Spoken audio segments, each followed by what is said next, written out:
Dreamscape presents All the Lies by Nicola. Narrated by Lucy Brownhill. Prologue. I'm cold. So cold I can't breathe. I can feel panic engulfing me, contracting my chest like a vice. A noise is roaring so loudly I fear my ears will bleed. I want to put my hands over them, but my arms won't move. Is this the sound of terror? The pressure on my lungs is too much. I can't do it. I can't hold my breath anymore. The noise stops abruptly, and I fall into a depth of ink so dark that I no longer know which way is up. Help me. I wake up to the sound of machines, whirring and beeping, along with electrical noises and the smell of disinfectant so strong that it burns my nose. This feeling of floating in and out of consciousness and not quite knowing which part is real and which is the dream. It's disorienting.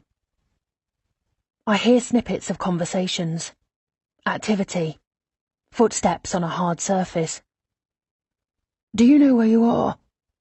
A male voice close by. Is he talking to me? A sudden pressure on my arm. A hand. My name is Dr. Cutter. Can you hear me? Something clicks. A light shines on my eyes, making my eyelids flutter. I try to open them, but all that I see is a kind of cloudy blurriness, as if my eyes are swollen almost shut. Then pain shoots through my skull like an electrical current, making me groan. I'm thirsty.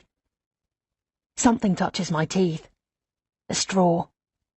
I take a sip greedily, and a cold rivulet drips down my chin onto my neck. Where am I?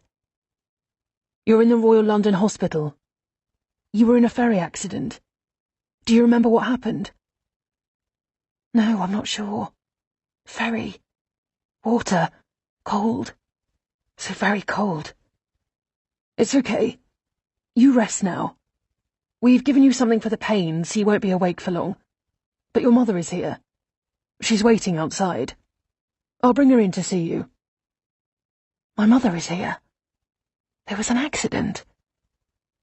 I can't see her properly, but I feel her weight next to me, making the mattress sink a little. She takes my hand in hers and rubs it. Her palms are rough, her calluses hard and dry. She brings my hand to her lips and kisses it again and again. Thank God you're alive. Thank you, God. I don't know what I would have done if you'd... My sweet girl. Sweet Lizzie. But my mother doesn't have calluses on her hand, and she's thin and small. The mattress doesn't dip when she sits down, and she doesn't call me Lizzie. My eyelids are too heavy.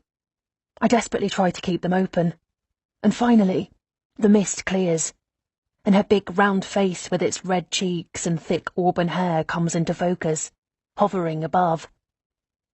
I have never seen this woman before in my life. Chapter 1. Jason emerges from the ensuite bathroom, wearing one towel around his waist, rubbing his head dry with another. He wraps his arms around my waist and kisses my neck, making my whole body shiver. Happy wedding anniversary, Mrs. Logan. It's not until tomorrow. I laugh. It's already tomorrow in New Zealand. Do you remember when we first met? Of course I do. 2 years ago I was hit by a car. It happened at night, almost midnight, as I was returning from a performance at the South Bank Centre. That accident ended my career as a professional ballet dancer. Jason is a financial advisor. He runs his own small boutique firm. And when I received some money in compensation, he was recommended to help me set up my nest egg. When I saw you walk into my office, I thought to myself, this is the woman I'm going to marry. And then I didn't come back. I wasn't coping very well by then. I went into a depression after the accident, and I didn't follow through. Also, I had other recommendations and wanted to keep my options open. Or that's what I told myself. I think I just didn't want to move forward. I wanted to curl up, go to sleep, and forget about everything. But I was lucky that I was still well enough to teach. I got a job at the Tash Gilmore dance studio, where I taught the junior class, 4 to 5-year-olds who wanted nothing more than to twirl and leap and watch themselves in the mirror with enchanted expressions on their little faces. But the hours weren't enough to pay the bills, and I was complementing my income from dance classes by waitressing at a French restaurant in Mayfair. That's when I saw him again. I recognised him immediately. He had come in with a woman, holding her gently by the elbow, and when I took their order, I could feel the colour rise in my cheeks. I'd never even called him after our meeting. I just didn't return. But he didn't give me a second look. They ate, he paid, they left. Then 20 minutes later, he came back. "Did you forget something?" I asked. "No." He asked if I would go to dinner with him. "Is that how you drum up business, Mr. Logan?" "Look, I'm sorry I didn't follow up on our initial meeting, but—" I realised then he was laughing, one hand over his mouth. "What's so funny?" "I'm sorry," he said, recovering. "I manage tens of millions of pounds for my clients, Ms. Jones. The amount you proposed that we manage for you would rank in the bottom 5% of our clients' assets." "Oh. I'm sorry. I shouldn't have laughed. But I assure you, I'm not here to secure your portfolio. I would like to ask you out for dinner. No business involved. You have my word." "What about the young woman you came with?" "She's a friend and a colleague. Nothing romantic, I assure you. Please say yes." Men like Jason aren't usually interested in women like me. So yes, I was surprised by the invitation. But he was charming, butterflies in your stomach handsome, and I was already in love. That one dinner led to another, then another, and so on. At 42, he was 12 years older than me. He dressed in suits and took me to expensive restaurants. He was so attentive, always making sure I was safe, opening doors for me, insisting on taking me home after our dates, then waiting until I was safely inside before driving off. When he put his arms around me, I felt like nothing could touch me. I introduced him to my best friend, Melissa, who adored him immediately. So did my mother, although that was always going to be a given. Around money, my mother behaves as if she belongs in its inner circle, even though she doesn't fool anyone except herself. Everybody loved Jason, and I more than anyone. He took me on a weekend trip to Paris once. It was the most magical trip of my life. He proposed to me there, in the Tuileries Gardens, me sitting on a green metal chair under a chestnut tree, Jason on one knee, squeezing my hand so tightly it hurt. "Marry me, Amy. I love you. I want to take care of you." 4 months later, we were married in a beautiful ceremony. "I couldn't stop thinking about you," he says now. "Thank God I went to that restaurant. Seeing you was like seeing an angel." "Well, in keeping with that lovely thought, will you help me choose what to wear tomorrow night?" I bring out 2 dresses still on their hanger and hold one up in each hand. We're having dinner at Le Cirque to celebrate. I always ask Jason for his help, since he has excellent taste, far better than mine. Also, he has an early meeting tomorrow morning, so I need him to decide now. "Which one?" He squints a little as he studies them. I'm not sure."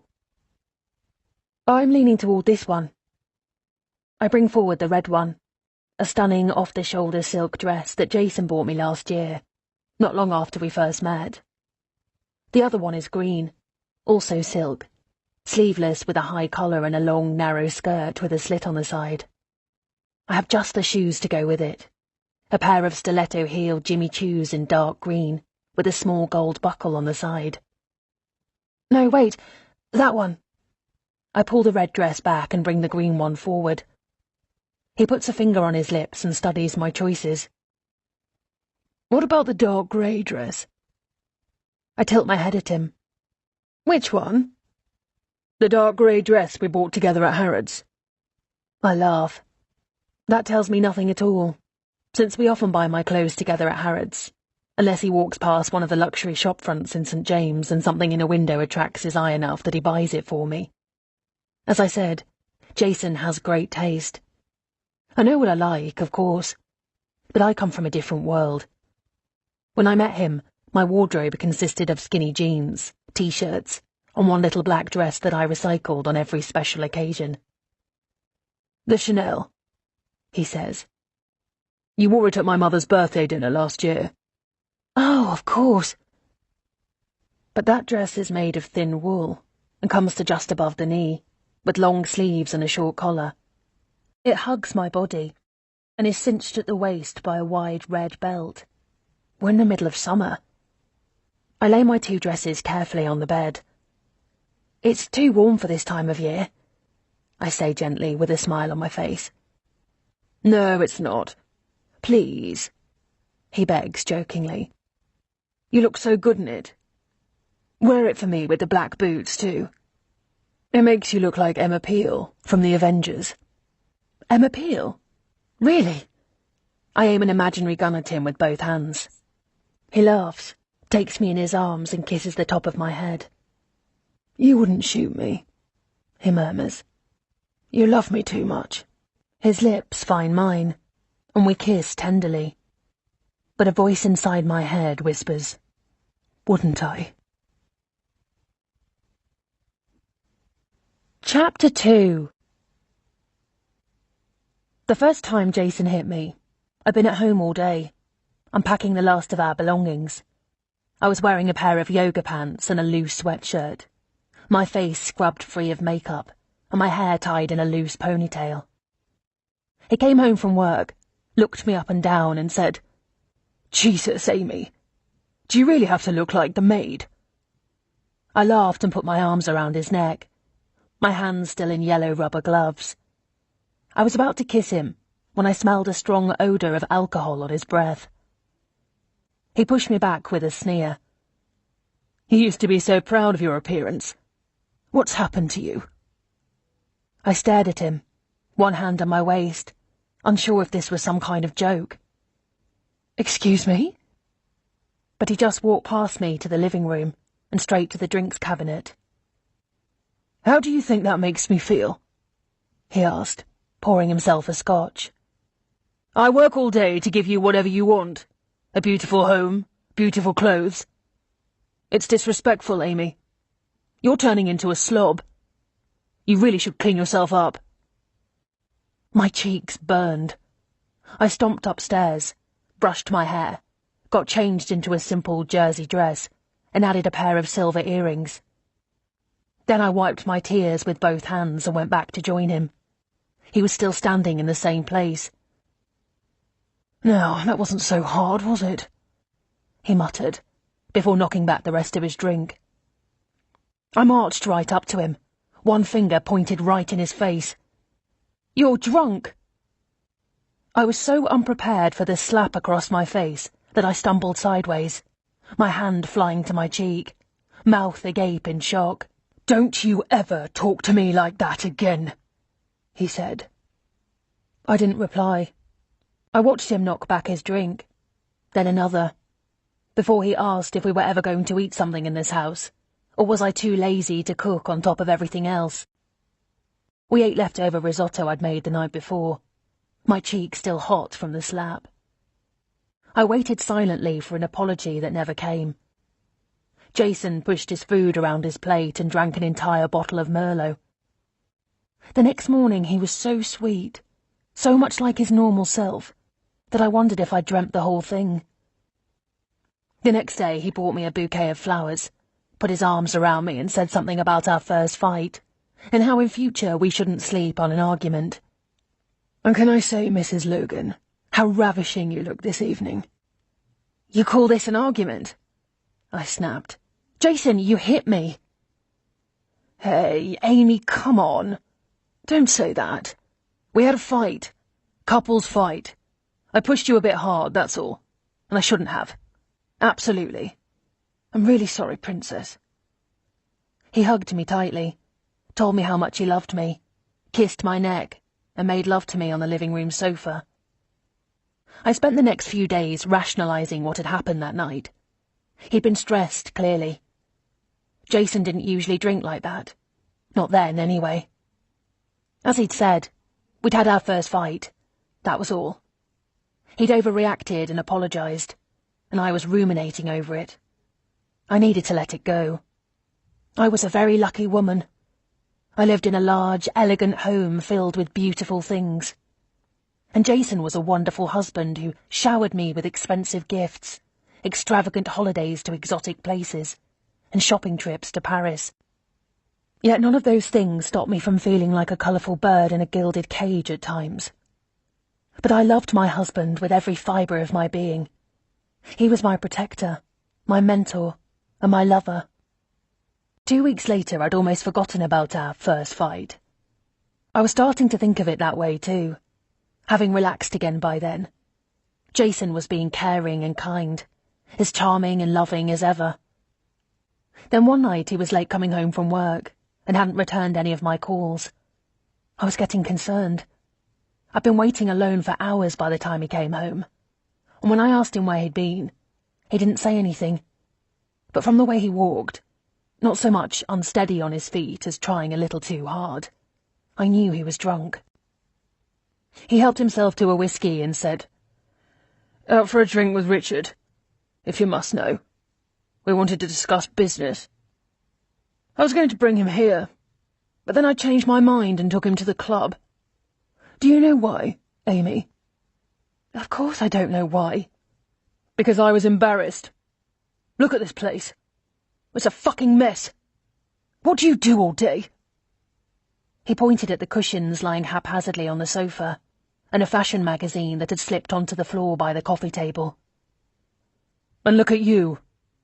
I don't get it. You used to take such pride in your appearance, Princess. What happened to you?" He jerked his chin towards my left hand. "Is it because you got that ring on your finger? You don't have to work for it anymore, is that it?" He took hold of my chin in his thumb and forefinger and tilted his head towards me. "You've lost that innocent face. What happened? Or maybe you were never that person." He grabbed my hair. "Were you ever that person, Amy?" I cried out, clawing at his hand to try to loosen his grip, but he just held tighter and brought his lips close to my face, so close I could feel his hot breath. "Were you, Amy, or did you trick me?" Chapter 3. I always hesitate when the doorbell rings, but when I peer around the edge of the curtain, I see my friend, Melissa. For a moment I consider pretending I'm not home, but it's only fleeting. "Can I offer you something to drink, Melissa?" I ask after we've embraced, and she follows me into the kitchen. "I've got all manner of tea, herbal or not, or I can make you an espresso." She throws her bag onto the counter and wriggles her wrist to check her watch. "I was thinking more like a gin and tonic with a slice of lemon." She perches herself on a stool. I smile. "Gin?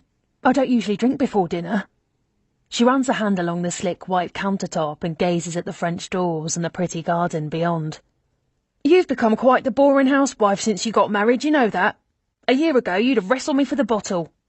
I laugh. "You cheeky cow. Oh, sod it, you're right. Let's go and sit outside. I'll bring the drinks." Melissa teaches the first and second year students of the diploma programme at the Tash Gilmore studio, where I used to teach. That's how we became friends. And later we shared a flat in Croydon, where I lived until I moved in with Jason. I take the tray outside, but my leg hurts today, and Mel sees me wince. She gets up to take the tray from me. "That's okay, I got it," I say, putting it down on the glass table. "Where's your cane?" she asks. "I don't use it anymore." "Why not? I thought it was helpful." "I don't need it." Mel doesn't look convinced as I hand her a cold G&T, just the way we used to drink it, 2 ice cubes and 1 slice of lemon. She settled herself on the rattan sofa with a lit cigarette in one hand. "Do you have an ashtray out here?" "Just stick it in the geranium. I'll clean it up later. An awkward silence passes between us. She gives me a quizzical look. I cross my legs. I'm so pleased you dropped by, I say. It's really nice to see you. What brings you to Fulham, anyway? She blows a plume of smoke. I had a meeting at the workshop. We're looking at spaces for the kids' graduation performance. I was going to call you, then I lost track of time. I almost didn't come, then I thought, screw it, I'll miss you. Here I am. I miss you too. It's been ages. Well, that's your fault. I'm just kidding. But I don't blame you if that's any consolation. If I lived here, I wouldn't want to step outside either. What do you do all day, anyway? I shrug. There is plenty for me to do if I want to. I've joined the committee of the Martin Historical Art Society. Mel raises an eyebrow. And I just finished a cookery class at Leeds. She raises the second eyebrow. Don't mock. I wag my finger at her. I can put together a 3-course gourmet dinner for 6 and be confident it will turn out just fine. She laughs. You're really into this shit, aren't you? Who would have thought? I rearrange a cushion behind my back. Actually, I was thinking of going back to work. Part-time, obviously. Just a few days a week. I study her expression. Why so surprised? At the dance studio? That's what I was hoping. She gives my leg a fleeting glance. I can do it, Mel. Same as before. If it's just a couple of hours a day in the junior class. It's not like I'll be showing them how to do a grand jeté or an assemblée. Judging from the look on her face, I probably said this more sharply than I'd intended. I thought you'd given all that up. You know, working for a living. She gently bumps my shoulder with her fist. Ha ha, very funny.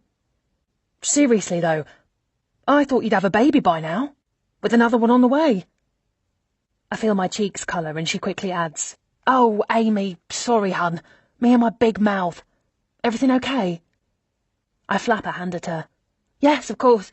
No problem at all. We're taking our time, that's all. But with the wedding and the honeymoon, then settling down in our new, gorgeous home, Jason and I agreed I should give up work for a while. After a few weeks, I'd been itching to return. But as Jason pointed out, I could fall pregnant any day. We'd always said we'd start a family as soon as possible, so I would just have to quit again in 6 months. That wouldn't be fair on my students, and it would be disruptive for the school. But I can't escape the fact that I'm not pregnant yet. I'm sure Tash would welcome you back with open arms, she says. The kids miss you. They always ask when you're coming back, and we're busy. We could always use the help. Hearing her say that is a relief. That's great. I'll call her next week. Brilliant. Mel hands me her glass for a refill. I gulp the rest of mine and take both back into the kitchen. She follows me, pulls up a stool, sets her elbows on the counter, and rests her chin in her hands. And how is your yummy Jason? He's very well. Thank you for asking. Good. And where is he taking you this evening? I turn around and set her glass on the counter. Nowhere. Why? Because you're all decked out like you're going out somewhere special. Oh, you think? Thanks. I just like to look nice, that's all. Oh my God, Amy, you crack me up. You're really in love, aren't you? Lucky Jason. I bet he'd still love you if you opened the door in your jammies with your hair in curlers, you know. But I get it. Good for you. I'm jealous. I laugh. I'm not kidding. You're so lucky. Your Jason is scrumptious. I wish I had one like that. I wish I lived in a house like this. I miss our place sometimes, I say, twirling my own glass. Really? Yes, really. Don't look like that. I laughed and catch sight of her watch. Shit! I grab her wrist. Is it really 5:30 already? Almost. Why? I have to go. I have to make some calls. Sorry. She waits for a moment while I bite my thumbnail. You want me to leave? Sorry, it's just that I promised the committee I'd get a whole lot of stuff done, and now I haven't, and it's stressing me out. Okay, well I can wait. Will Jace be home soon? I can hang out with him while you do your incredibly stressful committee work thingy. Not that I'm inviting myself over for dinner or anything. It's not like I'm hanging out for a gourmet French cuisine ooh-la-la 6-course meal. Unless, of course... Sorry, Mel. Just not tonight, okay? I really need to get this done. I'm so sorry. She gives me an exaggerated but good-natured eye roll. Okay, fine. I can take a not very subtle hint. She gets up from her stool and reaches for her bag. Next time, I promise. I'll cook something amazing, just for you. I swear. I'm going to hold you to that, she says, kissing me on the cheek. It's nice to see you anyway, Amy Lee. Don't be a stranger. Love you.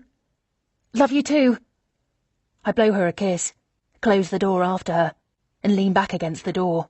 Jason will be home in 15 minutes. Chapter 4. I quickly wash our glasses in the sink, dry them, and put them away. I throw the slices of lemon in the small compost bin I keep in the garden. I wipe the kitchen bench with some lemon-scented cleaning spray that makes me sneeze, then push both stools under it. I turn on the oven to cook the lasagna I prepared earlier. Then I rush upstairs. In the bathroom, I swirl a mouthful of Listerine before spitting it out, then quickly move to my dressing table in the bedroom and lightly spray a light mist of Bulgari Mystique behind my ears. I dab some concealer under my eyes, dust a little blush on my cheeks, and pull out my lipstick, Agatha Orange, Jason's favourite shade, and carefully reapply it. I put a tissue between my lips and press them to take off any excess. Back downstairs, I do a quick visual sweep to make sure everything looks perfect. It is. I check my appearance again in the hall mirror. The outfit is fine, but the makeup isn't quite right. It's too much, too heavy under the eyes. I should have washed my face clean and started again from scratch. I'm about to run back upstairs to fix it, just as I hear the key in the lock. I make myself smile and turn to greet my husband. "Hello, darling," I say sweetly. He gives me a perfunctory kiss on the lips and quickly pulls back, rubbing a thumb roughly under my eye. "You look cheap," he says. "Clean yourself up, please." "Of course. I'm sorry, darling." I still take his coat off him and hang it in the cupboard, after which I dash upstairs and fix my eyeliner. Downstairs, he's standing in the living room, looking out the window. "There. What do you think?" I offer my face for him to study. He puts his fingers on the base of my jaw and tilts my head this way and that. "Much better." "Thank you, darling." I touch him playfully on his chest. "I'll get you a drink. How was your day?" He sits down in the armchair near the window, always the same chair, and puts out his hand. "Your phone?" I pick up my mobile from the shelf where it always remains, ready for inspection, and give it up. "What did you do today?" he asks, tapping in the password, then scrolling through whatever takes his fancy. My texts, Facebook, Messenger, calls. "Well, I did some chores around the house, and I started on the funding application for the Art Society." I continue reeling off lie after lie as I hand him his scotch. I don't mention Melissa because he doesn't like her. "Your stupid friend," he calls her. He gives me my phone back, and I return it to its place on the shelf. "Did you go out? See anyone?" "God, no. Too busy here, darling." I sit on his lap and loosen his tie. He tells me about his day, and makes disparaging comments about a female colleague who gave stupid advice that he now has to fix. He often says things like that about the women in his office. They're not up to the job, they're too stupid, or they make mistakes. I shake my head and tut. I don't know how you can bear it, honestly. Only when I go into the kitchen to serve the lasagna do I spot the beige cigarette filter sticking out of the geranium pot, and I freeze, my hand on the oven door. "What's for dinner?" Jason asks behind me. He puts his hand on my ass and squeezes. My pulse is racing, as I desperately try to think of a way to get him out of the kitchen. "Lasagna and a green salad. Will you open the wine and take it to the table, darling?" I thought the Chianti would go down well. He picks up the bottle and studies it. I don't think so. I'll get a Shiraz instead. I expected this because it doesn't matter what wine I suggest. More often than not, he will pick up the bottle and study it before saying, I don't think so. I'll get a... insert any other variety than the wine I selected instead. I'm an idiot in his eyes. I know nothing about wine. He goes to the wine rack and makes his selection. If he happens to look outside at the geranium, he will see it. My heart is drumming, my stomach clenched. My hands are shaking as I cut the lasagna into portions, ready to be served. Finally, he finds the bottle he wants and tears off the capsule wrapped around the top as he takes it out to the dining room. I consider putting the dish down and running outside to throw the cigarette butt over the fence, but if he comes back, he'll see me. My legs feel like rubber as I make my way to the dining room, my heels clicking loudly on the parquet floor. I set the dish in the centre of the table. Silly me, I forgot the salad servers. I'll go and get them. That's all right. I'll get them. I need a corkscrew anyway. I close my eyes for a moment, then follow him back into the kitchen. I rearrange my face into a smile, my heart beating in my throat. Jason, But I don't get to finish the sentence, and his punch in my ribs takes my breath away. Liar! Who came over? Was it your lover? Who have you been fucking while I'm at work all day, working bloody hard? Melissa was here. I swear to you it's the truth. I'm so sorry I forgot to tell you. In the end, he calls her using my phone number, under the pretext of a pair of sunglasses. They look expensive, he says. I thought maybe you left them here this afternoon. They have a lovely conversation while I sit with my arms wrapped around myself, trying to wait out the pain. But he believes me in the end, and we sit and eat afterwards as if nothing happened. By now, the lasagna is cold. I work bloody hard, Amy. I'd like a decent meal prepared by my wife, who does absolutely fuck all day. Is that too much to ask? That's his catchphrase. Is that too much to ask? And it's never rhetorical. He is right, however, about me doing fuck all day, so at least that part is true. I have nothing to do at home except wander aimlessly from room to room and flick through magazines I've already read a dozen times and study elaborate recipes. I do nothing at all because so far Jason won't let me work. He won't let me have friends either, or even go to the cinema by myself. He doesn't want me seeing Melissa because he says she's a bad influence, whatever that means. I'm only allowed to cook and clean and join the one charity committee he approves of. But Jason expects an answer. I said, is that too much to ask, Amy? He repeats, enunciating every word. No, darling, of course not. I'm terribly sorry. By the end of the evening, he is relaxed again. It's our anniversary tomorrow, he says. The combination of the scotch and the wine gives his words a slight slur. I smile. Is it? I caress his cheek with the back of one hand. He takes it and kisses my palm. You'll wear the Chanel for me. If that's what you want, then of course I will. Anything your heart desires. Anything? Making you happy is what makes me happy, I say softly. His eyes shine. We better go upstairs then, Mrs. Logan. Chapter 5. Every day, I think of leaving him. I spend countless hours planning it in my head. I've threatened to, once or twice, in the heat of the moment. But not long after we got married, Jason suggested I give him all my money to invest. You'll get back tenfold, he said. Trust me, it's what I do for a living. It was sitting in the bank doing not very much, and of course I trusted him.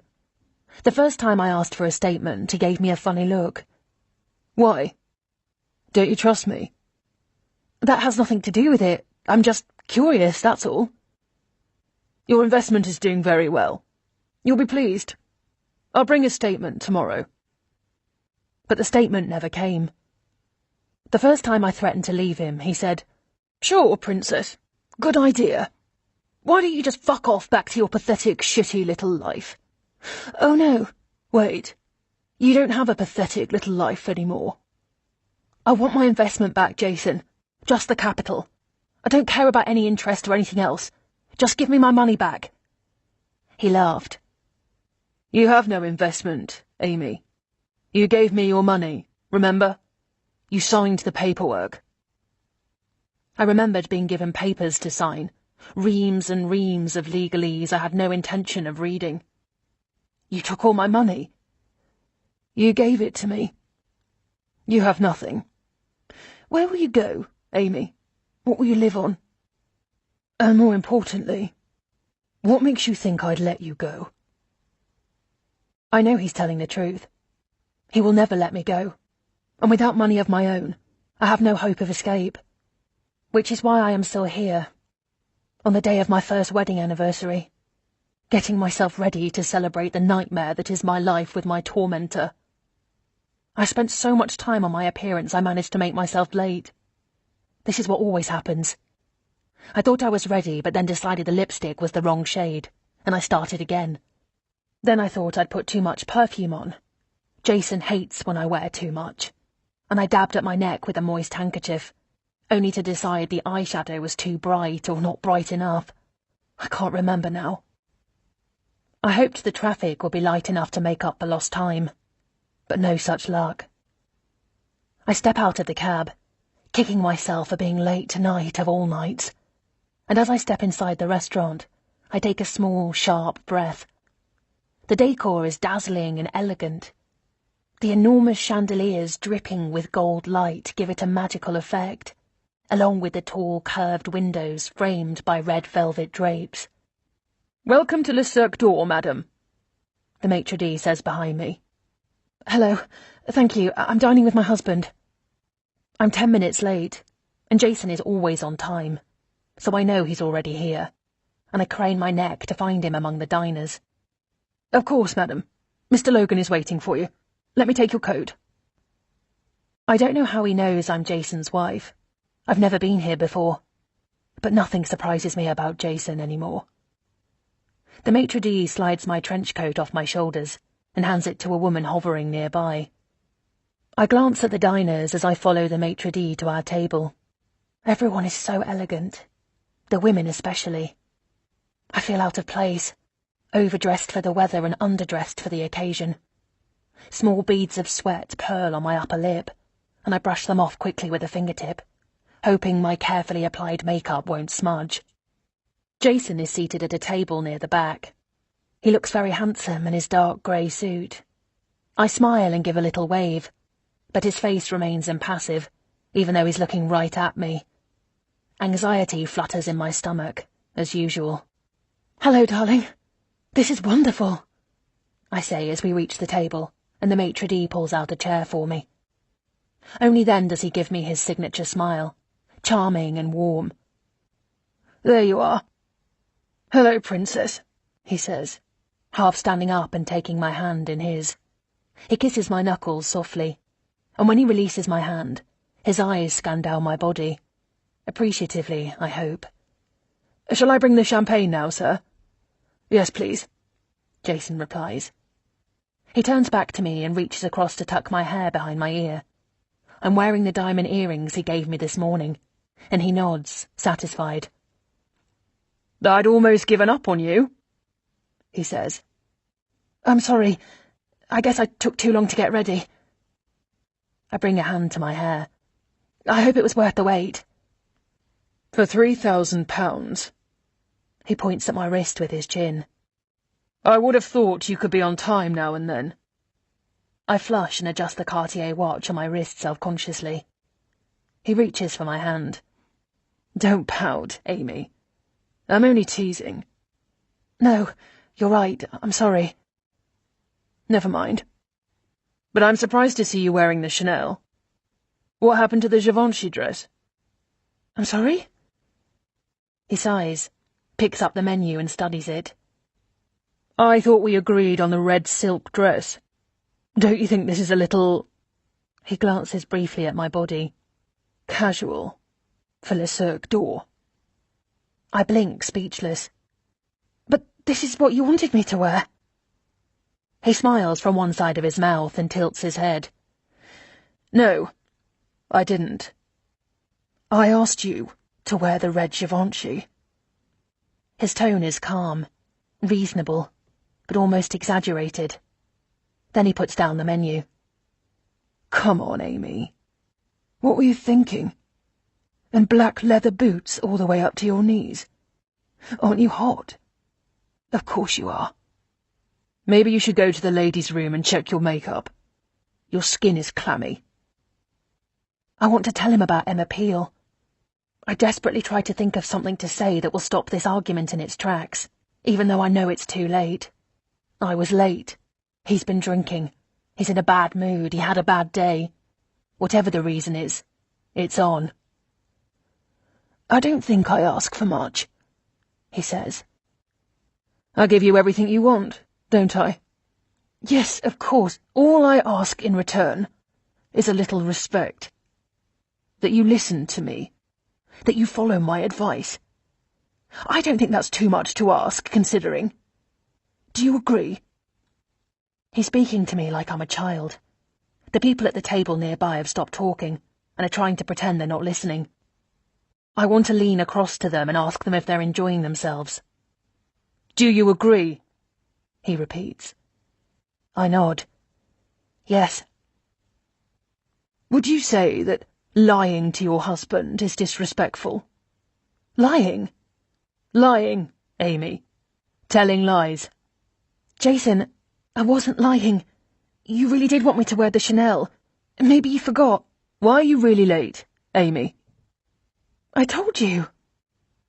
Was it really because you took too long to make yourself beautiful? He takes my chin between his thumb and index finger and examines my face. I catch the eye of the woman at a nearby table. She smiles at me, then says something to her companion. Maybe she thinks this scene is sweet and tender. He leans closer and whispers, Or is it because your lover came to see you? Is that why you're really late?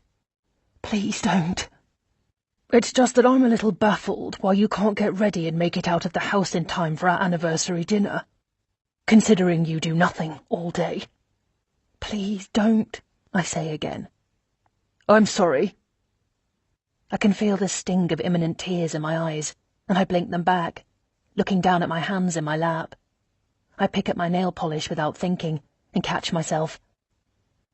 Please don't what, darling? What were you going to say? Please don't make a scene. Please don't embarrass me. He knocks back his glass of champagne like it's sparkling water and sets it back down. Say it, Amy. Please don't what? Nothing. No, you clearly had something to say. Just say it. The couple next to us are staring openly, and I know I've turned crimson. I can feel it. No amount of makeup is going to hide it. I put my hand on his. Please let's not fight, darling. Not tonight. Not on our anniversary. I caress his cheek tentatively, and his eyes soften. He takes my hand and holds it. What happened to you, Amy? This is Jason's favourite question lately. He asks it almost every day. What happened to you, Amy? Maybe you happened to me, Jason. Why do you say that?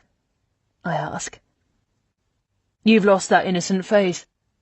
I miss it. That's an awful thing to say. He shakes his head and says, You're right. Forgive me. I've had a long day. I shouldn't take it out on you. He orders a grilled fillet for himself and scallops for me. But our romantic candlelit dinner feels contrived now, both of us gazing into each other's eyes without really seeing each other at all. Even when he kisses the palm of my hand, I can't help but wonder if it's for the benefit of onlookers. My mother called, I say, my knife slicing the soft flesh of a scallop. How is she? He asks. She's better, I think. My mother has had a bout of flu that she's only just managed to shake off. Good. Have you made any plans for her birthday? I thought I would take her shopping for a new handbag. Something special. She's owned the same one as long as I can remember. I can see her now, with her bag hooked over her wrist. A plain black leather bag, tapered at the top, with 2 gold-coloured squares that snap closed when you press them together. I wouldn't say my mother is poor, not by any stretch of the imagination. She certainly considers herself middle class, but she also comes from a generation that abhors waste. She owns 2 perfectly good bags, one for every day and one for special occasions. But she'll like a new bag, especially if she thinks it comes from Jason. That's a good idea, Jason says distractedly. We eat in silence for a moment. Then I blurt it out. I was thinking of going back to work, at the dance studio. He chews on a piece of steak and washes it down with a sip of red wine. Why would you think that? He asks, patting his mouth with his napkin. I mean, part-time, of course. You don't think I can provide for our family? I laugh. Of course not. You're a wonderful husband and provider. I just meant, I miss it. I miss the children, and I'm a bit lonely. No. I'm only thinking a few hours a week. Maybe one day. I said no. But why? For one thing, you're not a ballet teacher, Amy. You're a waitress. Remember, you're a cripple. You can't even walk properly. You couldn't teach dance any more than you could fly to the moon. I grit my teeth. If you would let me use a cane, then my leg wouldn't get so tired and sore. Why do you think I took the canes away, Amy? I couldn't forget the day I woke up and my canes were gone. Jason announced that he was sick and tired of being seen with an invalid, and that I was just putting it on for attention anyway.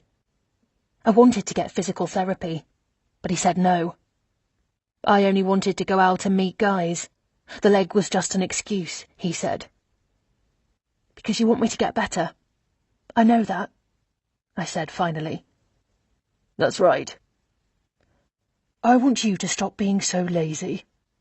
But you can't help yourself. You don't try hard enough. That's why you're limping. I'm limping because my leg hurts. He waves a hand at me. All that's beside the point. You have too much to do at home. When I open my mouth to protest, he cuts me off. Do you really want to spoil our evening? I take a breath, but the question is so unfair that my chest hurts. Do you? Of course not, I say softly, giving in. Good. So drop the subject. I really don't want to hear any more about it.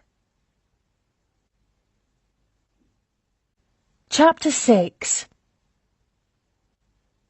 My mother and I are meeting at the cafe on the 3rd floor of Harrods in Knightsbridge. She's already seated when I get there, and I'm struck again by how much she's aged lately. "Oh, there you are. How are you?" she asks briskly. I kiss her on her cheek, taking in her perfume. After sliding down next to her on the banquette, I lift the top of the small teapot. It's almost empty. She must have been here a while. "Did you have something to eat?" I ask. "We could have a salad or a sandwich." "God, no. Have you seen the prices here? Ridiculous. Just this tea cost me almost £20. You'd think Earl Grey had brewed it himself." "That's okay, Mum. My treat."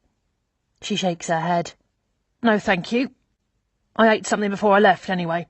I'm not hungry." "Well, let me get this, then," I say, pointing at the bill on a small white saucer.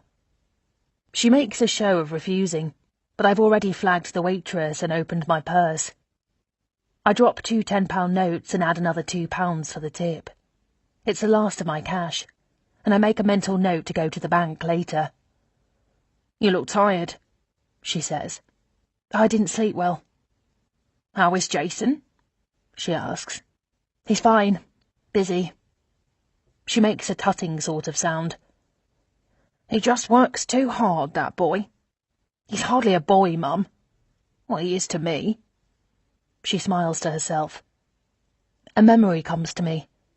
On the day of our wedding, Jason was making a speech, and I happened to catch my mother's face, pink from the champagne and beaming with pride as she watched him speak, like she had to pinch herself because he was part of our family. We stroll through the luxury accessories on the ground floor.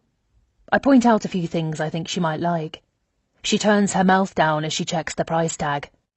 I put an arm around her shoulders. "You don't have to do that, Mum. It's a present." She settles on a large tan bag with a handle on top. "You didn't like the Gucci?" I ask. I wanted her to choose something really special. "I prefer this one," she says, holding it up to take a closer look. Suddenly, I wonder if she even wants this gift. She almost sounds like she's doing me a favour. "Your birthday, your choice," I say brightly. "Come on then, let's go and pay. Amy?" I turn around and need a moment to place the tall blonde woman smiling at me. "Valerie, how are you?" I introduce her to my mother and explain that she works with Jason. "Valerie is—" I hesitate. "Financial analyst," she says, and takes Mum's hand. "Oh, you work with our Jason? That's wonderful. He must be very bright," Mum says. Valerie laughs a throaty laugh, her long, thick hair falling behind her shoulders. "I don't think being bright is a requirement in this job," she says. "But thanks anyway for the compliment." I stand there feeling awkward. She's tall, beautiful and self-assured, and on the surface she's always friendly. But I find something about her intimidating. I've handed my debit card to the pretty shop assistant. Mum is asking me if I've made a decision about going back to work part-time. I'd forgotten I'd even mentioned it to her. "You're going back to work? How exciting. Doing what?" Valerie asks. Oh, God. This is the last thing I need. Valerie is going to return to the office and tell Jason about this conversation. "No, I'm not. It was just a thought." "Amy is a dance teacher. Ballet," Mum says. "She used to teach small children before she met Jason. Nothing fancy." "How sweet," Valerie says. Something crashes loudly behind us, and I spin around, letting out a small cry. "Amy! What on earth is the matter with you?" "What?" I'm holding onto Mum's sleeve too tightly. My heart is beating too quickly. The three women who knocked over a stand are laughing. Mum and Valerie are watching me with concern. "Sorry, the noise. It gave me a fright." "I can see that. You're all right?" Valerie asks. "Yes, perfectly fine, thank you." My fingers tremble as I punch my pin into the machine. I just want to get out of here. "I'm sorry," the shop assistant says, handing back my debit card. "I'm afraid it was rejected." "Rejected?" Mum and Valerie have stopped talking and are watching me. I look down at the card. I know there's plenty of money in the bank account, more than enough to cover this purchase. "I must have keyed in the wrong pin," I say. "Can you try again?" She slides the card through again, and this time I concentrate to make sure I put in the right digits. I feel self-conscious under Valerie's stare. The machine beeps, and the word flashes again on the small screen. Declined. I frown. That's odd. But a small weight of anxiety flutters in the pit of my stomach. "Is everything all right?" my mother asks. I give her a small smile. "Of course, Mum." I turn back to the shop assistant. "Here, use this one." This time I hand over my American Express card with more confidence than I feel, and we go through the motions again. Declined. "I'm sorry," she says again, but she's not so friendly anymore. She's throwing apologetic glances to the people behind us, and I realise I'm holding up the queue. My cheeks burn as I take the credit card from her and slip it back into my purse with trembling fingers. "I don't understand," I mumble. "Perhaps I can help," Valerie says, already fishing in her own bag, presumably to pay for my purchase. "Please don't," I say, putting one hand on her arm. I turn to my mother. "I should ring my bank. This isn't right. I know this card has plenty of credit available." I try to catch the assistant's attention, but she's moved on to someone else, and we've been shuffled sideways. Excuse me, I say. Maybe I can put this aside and pick it up later. No, here, I'll do it, Mum says with a sigh. Then to Valerie she adds wryly, if I'd known I'd be paying for my own present, I would have chosen a box of chocolates. Don't do that, Mum. I'll get it later. But she's already handed over her own card, and before I have time to object, the purchase has gone through, and the handbag is being wrapped in soft layers of paper. I'm sorry, Mum. I'll reimburse you as soon as I sort this out. It's fine. There's obviously a mistake with your cards. I'm sure Jason will sort it all out, she says, in a tone implying that none of this would have happened if Jason had been here. Well, I should go, Valerie says breezily, as if we'd been chatting about nothing more than the latest fashion. I'd almost forgotten she was still there. Jason is expecting me back at the office. She squeezes my hand and says goodbye to Mum. Still flushed with embarrassment, I detect a glimpse of triumph in her eyes when she turns to me. Goodbye, Amy. I hope it all works out for you. I just nod, my cheeks burning, and follow my mother outside. I'll drive you home, Mum. No, thank you. I think I'll take the tube. It's been a lovely day, she adds, sounding like she doesn't believe that at all. I'm going to pay you back. But she's already walking down the street. Over at the bank, I explain the situation to the teller and hand her my card. She types a few strokes on her keyboard and frowns. Mr. Logan closed this account this morning. Excuse me? This cheque account has been closed. So has the credit account. Are you sure? Yes. This makes no sense. What about this card? I ask, pushing my American Express card across the counter. She picks it up, opens a drawer, pulls out a small pair of scissors, and cuts it in half. My chest rises in fury, and my jaw clenches so much that my teeth hurt. Without speaking, she picks the other card I gave her and does the same. Was there anything else I can help you with today? She asks. But I'm already walking to the door. It's all I can do to stop myself from spitting in her pretty face. I sit in the car and burst into tears. I get my phone out of my bag and dial Jason's mobile. It goes straight to voicemail. He must have turned it off. I try his office number. Jeanette, his secretary, answers, as she always does. Jason never answers his own phone. Trying to sound bright, I ask for Jason while wiping the tears from my cheeks. Hi, babe. He sounds so normal that I wonder whether the bank made a mistake. They got the wrong Jason Logan. As if. Did you close my account? I blurt. Silence. Did you? Silence. But why? What have I done now? I sob, bent over in the seat. He sighs.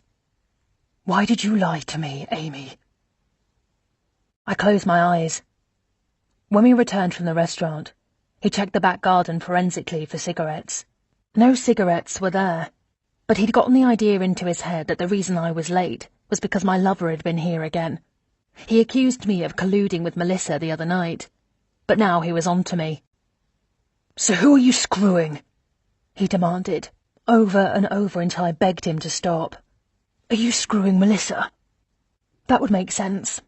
That would be why I hid her visit from him. I'd gotten the ring on my finger, clever me, and now I was free to romp through the house with my female lover. Finally he stopped talking and went to sleep. He had to work, he said. Within minutes he was snoring softly. Who is it, Amy? He continues now, seemingly having given up on the idea of Melissa. I ignore the question. I've already answered it 100 times anyway. You closed my account and cancelled my cards knowing that I was taking my mother to buy a present for her, because 2 nights ago I forgot to tell you that Melissa came over. You're doing it again. Doing what? I wail. You didn't forget to tell me. You deliberately lied. Why do you lie to me, Amy? Oh my God.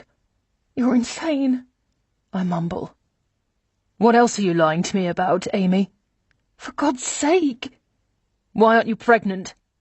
Excuse me? It's been a year. Why is it taking so long? It shouldn't take this long, Amy. Or maybe there's something you're not telling me. I feel dizzy. I don't know what you mean. Don't you? I pressed the heel of one hand between my eyes. You embarrassed me. You knew I was going to buy my mother a present today, and yet you closed my account and cancelled my credit cards. Your account. Your credit cards. I want to tell him to fuck off. To get the fuck out of my life. But I know if I swear I'll have to pay later. Yes, Jason. My account. You stole my money. You can't cut me off like this. He pauses. Where are you? In the car outside the bank. Why? Open your glove compartment. What? You heard me. Just do it. I squeeze the latch, and the door falls open. Inside is a roll of banknotes held together by a rubber band. £100. What is this? Go on, when you need money. You can ask me. Meanwhile, why don't you go and buy your mother a present? From me. I hang up the phone and throw it across the dashboard. Chapter 7. It's been a month. 29 days to be precise, of having to ask my husband for money. Money for what? He would ask. Money for the tube. Why? Where are you going? To meet Melissa for coffee. No. There's no meeting your boyfriend or girlfriend for coffee anymore. Or anything else. We've discussed this. You only leave the house for groceries. I have to itemize everything I need to buy. Then when I return, I have to give him the receipts with the change, so that he can make sure I'm not squirreling any away. Can I have money for tampons?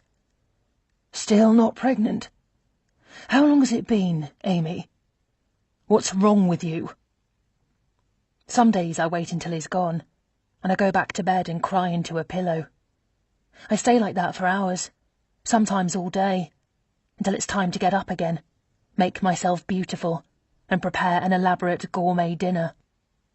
I take a shower and gently rub lotion into my skin, and wince when I reach a tender spot on my arm, my body's memory of a recent beating.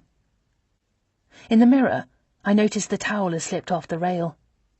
I pick it up and am about to sling it back on, when I notice something on the floor. A small mound of silver dust lies just below the edge of the rail. I crouch for a closer look, but I can't tell what it is or where it's from. I'm about to sweep it up with a Kleenex, when I look up briefly at the silver ball at the edge of the rail, and something stops me. The ball has a hole in it, small and round, the diameter of my little finger. It's hollow, and the edge of it is still rough, like it's been drilled recently. I peer at it, then jerk back. Something is inside. I quickly unscrew the ball, and a small black cube, not much bigger than my fingernail, drops out. I study it for a moment, my heart thumping. This is undoubtedly a camera, and it's been pointing at the large mirror above the vanity. No matter where I am in this room, it would catch my reflection. I drop it from my shaking hands, and it clatters on the tile floor. Who are you fucking, Amy? Oh, God. That means this can't be the only camera. There must be more. I run to the bedroom, letting my robe fall on the plush carpet as I reach for my clothes, laid out on the bed. A pair of beige slacks and a simple white linen shirt. My hands are shaking so much that I can barely button it up. I scan the bedroom, but I know I'm not going to find them that way. I check the doorknob and run my fingers around the window frames. What if he's watching me now? He'll know, one way or another. I flick through the books on my bedside table, and on his. I study the wallpaper for any strange anomalies. I sit at the dresser and check the drawers and the mirror, and that's where I find it, stuck behind the edge, with a hole drilled through the mirror frame. It is aimed right at my side of the bed. I think I'm going to be sick. Taped under the drawer of my bedside table is a foil of contraceptive pills. Every morning, I wait until I am alone and take the pill.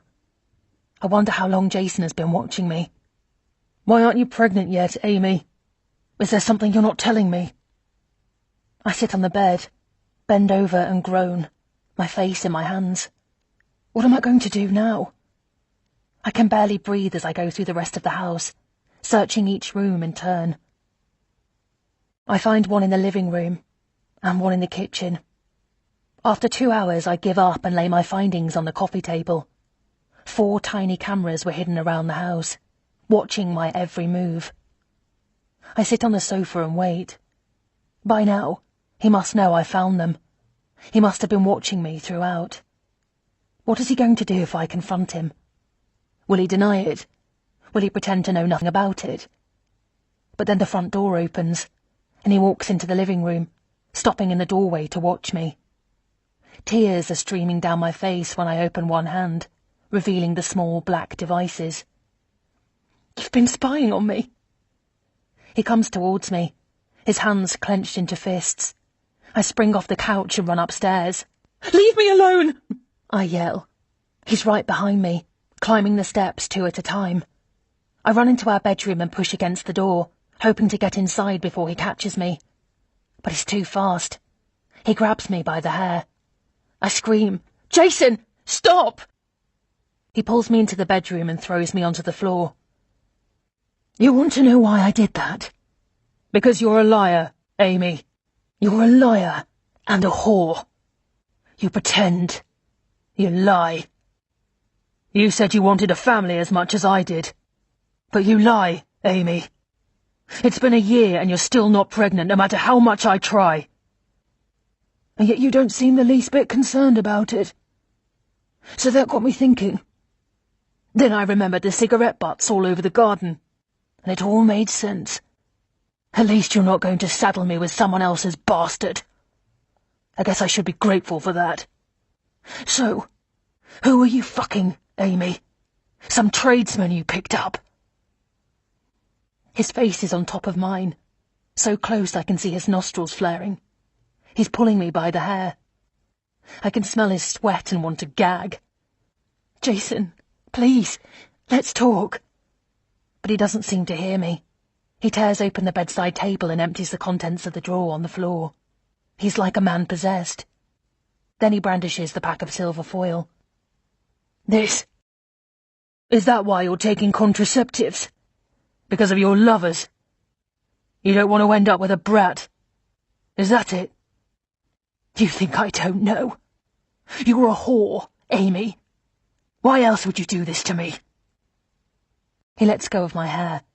I stumble on the carpet. I've had enough. I'm leaving you. I tremble, my arms wrapped tightly around myself. Don't be stupid. What will you live on? You have nothing. I just want my life back. Well, you can't have it back, so don't even try. You're a monster, Jason. You're a monster and a bully and a coward. Pain erupts in my ears so quickly I almost black out. I put one hand on my burning cheek. I should have expected it. I should have been prepared. Get up, he snaps. I push myself up, using the bed for balance. Hiccuping, I wipe snot off my face with my sleeve. I walk past him, trembling, and pull a suitcase from the shelf in my closet and throw it on the bed. He is too stunned to stop me. Where will you go? What will you live on? I'll get a job. At the dance studio? I don't think so. I called the owner, Tash Gilmore. I told her you wanted to return to work, but your leg was getting worse, and you were going to have an operation. It would be months before you could even walk again. You did what? She was very sorry. She said to pass on her best wishes for a speedy recovery. He laughs. You could always waitress, I suppose. But I'll find out where, and I'll get you fired. You have no money of your own, no job. Everyone thinks you're sick. Even your mother thinks you need help. She thinks the best place for you right now is with me. We talk most days, Maureen and I. She's terribly worried about you, as you can imagine. Because you are sick, Amy. You're not well. You should see a doctor first thing tomorrow. I can organise it for you. Then he closes the suitcase and puts it back on the top shelf. Come on, babe. I love you. You know I do. Let's not fight anymore, okay? You are my wife. We're happy. Come on. Put a nice dress on. The silver one will do. And fix your makeup. We have guests. And it wouldn't do if you looked like this, would it? The bed is empty and cold beside me when I wake up the next morning. In the kitchen, I find a single pink rose fresh from our garden in a glass of water. Next to it, Jason has scribbled a note on the back of an envelope. You looked so beautiful sleeping, I didn't want to wake you. See you tonight. Jay.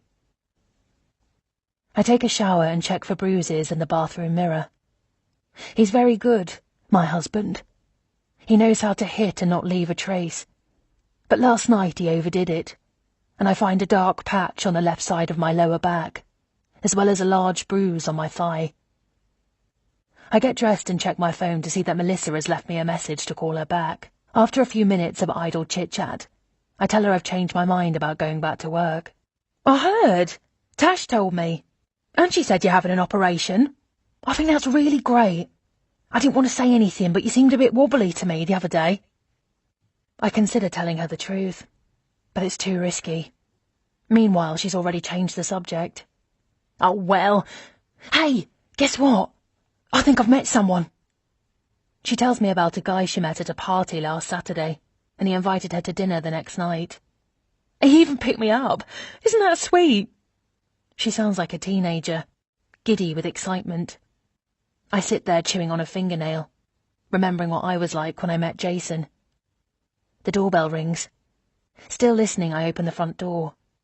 It's a delivery man, holding a bouquet of flowers. White flowers. I wedge the phone into the crook of my neck and sign the docket. Jason does this sometimes. His way of saying sorry. Sorry we had a fight. I missed that. What did you say? He's a drummer, in a band. I've never dated a musician before. Do you think I'll have to go on tour with him? In a tour bus? God, I don't think I could stand it. Chuckling, I take the flowers to the kitchen to put them in water. Anyway, they're playing at the Cat and Fiddle next month. Will you come with me? I pause. I don't think so, Mel.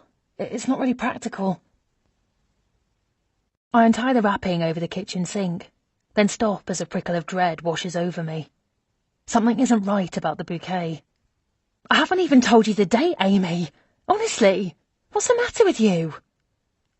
The flowers are all broken right at the tops of the stems. The blooms have been torn to shreds, then shoved back on top and wedged into the plastic wrapping. I drop the bouquet and clasp a hand over my mouth. The flowers fall everywhere, bruised and broken, half dead. Are you even listening to me? A card has fallen into the sink. I reach for it slowly and pick it up from one corner. It reads, "Don't ever speak of leaving me again. Ever." I suddenly feel lightheaded and sit on the kitchen bench, trying to breathe. You still there? Mel, if anything happens to me, if it seems like I disappeared from the face of the earth, what are you talking about? Will you come and look for me? Even if Jason tells you everything is fine, will you promise me? Are you drunk, Amy? Promise me. Why would you say stupid shit like that? Promise me. Fine, okay. I promise. Chapter 8. I'm still in my dressing gown when I open the front door. It's almost lunchtime. My mother is standing there unexpectedly. What's the matter? She asks, alarmed. Are you ill? Just tired, Mum, that's all. What on earth for? She pushes past me towards the kitchen. It's not like you do anything all day. She's holding a large white box with a pink ribbon around it. In the kitchen, she cuts the ribbon and lifts the lid. Inside is a cheesecake. Suddenly I'm starving. Do you want some tea? I ask. Oh, sit down, I'll do it. She opens cupboards at random, while I watch without even thinking of pointing out where the tea things are. Why are you here, Mum? Is everything okay? She flicks the kettle on and measures tea into the pot. Everything is fine. Do I need a reason to visit my daughter? It's just that you don't usually drop by unannounced like this. Well, Jason called me, she says. I wait a beat. What did he want? He's worried about you, Amy. And frankly, so am I. Her eyes scan my face, my dishevelled hair, and my dressing gown.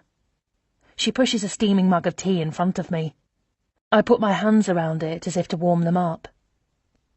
Jason says you're depressed, and I agree with him. Is it because you're having difficulties getting pregnant? Jason thinks so. Why won't you see the doctor, Amy? I'm sure they can do something to help. I hate seeing you like this. She puts a plate with a slice of cake on it in front of me and takes the stool next to mine. Suddenly, I'm not hungry anymore. You're very lucky, you know, to have a husband like Jason. He obviously loves you very much. It wouldn't kill you to make an effort. Oh, but then you were always... Always what, Mum? She sighs. You're a very selfish girl, Amy. You only ever think of yourself. Jason does so much for you. I almost laugh. Then I follow her gaze and see what she's looking at. The front of my dressing gown is stained. It looks like egg from yesterday's breakfast. He works tirelessly to provide for you. It's not very nice to come home to... He hits me, Mum. I imagine myself telling her, but I can't be sure that he hasn't replaced the cameras and put them in different locations. Over a week has passed since I found them, and every day since, I've looked for more but haven't found any. But there could be a simple explanation for that. He's made it harder for me to find them. I push the plate away. Can I take you out for lunch, then? She asks. I saw a nice cafe, just on the next street on the way over. I have to stop myself from laughing hysterically. If I went out to lunch right now with my mother, Jason would be livid because I hadn't cleared it with him first. Was it really your mother you lunched with? It wouldn't have been your lover by any chance. I imagine myself telling her that. I don't think so, Mum. A notepad sits on the table with a pen, and I drag both over to me and say, I need to get groceries for dinner. I should start a list. I tell her about a new recipe I want to try, and bring over the cookbook and open it to the right page. Roasted duck with cranberry sauce. I scribble something and bite the end of my pen. An image comes into my head, unbidden, something long forgotten. Me as a child, skinny limbs trembling, on a diving board 30 feet above a pool. Mum, don't say anything. Jason has put cameras around the house to spy on me. He cancelled my cards. He controls everything I do. I have to ask for money for everything. I nudge the notepad over to her. She frowns and squints at it. I'm shaking, but I still manage to chat away like everything is perfectly normal. I hope they still have cranberries. It's a little late in the season. She frowns and opens her mouth to speak. What do you think about the recipe? I ask, tapping the notepad under her nose. I stare at her, my eyes wide, then shake my head almost imperceptibly. What on earth are you doing, Amy? I quickly pull the notepad back and hold it against my chest. Sorry, nothing. Nothing at all. Let me have a look. Please don't, it's just a grocery list. My voice shakes as I quickly tear off the page and shove it into the pocket of my dressing gown. My mother frowns at me the entire time. Then, with a sigh and a shake of her head, she cuts another piece of cake. By the way, did I tell you Jason reimbursed me for the handbag? No, I didn't know. He was very sweet. Such a sweet man. He was very apologetic about what had happened. He was. Well, he explained that you had overdrawn your account, buying clothes and jewellery, he said. She tots disapprovingly and mutters, Honestly, Amy. Then she continues. He didn't resent you doing that. Not in the least. Such a kind man. But he hadn't realised how much you'd spent, and that's why the card was declined. He was terribly embarrassed about it, and insisted on paying me back, which he did, that very day. He sent a courier with a cheque and a stunning bouquet of flowers. You're very lucky to have such an understanding husband. I nod. Of course he got to her before I could. She'll never believe me. I'm worried about you, Amy. I really am. We all are. I stare at her for almost too long. Why on earth did I think she would be on my side?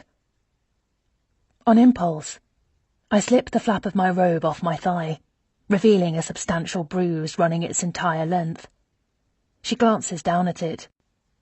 I pull up the robe further, but still out of sight under the kitchen bench, revealing the bruise on my right ribs above my panties. That one has turned yellow, but is still prominent. I let my robe fall back and make a comment about not forgetting cinnamon. What on earth happened to you? My hand is shaking so much I can barely hold the pen as I scribble on the notepad again. He hits me. Help me. Can I borrow money? I'm taking such a risk doing this that I'm feeling dizzy. I'm about to show it to her when she says, You should use your cane again. Jason and I had a long talk about that too. He says you keep falling and hurting yourself, but you still refuse to use it. He suspects it's vanity, and I agree with him, of course. You were always a vain child. All those ballet lessons. I don't know what ballet lessons have to do with vanity, but they were paid for by my father when he was still alive. Then I got a bursary to study at the Royal Ballet School. I scrunch up that page too and shove it deep in my pocket with the other one. She looks at me for a long time. I tell you what, let's get you a haircut. You really could use it. I'll make an appointment for you tomorrow, all right? You shouldn't let yourself go like that. Jason really deserves better. Remember Yolanda's daughter, Sylvia? She had difficulties conceiving too. And Yolanda was telling me how wonderful her fertility doctor was. I'll call her tomorrow and get the details for you. And do you remember that cruise I'm going on at the end of the month? This time she waits for an answer. Vaguely, I say. British Isles, Amy.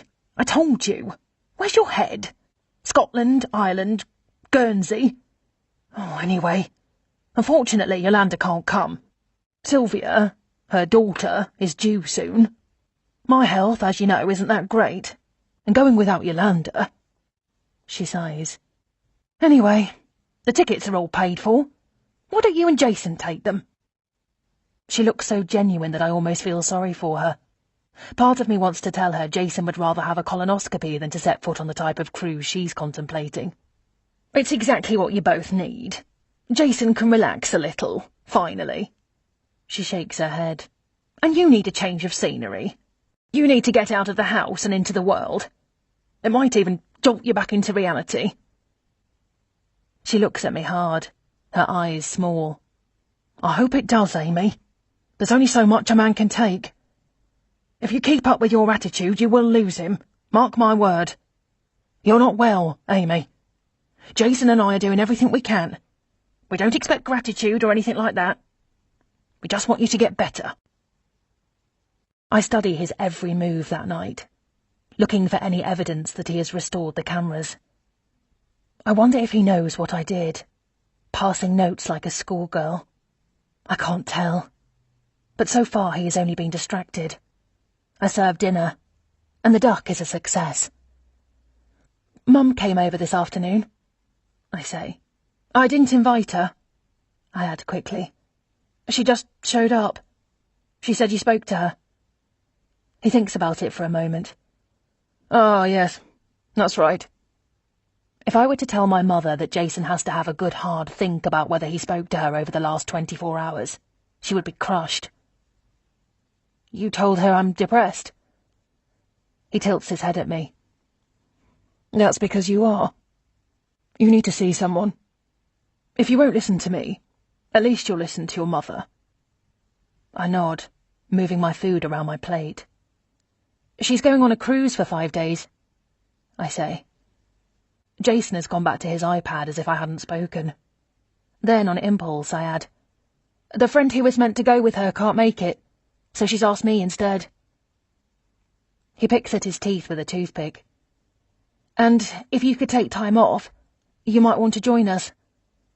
I have to say this in case she mentions it. I can always say I got the details muddled.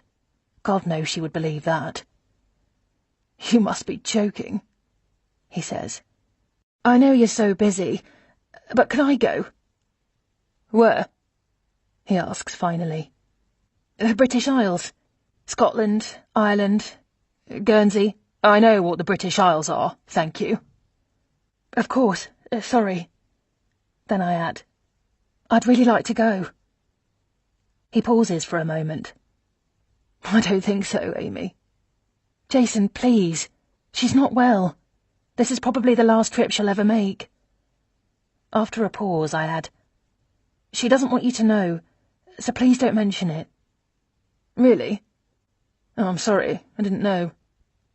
I only just found out myself. She said it would be good for me, because I'm feeling, down. That's one way of putting it. I think it would help. Then when I come back, we could start again. I smile and take his hand in mine. I want our marriage to work, Jason. I really do. And I want to have a baby with you. He stares at me for a long time. What changed? I shrug. Nothing. I'm lonely. It's time for us. I love you, you know I do. He studies my face. And it will be good for me to spend time with my mother. For the both of us. We'll see. Let me think about it. I'll let you know. I don't think I fully formulated the thought before now. Yet here it is. Perfect and absolute in its clarity. I'm going to run away. Chapter 9. I'm so much better now, I said to my mother over the phone. I'm very sorry about the other day. God, I just don't know what was the matter with me. I spoke to my doctor and you were completely spot on, Mum. Not conceiving. It's been hard. She's got me on some very good medication, and I'm so much better thanks to you, Mother. Then I told her not to say anything to Jason about the cruise. Let me surprise him. It's a wonderful gift, but you know what Jason's like. He won't accept it unless he thinks it's from me. He's so proud. That's right, Mum. Let me wait once we're on board with a bottle of champagne before I tell him how generous you've been. He'll be bowled over. It's a miracle he's letting me go. 5 days. 5 glorious days away from him. His psychotic temper. His jealousy. His constant need to belittle me. Away from that house. Away from my life. Hallelujah. 5 long days among other people. Normal people. Friendly people, presumably. 5 long days without my husband's fists pommelling me. He wants to drive me, of course. I told him Mum and I are meeting at Waterloo, where we will take the train to Southampton. Jason insists on driving me to the station, and I try to dissuade him, but he won't hear of it. Part of me wants to stop this, to tell him she called to cancel, but it's too late now. He'd never believe me. My stomach is heavy with dread all the way there. I have no idea what he would do if he figured out I was lying, but it would be the end for me. He parks the car in the drop-off space and takes my luggage out of the boot. He looks around for my mother but can't see her. His face hardens. I pull my phone out of my bag, pretending it just rang. It's her. Hope everything is okay. I put my phone to my ear. A cab honks behind us. We're only supposed to park in the drop-off space for a few minutes, and we've already been there too long. Mum, where are you? I look around for her. Oh, that's fine. I'll come to you. Yes, I know. See you soon. Bye. I turn to Jason. Sorry, darling. She's waiting for me at the platform. She must have misunderstood. I can sense him weighing whether to come with me or not, but more cars are honking now, and he can't stay parked here. Finally, we say our goodbyes. I try not to look the way I feel, elated, excited, and desperate to get away. Only after the car has turned the corner do I let my breath out. The train journey is uneventful, yet the rubber band that connects me to Jason is stretching with every mile. I feel that it will snap soon. At Southampton Terminal, I need a moment to get my bearings. The ship waiting at the terminal is enormous, much bigger than I expected. People are everywhere, of all ages and sizes, being guided into lines where we wait our turn, all beaming with anticipation. Finally, my turn comes to step forward and present my travel documents to a man in uniform behind the counter. I keep expecting someone to tap me on the shoulder and tell me a mistake has been made, and I have no right to be here, and I best get home immediately, where my husband is waiting. He hands me a small folder with documents. Will you take both keys now? He asks. 2? No, it's just me. He glances at his paperwork, frowning. My husband was going to come with me, but he couldn't make it at the last minute. Has he not made the changes to the booking?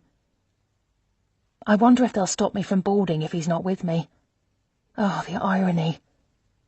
He taps a few keys on the keyboard and frowns at the screen. My stomach is clenched in nervousness. What if I don't get on the ship? What then? Could I still disappear? Walk away, never to be found again? He taps the screen with one finger. It's all right. I've made the changes.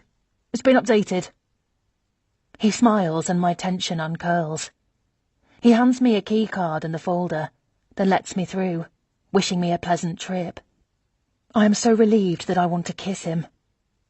I walk up the gangway and am suddenly inside the ship, moving past large sets of tropical backgrounds, in front of which people are standing posing for photos. Would you like your photo taken, madam? A young woman asks. She is looking behind me, presumably for my husband, my child, or a parent, because nobody travels alone on these cruises. They're for couples, for families or groups of friends, not for single women like me. No, thank you, I say. Maybe later. Someone taps me on the shoulder. My heart does a somersault. This is it. He's found me. I'm going back. Excuse me, I couldn't help overhearing you're travelling alone, says a woman with an American accent. So am I. Maybe we could keep each other company. I'm Barbara. She has a beautiful head of red hair, almost bouffant, and a brilliant warm smile. I like her immediately. I shake the hand she extends. I'm Amy. To say I'm excited is an understatement. I've never seen anything like this place. A kind of fantasy world for young and old. I love it so far. I get lost, then I find my way and reach my cabin, but my keycard doesn't work. Fortunately, staff are everywhere you look, ready to help. I'm sorry, ma'am.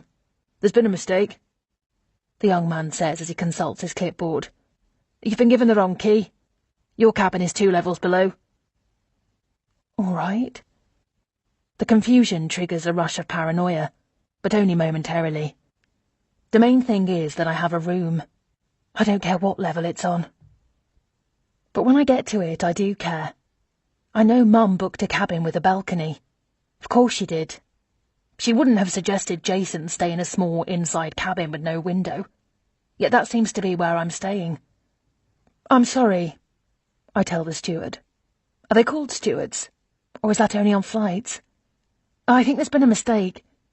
I was supposed to be in cabin 3440. This is my paperwork, you see? Is this your luggage, ma'am? Yes, it is. So this is your cabin, ma'am? If you'd like to upgrade. No, I don't want to upgrade. I am supposed to be in a different cabin. The luggage was brought here by mistake. He checks his clipboard. This is your cabin, ma'am. See? I argue half-heartedly. Whatever the problem is, I don't want to bring attention to myself. Not while we're still in port. I can always deal with it later. You know, actually, it's fine. Thank you. I slip inside and close the door.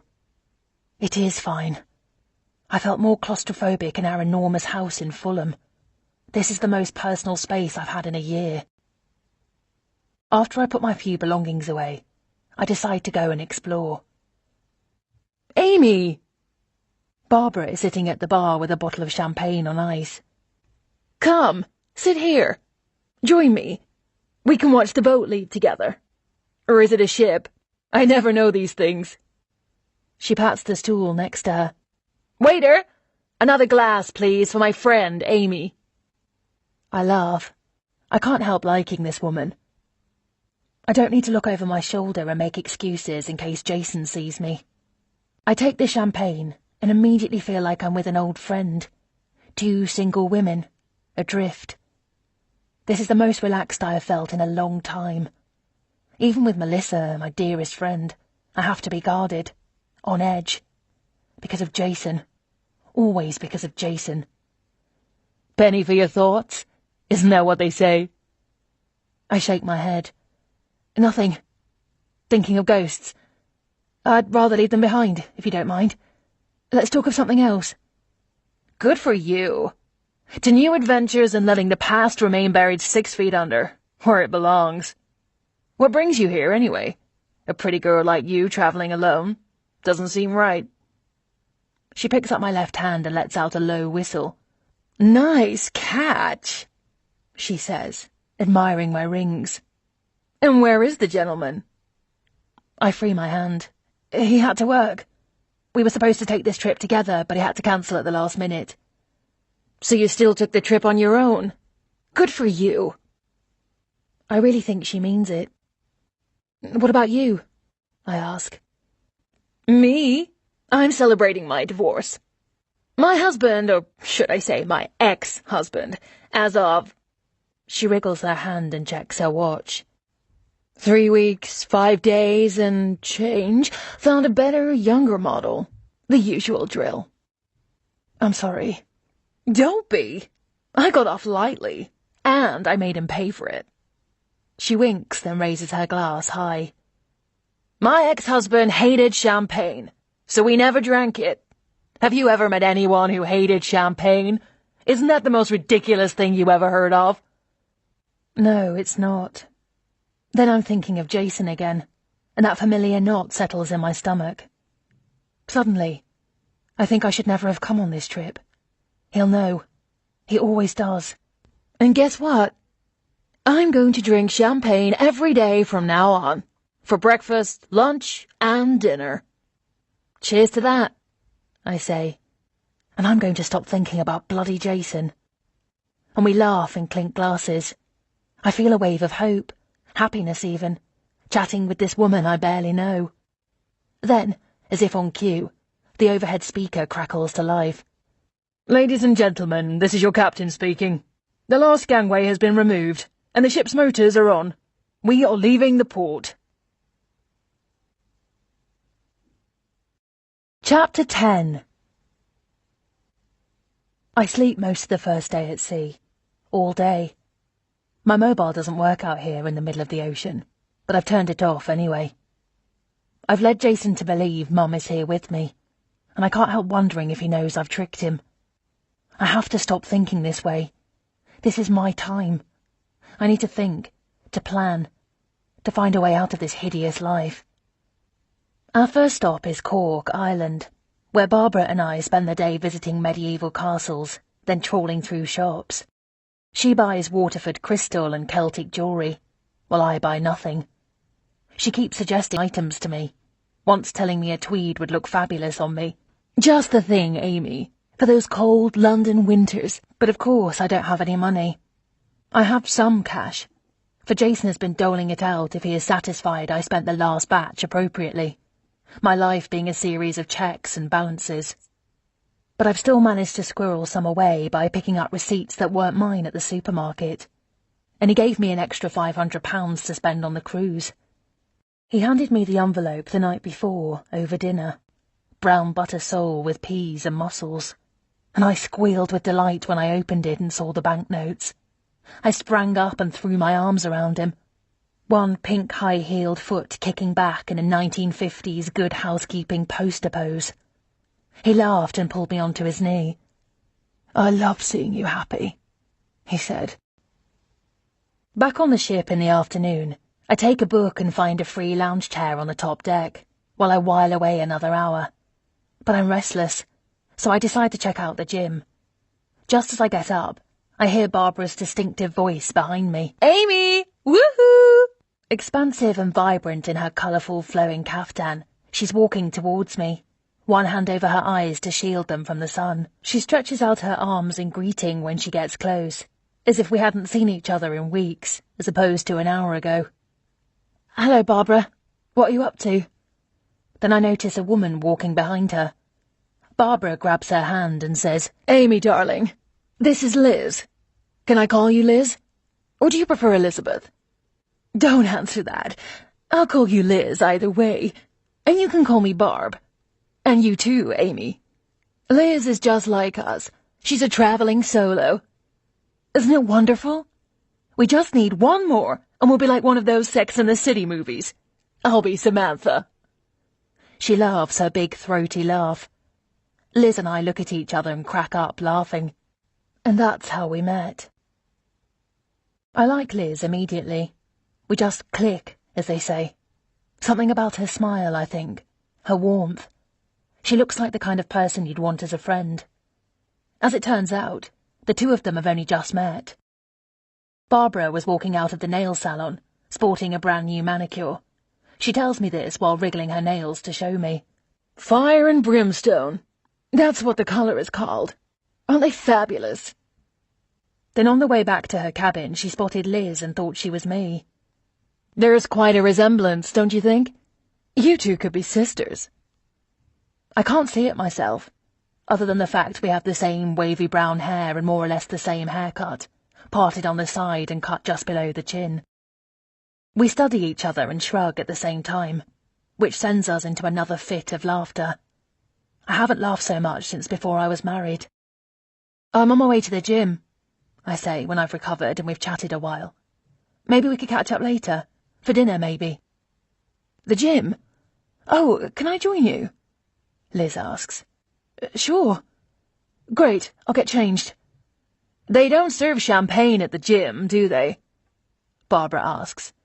I laugh. "I'm afraid not. I think that would ruin the purpose." "Count me out, then. I'll be at the bar. Join me when you're ready, ladies." That was another thing Jason took away from me as punishment for getting home late after a session with my personal trainer. I'd returned home after 7, still sweaty from my workout, to find him sitting in the living room, his face taut with rage. He'd been going crazy with worry, he'd said.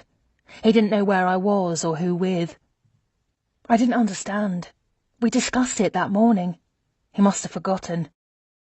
His open hand slap to the back of my head brought me to my knees. I was a liar. I was making excuses for my behaviour. I was a whore. I got a call the next day from the owner of the gym, asking me if I was all right. Jason had gone there that very morning, insisting the personal trainer be fired. He got laughed off the premises by the sound of it. Blushing with shame, I mumbled something about a misunderstanding and hung up. That night he came home with a single exercise bike, which he set up in a spare bedroom. "There," he said. "This way you can get fit right here. At home." At the front of the boat, the gym is surrounded by windows on 3 sides. Passengers can exercise while watching the sea part at the front of the ship. The sun is going down, and the gym is almost empty. Each of us steps on a treadmill side by side.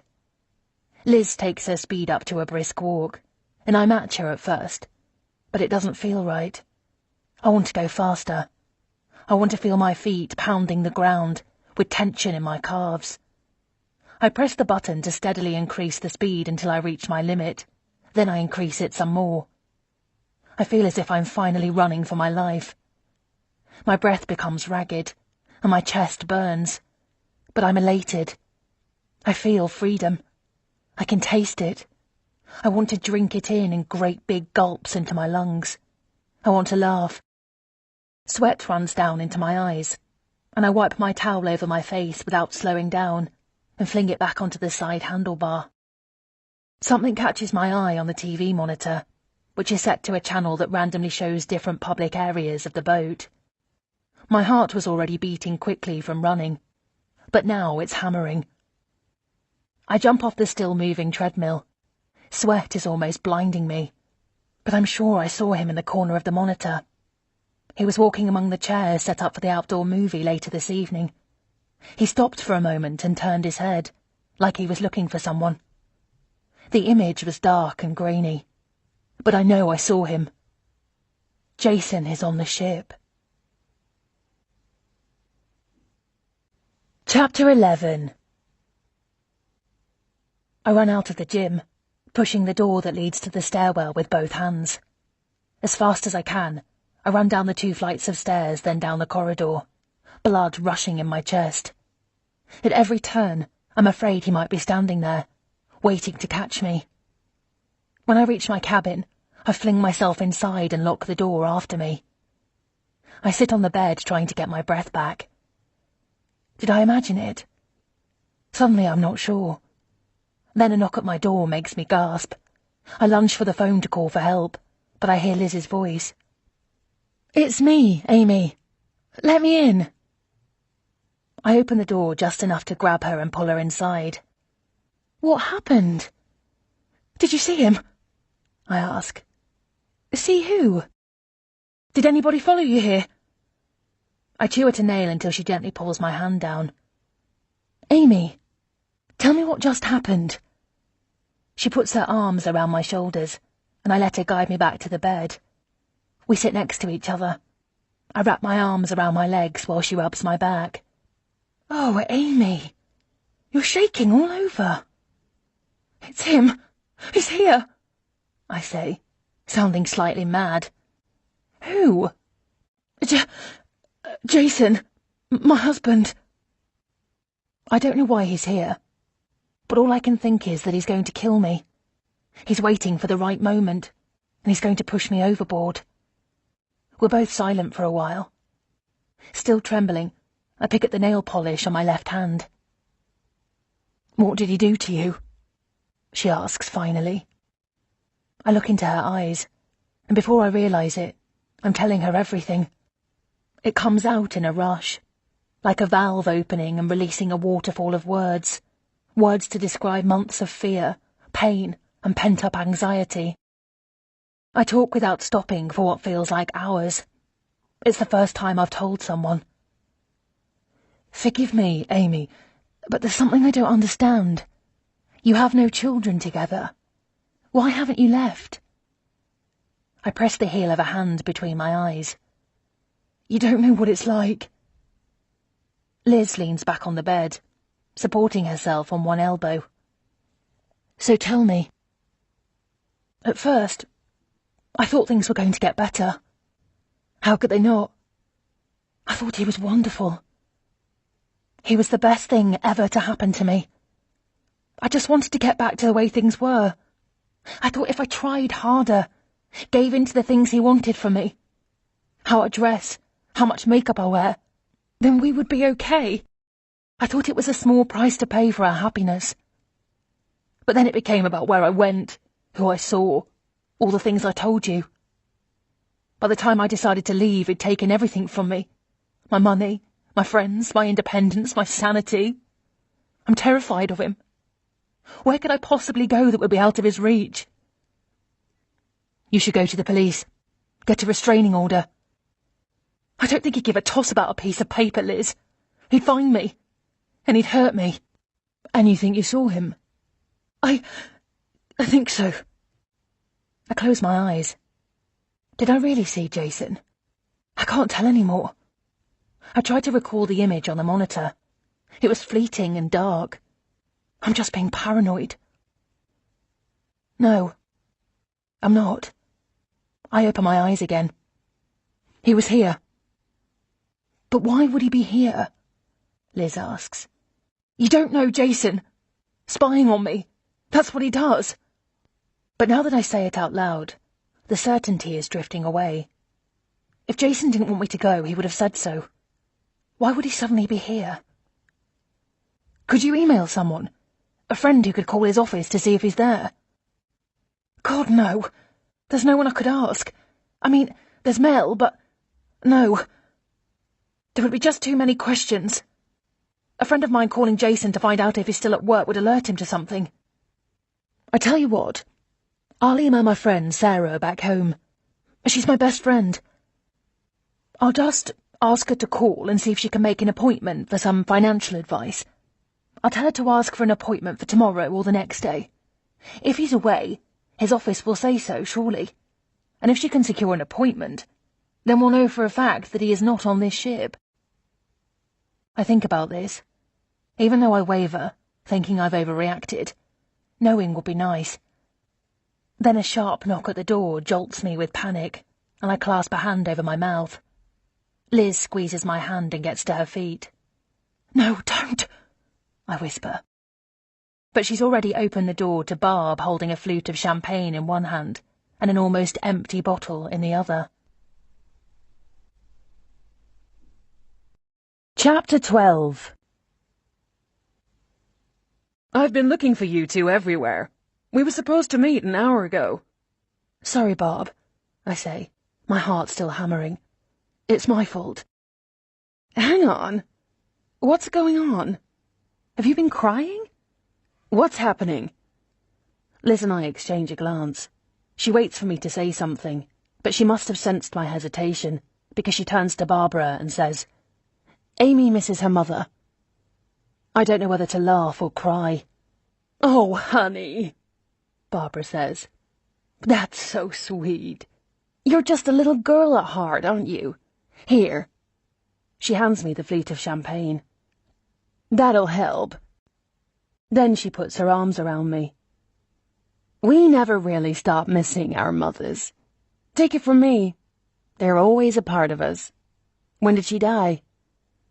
For a moment I'm confused. Then I get it, and my hand flies to my mouth. "Oh, God, no! She's not dead. She's very much alive." "But I thought... You mean you missed your mother because she is not here? Oh, Amy, that's so sweet. You sweet little thing." We all laugh. I shake my head and feel like an idiot. I begin to suspect I've conjured up Jason and everything is fine again. Barbara hooks her arm into mine and says, "Let's have dinner." I hesitate. Then Liz says, "Why don't I go and get a tray from the buffet? I could bring back some salads. We could have it here." "Eat here?" Barbara asks, as if Liz has suggested we eat off the floor with our hands. "What's the matter with you?" Liz gazes at me. "I don't think Amy feels like going out right now." "But what is this nonsense about you going to the buffet? What are you suggesting? Fish and chips on a plastic tray, with some half-wilted salad on the side? I don't think so. No. Let's go to my suite, and I'll get my butler to bring us something delicious and a lot more champagne." "You have a butler?" Liz and I blurt at the same time. "Well, yes, ma'am. Every suite comes with a butler, and he's very handsome, too." "Let's go. It's very close. Just one floor up." Liz looks at me hesitantly as if to ask, "Could you do that?" I nod imperceptibly. "Yes, I'd like that, Barbara. Thank you." Barbara's suite is enormous. It has its own living area, separate from the bedroom, and spacious enough for a proper sofa, 2 armchairs and a coffee table. "This is something else," I say. "You make me feel like I'm slumming it." "Thank you. And you are slumming it. Come and sit down." She indicates the sofa. Sitting on the armchair, Liz gives me a little nod as if to ask, "Are you okay?" I nod back. That night in Barbara's room, the conversation turns more intimate. We all drink maybe too much. I'm sitting back in Barbara's lounge, my head resting against my elbow. She sits next to me, wearing a long flowing dress, her feet tucked under her. Liz is sitting in the armchair, her feet up on the edge of the ottoman. "What about you, Liz?" Barbara asks. "Is your mother still alive?" Liz takes a moment to reply. Then suddenly, her eyes fill with tears. "You okay?" I ask. "Oh, dear. I'm such a klutz," Barbara says gently. Liz waves a hand in front of her face. No, it's fine. I was adopted when I was a baby. My adoptive mother passed away 3 months ago. I miss her terribly." "I'm so sorry," I say. Barbara gets up and puts an arm around her. Liz laughs. I'm okay, really. She runs her fingers under her eyes and takes a breath. My birth mother put in a request to meet me a few years ago. What did you do? I ask.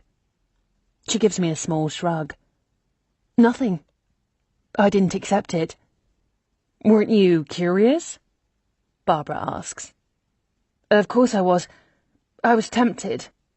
But I didn't think it would be fair to Mum. I never even told her about it, and I didn't want to go behind her back. We were very close. It didn't seem right. Barbara tilts her head at her. So what about now? Liz slaps her hands on her thighs. That's why I'm here. What do you mean? I flew from Australia, that's where I live, to meet my birth mother. I'm going to see her in 2 weeks. She lives in a small town somewhere north. Millhaven. Have you heard of it? Barbara and I shake our heads. Well, I think it's quite small. She smiles. So here we are.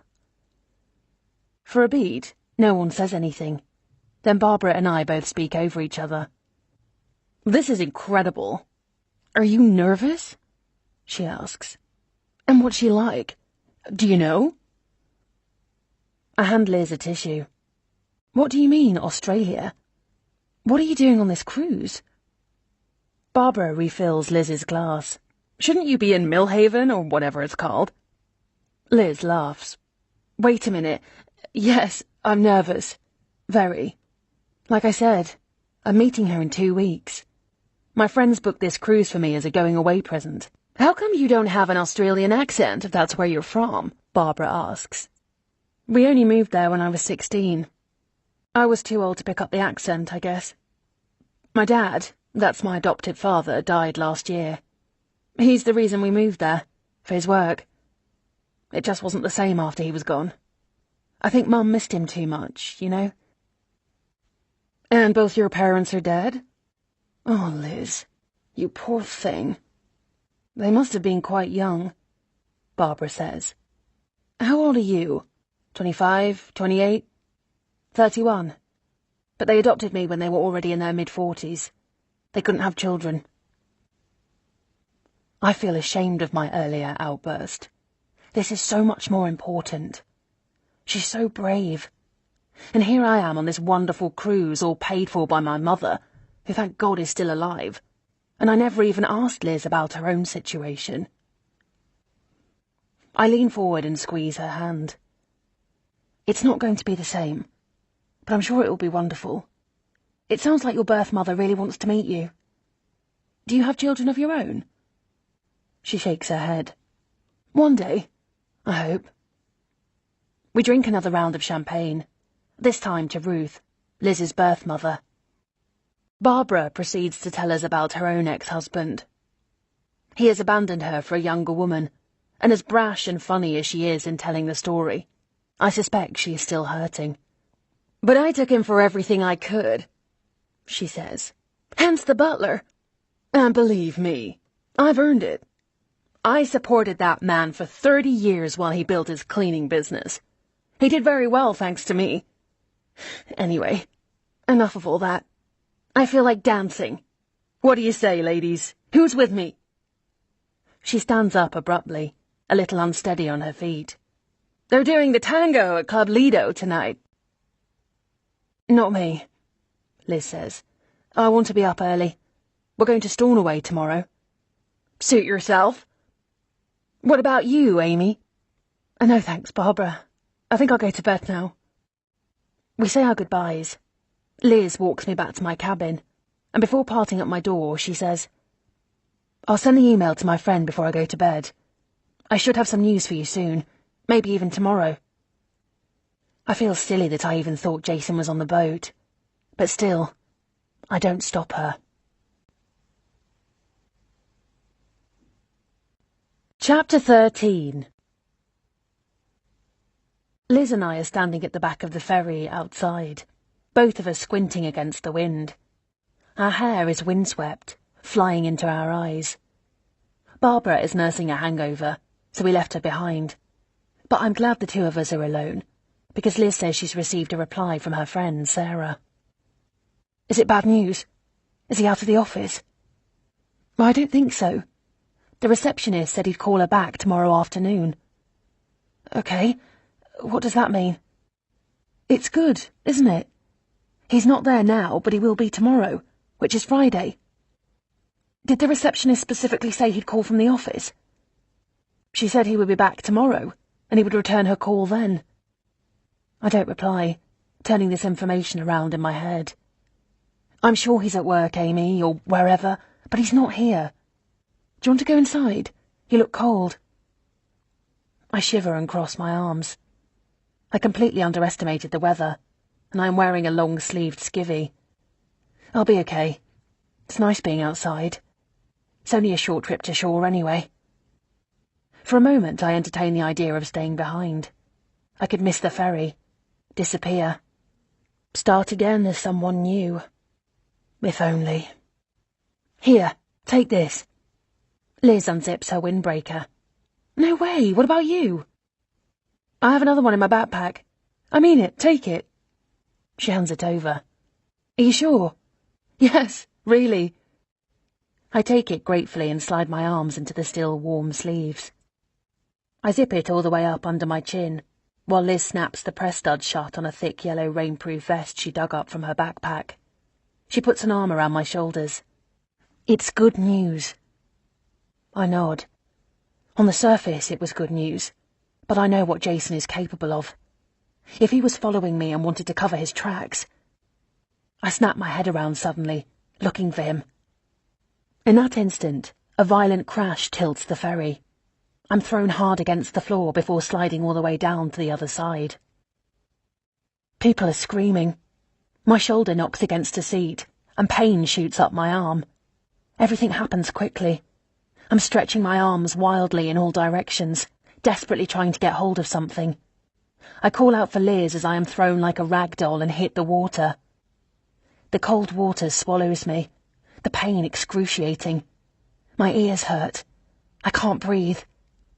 I try to figure out which direction is up, but am caught in turbulence. I catch a flash of yellow. Liz!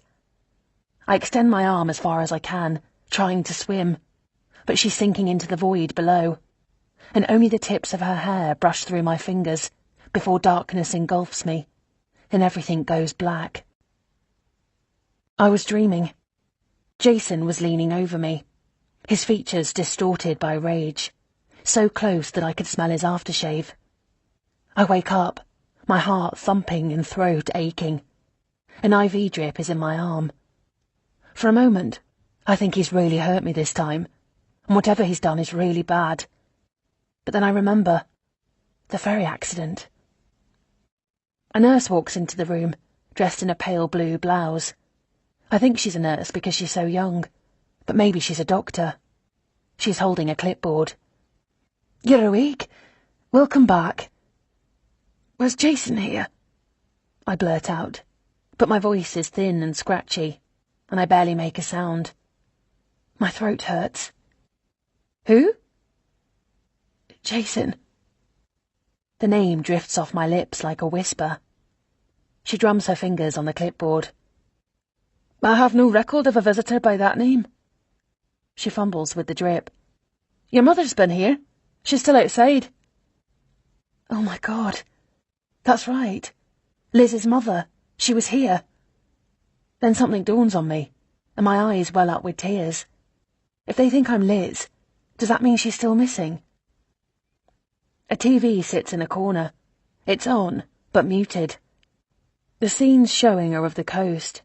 A large tanker, people on stretchers, and people huddled with thin metallic blankets on their shoulders.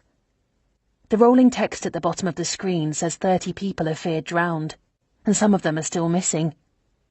Most of the people on the ferry are feared dead. Feared dead? But if they think I'm Liz... I turn to the nurse. Liz. Very good. You know your own name. She smiles and takes my pulse while staring at her watch. Jason appears on the TV, and I gasp audibly. He appears to be outside his office. My mother is there too. Can you turn it up, please? I ask. The nurse points the remote and unmutes the sound before handing it to me. Devastating news. I pray to God that we will find her. The last 3 days have been agonizing. 3 days? I just hope we can retrieve her body. He wipes his eyes with his thumb and index finger. So we can give her a proper burial. He turns to my mother and puts one arm around her shoulders. Jason thinks I'm dead. The camera turns back to the interviewer. Although the search and rescue teams continue to search the area, the authorities are fearing the worst for the people still missing. Amy Logan is one of them. A photo of me fills the screen, and my heart somersaults in my chest. The nurse is focused on the drip while I fumble to operate the remote. She notices and frowns, turning to the TV just as my photo disappears, replaced by a shot of the ferry. She takes the remote from me and turns the TV off. "Your mother is outside," she says. "Do you want to see her now?" My mother. Not my mother, Liz's mother. Jason thinks I'm dead. "I don't remember," I say, my voice thin. "What do you mean?" "I don't remember anything," I say. Then I add, my voice breaking, "I don't remember my mother." "Okay. You are not to worry, Liz. You've been in a coma for 3 days and it's very common for people in your condition. We're going to run some tests, but you have nothing to worry about. It will come back. You'll see." It's just for now, I tell myself. Just until I think of a way to get Jason out of my life. A temporary reprieve. That's all. Chapter 14. The doctors will let me go home today. By home, I mean Liz's home. Or rather, Ruth's home, Liz's birth mother. This morning, Ruth brought me clothes to wear that belonged to her other daughter, Debbie. But the windbreaker I was wearing is still in the closet, and Ruth examines it as we leave. "It's torn," she says. "Probably not much use now, I'm afraid." She smiles sadly and hands it to me. Liz's jacket. I take it slowly and hold it against myself. I feel the pockets, and suddenly, everything makes sense. Still in there, secured by a zipper, is Liz's wallet, as well as a plastic card still attached to a lanyard. It's the key she used to get into her cabin. That's why they think I'm Liz, and Ruth has never met her before. She's seen photos, but has never met her in person. They never even spoke on the phone, as far as I can tell. Of course, I also remember what Barbara said about how much we looked alike. I'm just buying time. That's all. I'll figure something out, then I'll recover my memory and apologise. And with a bit of luck, Liz will be back, and she'll be okay. I pray to God that this is true. Barbara. In the car on the way to Ruth's house, I borrow her phone so I can access the internet and find out more about the accident. A tanker ran into the ferry. Somehow, by the time they saw us, they were too close. The collision was so fierce that people inside were knocked unconscious before falling into the sea. Most people drowned. Some people have yet to be recovered. Amy Logan, wife of the London financier Jason Logan, is one of them. Jason thinks I'm dead. Everyone does. Barbara wasn't on the ferry, I remember. She stayed behind on the ship, so she must be okay. We drive for almost 3 hours before reaching the town where Ruth lives. She points out various landmarks. "Over there is the Abbey. It's 14th century and a private home now, but you can still visit parts of it.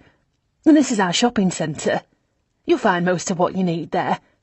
We have a very good university, and the farmers' market is very popular. People from all over the county come here on Sundays." She chatters on for the whole journey, and I barely say a word.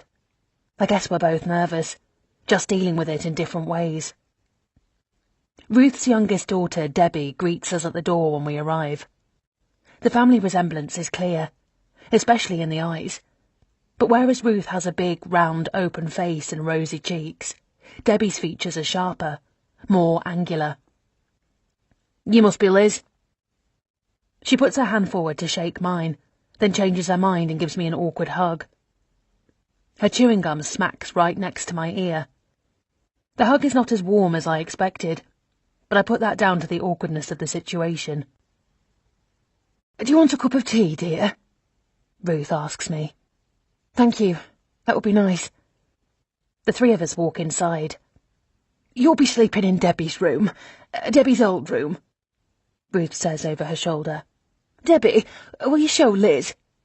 Sure. Come with me. It hasn't been my room for 6 years now, ever since I got married.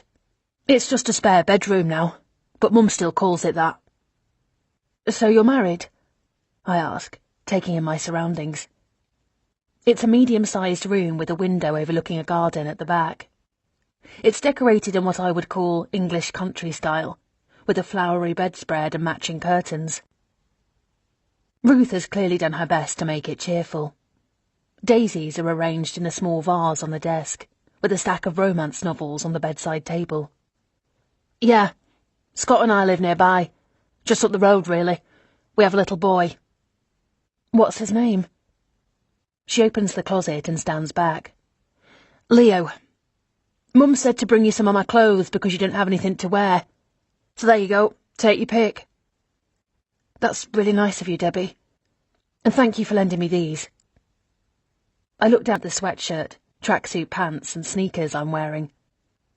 Debbie stands with her arms crossed over her chest.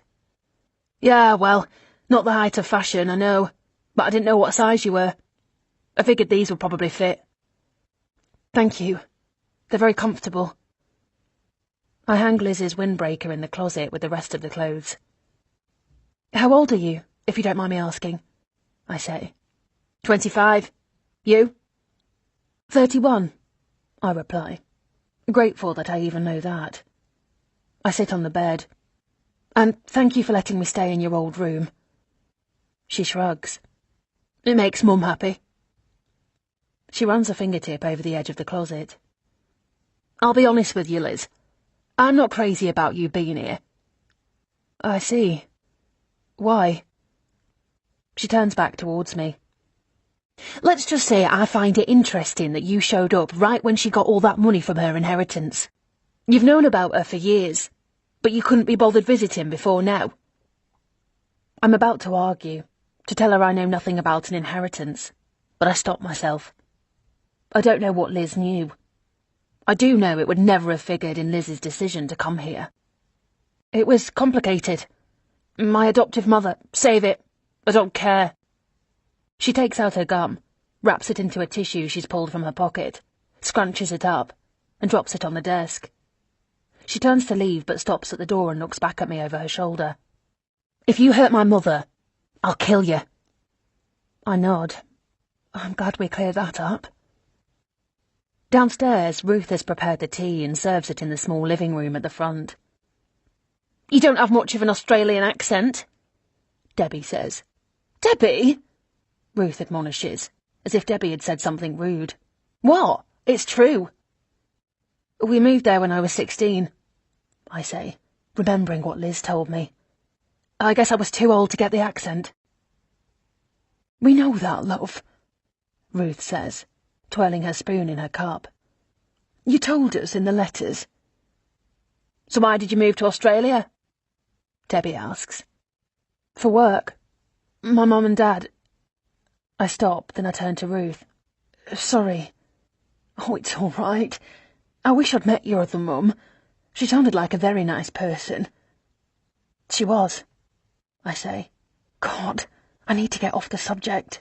I know nothing about Liz's life, and if they exchanged letters, Ruth is bound to know more than I do. I wonder if she kept them. She must have. Ruth wouldn't throw away letters from the daughter she'd never met. Ruth takes my hand. Liz, I just want to say I'm so happy you're here. I can't tell you how much. But you've gone through an awful lot, and we've got plenty of time to get to know each other. All right, love? I don't want you to worry about anything. I'm sure you have lots of questions for me, and I have lots of questions about your life too. And about your mum and dad, and we can talk as much as you like tomorrow, and the next day, and every day after that. But I think today, you just need to take it slow. What do you think, love? I think Liz would have liked you very much.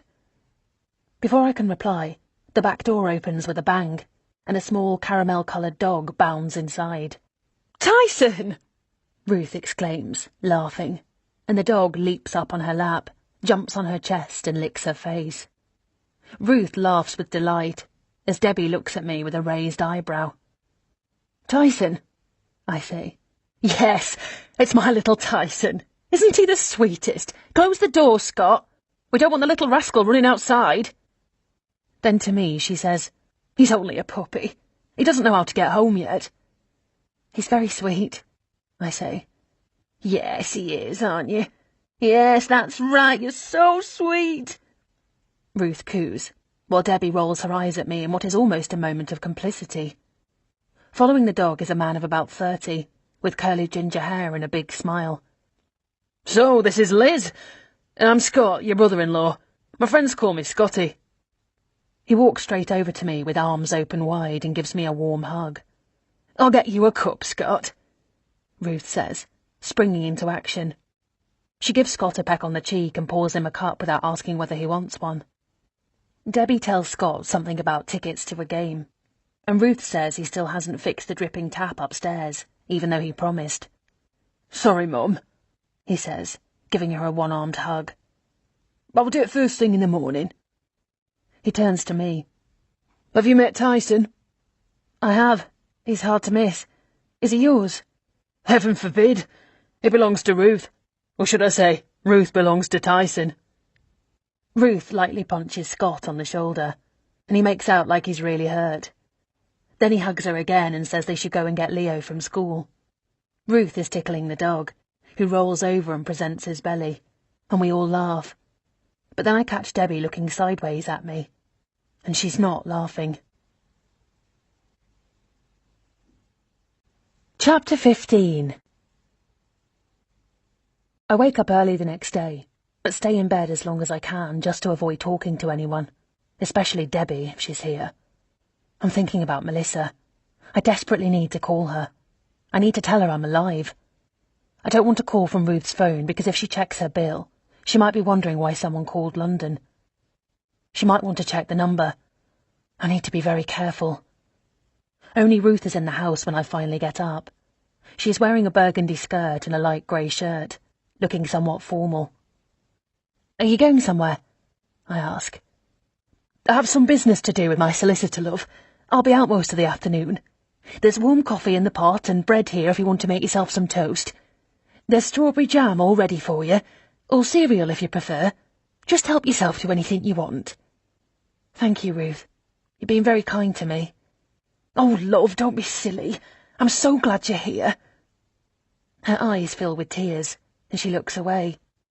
She opens her purse and hands me a couple of banknotes. "Now, I know you came here with nothing. You can't go around without any money." I hesitate, but she puts it in my hand.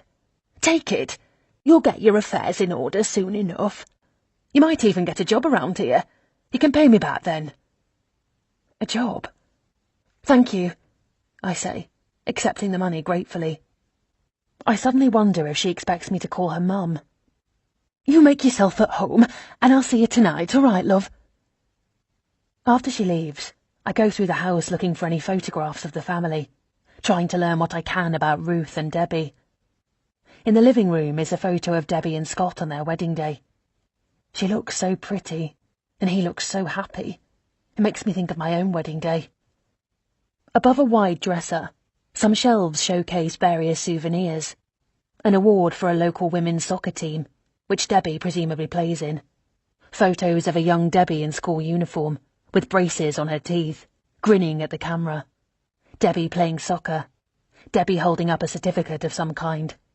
A very young Debbie playing at the beach, concentrating with a bucket and spade in her hands and a frilly hat on her head.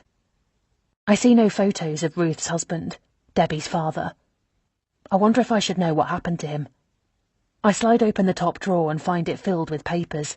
More photos of Debbie that didn't make the display. Bills, some coupons for the local supermarket. And right at the bottom, a bundle of letters.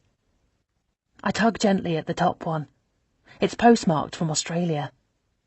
My breath quickens as I gently pull out the bundle, then prise the first letter from its envelope. Dear Ruth, I hope you're all well. I've just returned from a holiday in Cairns with Mum. Cairns is up north and very, very hot. Plus, it rains all the time. It doesn't sound like much of a holiday, but actually it was fabulous. I've enclosed some snaps so you can see. I'm sorry to hear you've been unwell. Mum has diabetes too, so I can imagine how difficult it is. What the hell are you doing? I scramble to put the letter back in its envelope and turn around. Debbie is standing in the doorway, hands on her hips. Debbie, you scared me to death. Are you going through our things? She strides right up to me and pushes the drawer closed forcefully. Then she sees the bundle of letters on the dresser, picks them up, and quickly shuffles through them. These are yours, she says. I know. Why are you looking through your own letters? Because I thought they would help me remember. I'm just trying to get my bearings, to be honest. I'm looking for something familiar. You shouldn't be so nosy. If you want something, just ask for it.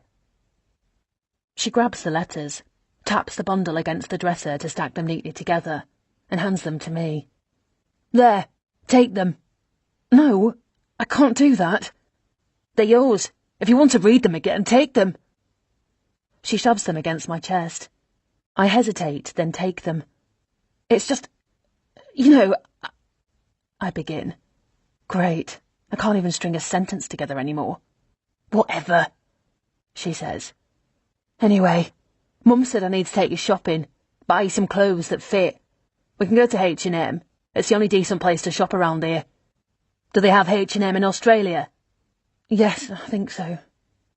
She narrows her eyes at me, then shakes her head. I'll wait for you in the car. I buy myself the basics. A pair of cream trousers, a pair of jeans, half a dozen t-shirts, 2 nice shirts and some underwear. It's a far cry from the haute couture I've been wearing the past year, and I never want to wear anything like that again in my life. Afterwards, Debbie says she needs to go to the pharmacy to fill a prescription. A few people are already waiting, so I suggest I'll go for a walk and meet her in the car park. Suit yourself, she says.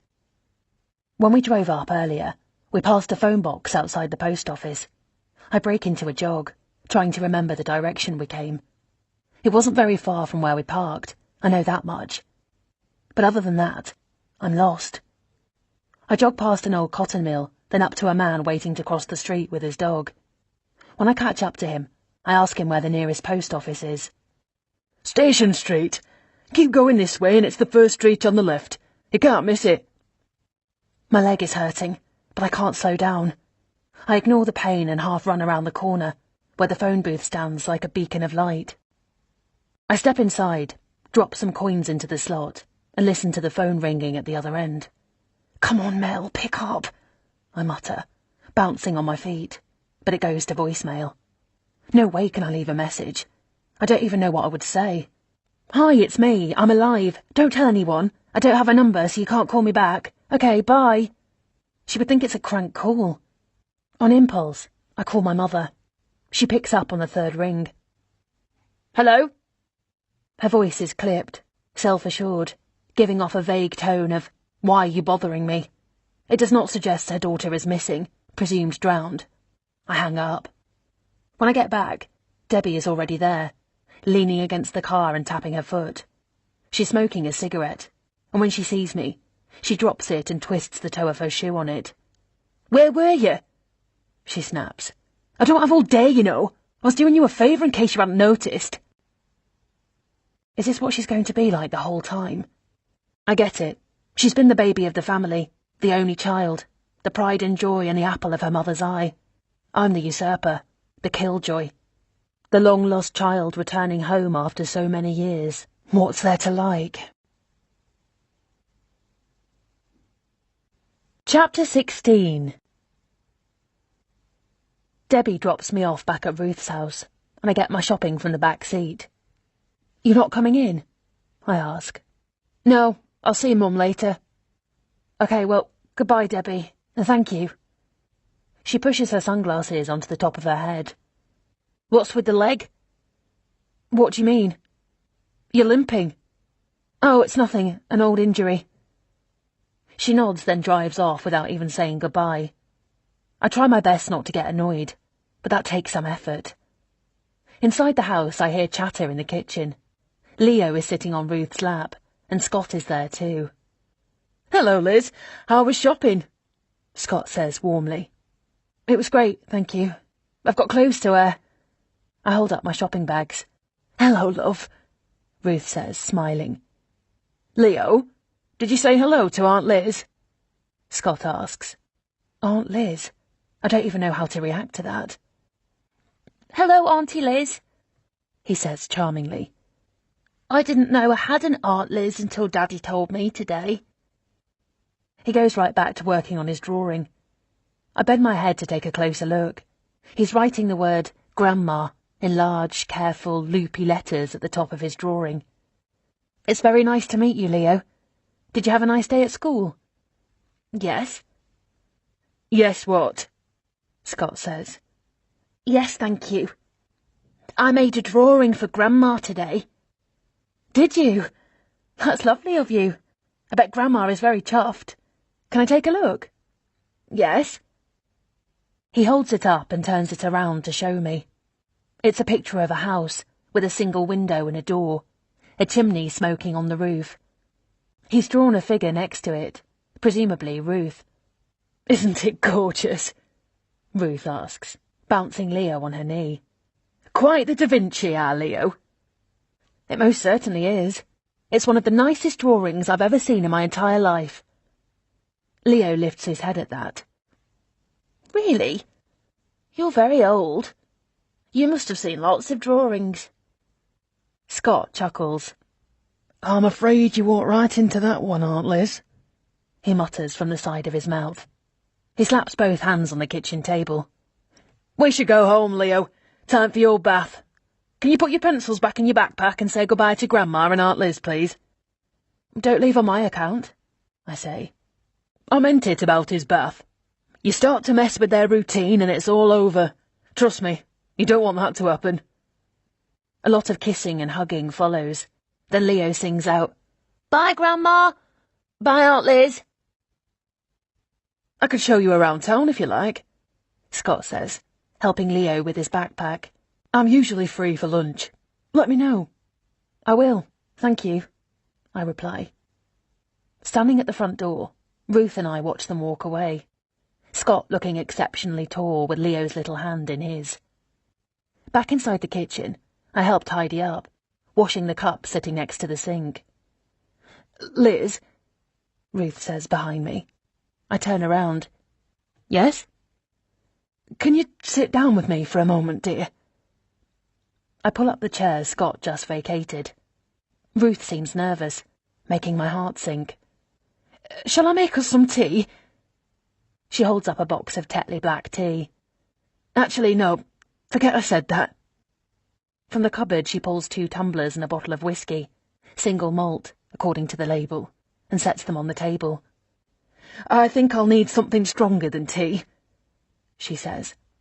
Ruth, we don't have to do this now. Of course we do. I promised we would. A promise is a promise, my dear. You deserve to know more than anyone. Then she adds, I named you Daisy when you were born. I was 17. Now I'm almost 50. I didn't want to give you away. I really didn't. She takes in a sharp breath. Tears prick the backs of my eyes, and I reach across the table to take her hand. It was different then, she continues. My parents, they were religious. Everybody was religious. The boy, well, he wasn't going to do the right thing by me. He was just a local lad, and his parents had grand aspirations for him. And why shouldn't they? Everyone wants what's best for their kids. Maybe pregnant wasn't going to be the best for anybody. Suddenly she looks up, and her face crumbles. I'm sorry, love. I shouldn't... It's all right. I understand, I really do. You don't have to explain. She knocks back the glass of whiskey and pours another. Dutch courage.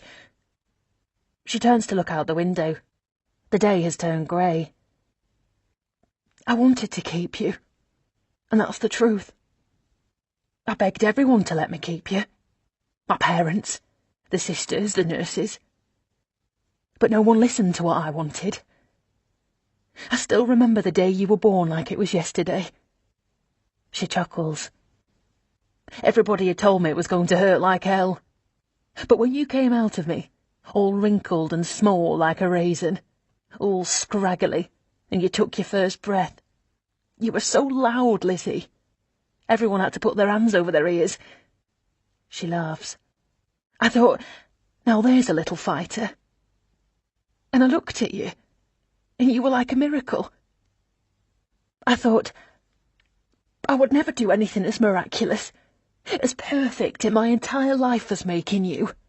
It was like nothing I'd ever experienced, giving you life. I was just a kid myself. She wipes her tears with the palm of one hand. Now, it wasn't the 50s, but there was still a stigma attached to a single mother, especially a 17-year-old one. Might as well have worn a placard. She raises her fingers to make air quotes. Local slut. My parents wanted me to have a chance. I know that. They weren't bad people. They did what they thought was best. And maybe they were right. I don't know. Could I have taken care of you? Given the best life you could live? I don't know. But God, I missed you, Daisy. Every single day. This is the most horrible thing I've ever done. I feel like the biggest fraud. I can't believe I put this poor woman in this position. What's wrong with me? Maybe my mother was right after all. How can I be so selfish? Ruth is pouring her heart out, desperate for some resolution, maybe even some redemption. And here I am, putting my own needs ahead of hers, ahead of everyone else's. You did the best you could, Ruth. You didn't have a choice. Didn't I? I just don't know anymore. I know you can't remember much right now with the accident, but have you been happy, Lizzie? Have you had a good life? A happy childhood? Did you love your mum? Did your parents love you like you were the most precious creature in the world? Because these are the questions I've asked myself every day. I nod. Yes, yes, and yes. Yes to all these questions. I don't remember much, but I know I was happy, and I was loved, cherished even. This is too much. It's just not fair for her, and I can't bear it anymore. I'm not a horrible, selfish person. I can't keep doing this to Ruth. I have to tell her I'm not Liz. But I met her, only briefly, and she was one of the kindest people I've ever met. She was so sweet to me. She was kind and caring, generous, and yes, she looked happy. She loved her mum, her other mum, and she had a moral backbone, just like you, Ruth. She didn't meet you before because she didn't want to hurt her other mum's feelings, but she couldn't wait to meet you, and she already loved you. I put my hand over hers. Ruth, I need to tell you something. Am I interrupting something? My heart leaps out of my chest. Debbie is standing in the doorway, holding a shopping bag with the H&M logo. Her eyes are sharp with anger, which makes me pull my hand away. Ruth wipes the tears off her cheeks with her fingers. You're obviously in the middle of something. Sorry for interrupting this little tete-a-tete. Are you looking for Scott and Leo? Ruth asks. They were here. You just missed them. I didn't just miss them, Mum. They've been home for ages. Leo already had his bath. Her eyes fall on the bottle of whiskey. You're not supposed to drink that, Mum. Remember? She takes a bottle, shoves it into the back of the cupboard and slams the door shut. You all right, Debbie? What's the matter? Ruth asks. Nothing's the matter. She dumps the shopping bag on the table in front of me. You left this in the car. I thought you might need it, but I've obviously come at the wrong time. Don't be like that, love, Ruth says. It's okay, Mum. I'm going anyway. Oh, wait, there's one more thing. She digs into her pocket and hands me a piece of scrunched up paper. A journalist called this morning. I meant to tell you. They're doing a story on the survivors. He wants you to call him back. I stare at her for too long. A story? I ask finally. I just said that, didn't I? The piece of paper is a small ball, so I lay it flat on the table and slowly remove its creases with my palm, trying to buy time. I wonder if Debbie can tell. A name and a number are scribbled on the paper. You've gone all pale, Debbie says, frowning. Have I? Maybe it's the alcohol. I don't usually drink. But she narrows her eyes at me in a way that makes me uncomfortable. Don't you want to do the story? I didn't say that, but I can't remember much, so... Which is why you should do it. I would have thought you'd do everything possible to get your memory back. Debbie, stop bullying her, will you? Ruth interjects. Yeah, well, whatever. I'll leave you two to it then. She walks out without saying goodbye, and Ruth shoots me an apologetic look. I don't think she likes me very much, I say. Don't worry about that, she says. She'll come around. I don't know why exactly, but I start to cry and can't stop. Not just because of Debbie, of course. It's everything. My whole messed up life. It's being stuck in limbo. It's Ruth's story. It's Liz. Ruth has dragged a chair close to mine and put her arms around me. There, she whispers soothingly. It's going to be all right. You'll see, love. I rest my head on her shoulder while she caresses my hair and whispers sweet words to me. No one has ever done that for me before. Certainly not my own mother. What were you going to say before? She asks. What? You had something to tell me. I wipe my cheeks with both hands. I think of Jason and of the journalist wanting to do a story. It's too late to tell the truth. Jason will find out immediately and come after me. Then he'll kill me. I don't know. I can't remember. I kiss her on the cheek. You're a wonderful mother, Ruth. I wish more than anything that Liz was here instead of me. Chapter 17. So far I've heard no news of Liz. She hasn't been found. Almost 2 weeks have passed since the accident, which doesn't augur well. 2 weeks is too long to be missing if you want to be found alive. The phone rings downstairs. I'm awake but still in bed when Ruth walks in after a soft knock on my door. Lizzie, you awake? It's for you, on the phone. My whole body tenses, but I pretend to be asleep. She says my name again, but I don't react, so she retreats and closes the door softly. Then I hear her voice again downstairs. I can't make out the words, but she speaks for quite a while. When I emerge, she's in the kitchen making toast. Your friend Sarah called this morning. Lovely girl. Poor thing. She's so terribly worried about you. She left a number so you can call her back. She points at the table. I pick up the notepad. I don't want to call Australia from your phone, Ruth. I'll get myself a prepaid mobile today. Don't be silly. Of course you can call from my phone. Why don't you do it now? She said she'll be up late. I pull out a chair and sit down. What is it, love? I just need more time, that's all. I don't remember much. It makes things difficult. She knows that, love. Go on, it will do you good. You'll see. You might even remember something. I get up slowly and pick up the phone. I dial the number. I close my eyes, praying that Sarah has gone out. She picks up immediately. Hello? Sarah? It's me. It's Liz. My heart is thumping in my chest. Oh my God! Liz! It's really you! How are you? Are you okay? Oh my God, I've been so scared! She goes on like that for ages. I tell her that I'm fine, that I'm here with Ruth, that everything is okay. You sound funny, she says. Maybe it's the distance. There's a delay on the line. It's a bit distracting. Ruth says you can't remember anything. That's right. Not even me. No, I'm sorry. She sighs. I really miss you. We all do. Tom was beside himself, as you can imagine. When are you coming home? Tom? Did Liz mention him? I can't remember. I don't know yet. OK, well, you take care of yourself, and call me again, all right? I'm worried about you. Did the doctor say when your memory will return? Soon. It's nothing to worry about, apparently. Perfectly normal.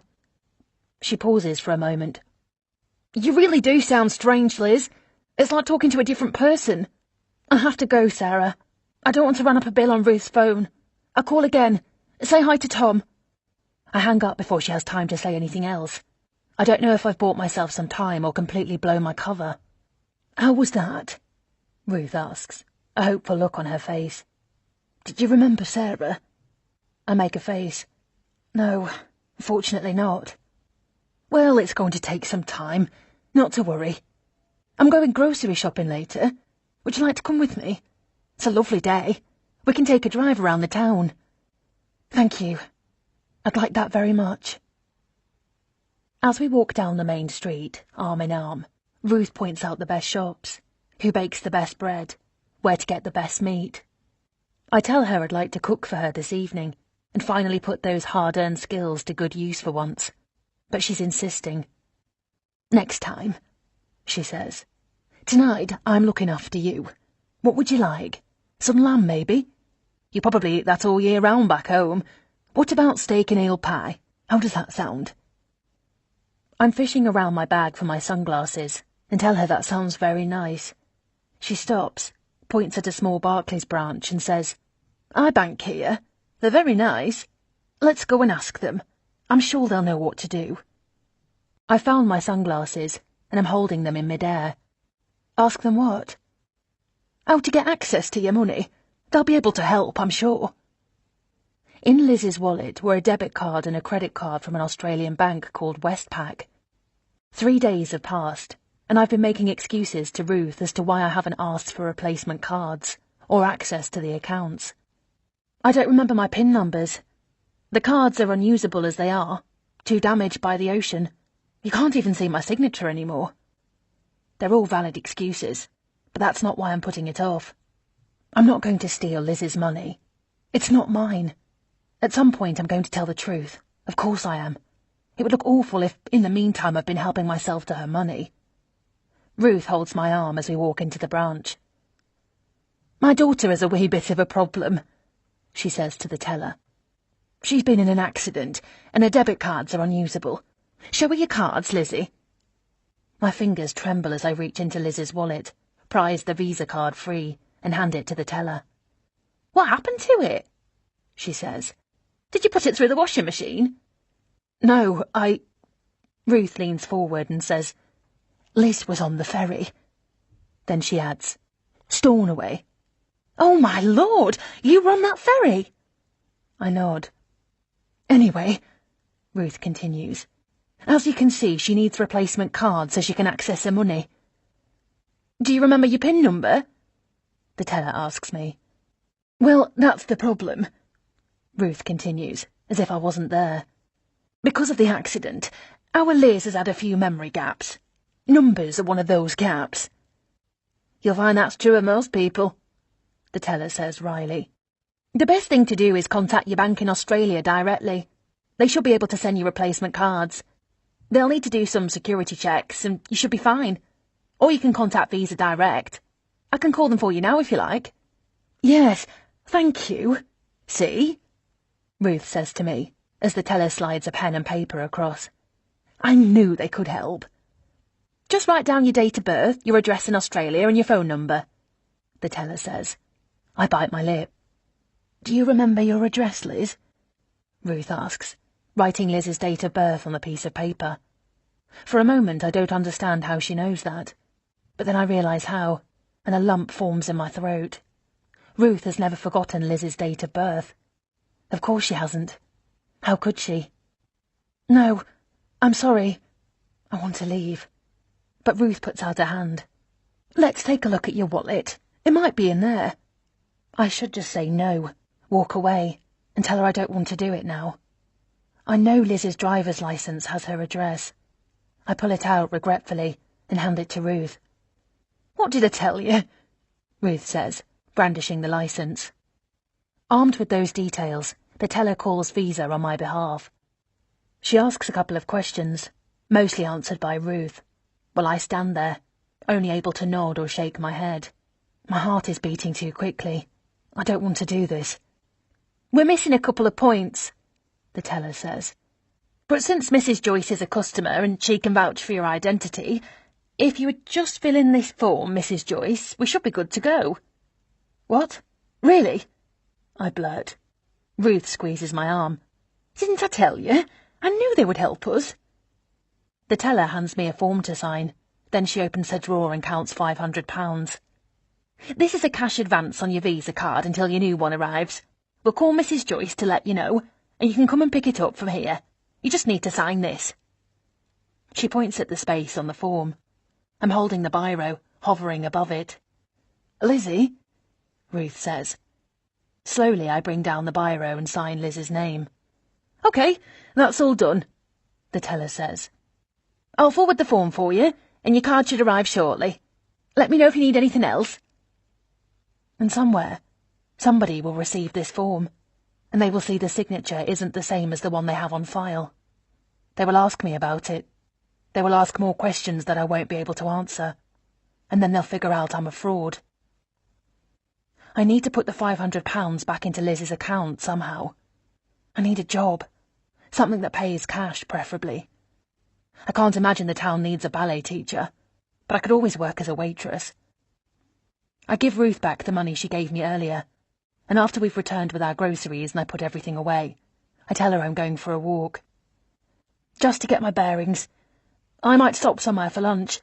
Would you like to join me? Thank you, Lizzie, but you go. I've got to trim the roses. I've put it off for too long already. I'm relieved, and on impulse, I kiss her cheek as I walk out the door. I've never done that before.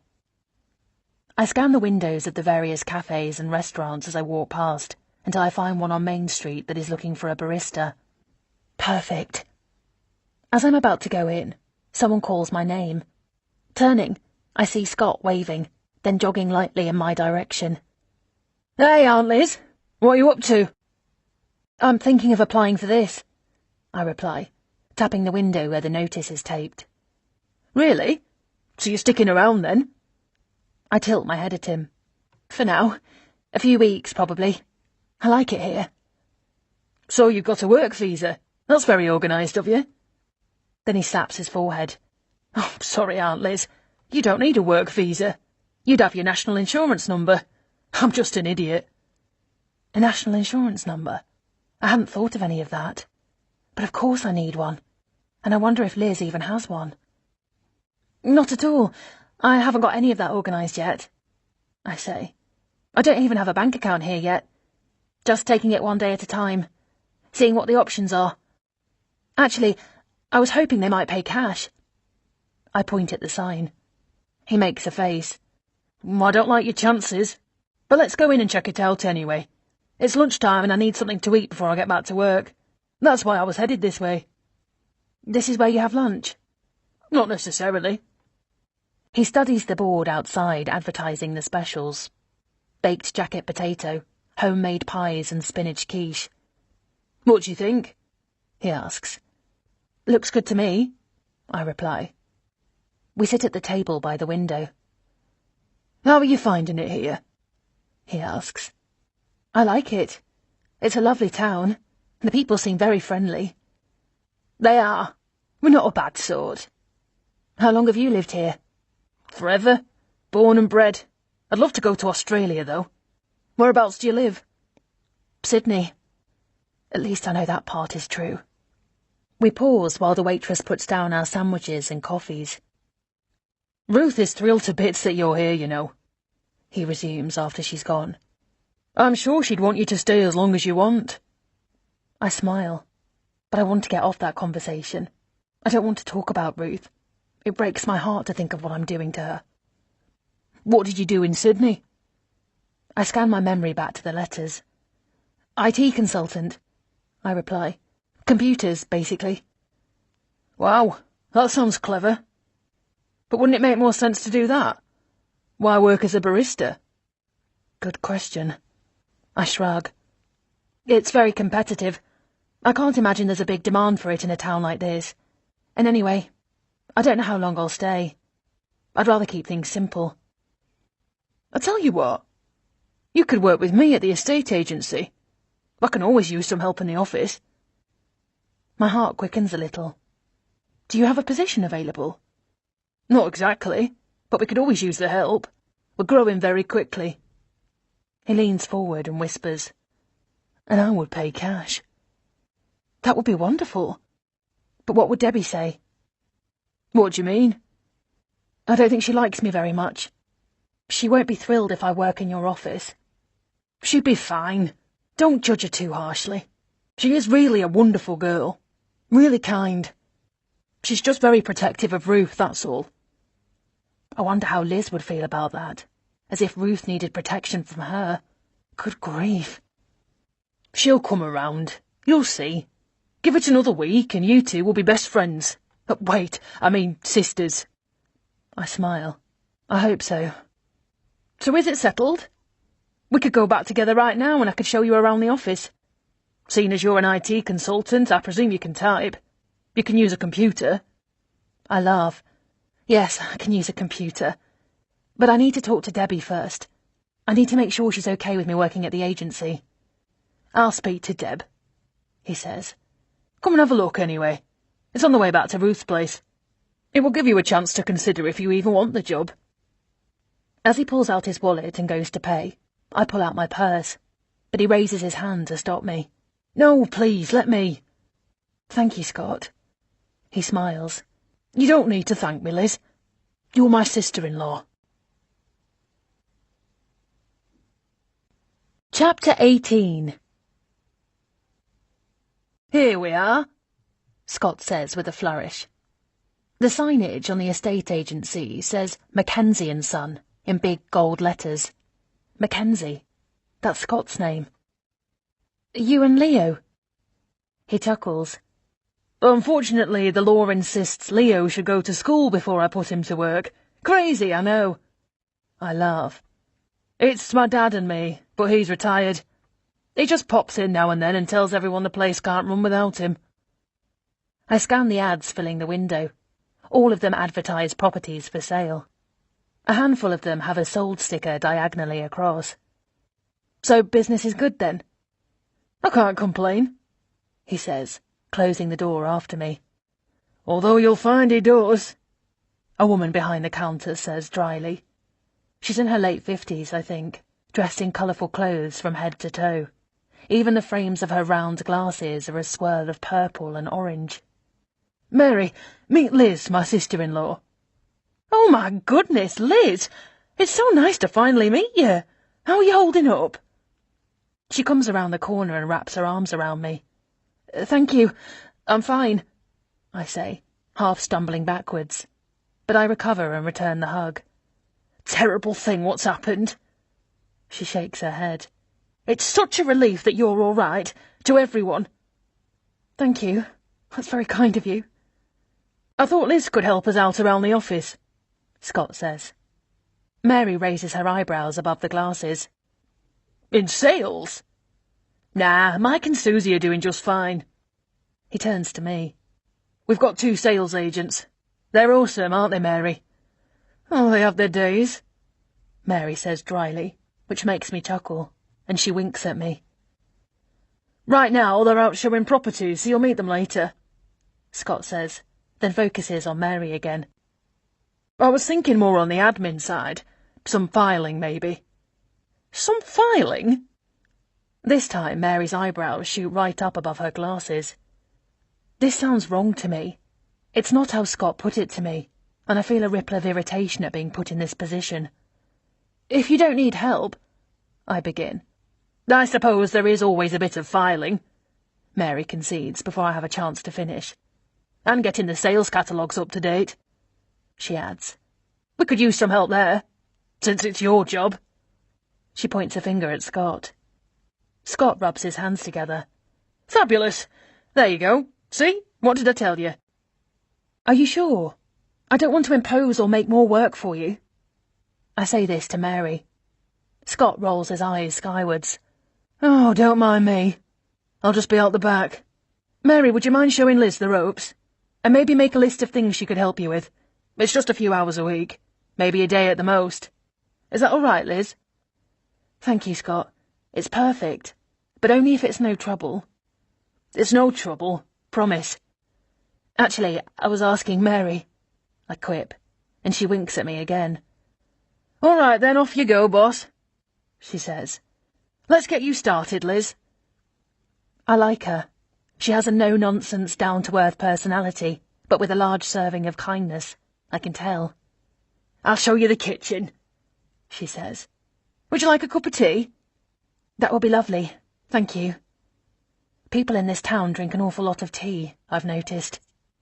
Mary wants to know all about me, and what it's like meeting Ruth, but I manage to steer the conversation onto other topics. She tells me she is married, to Simon, and they don't have children. Neither do I say. At least that's not a lie, for once.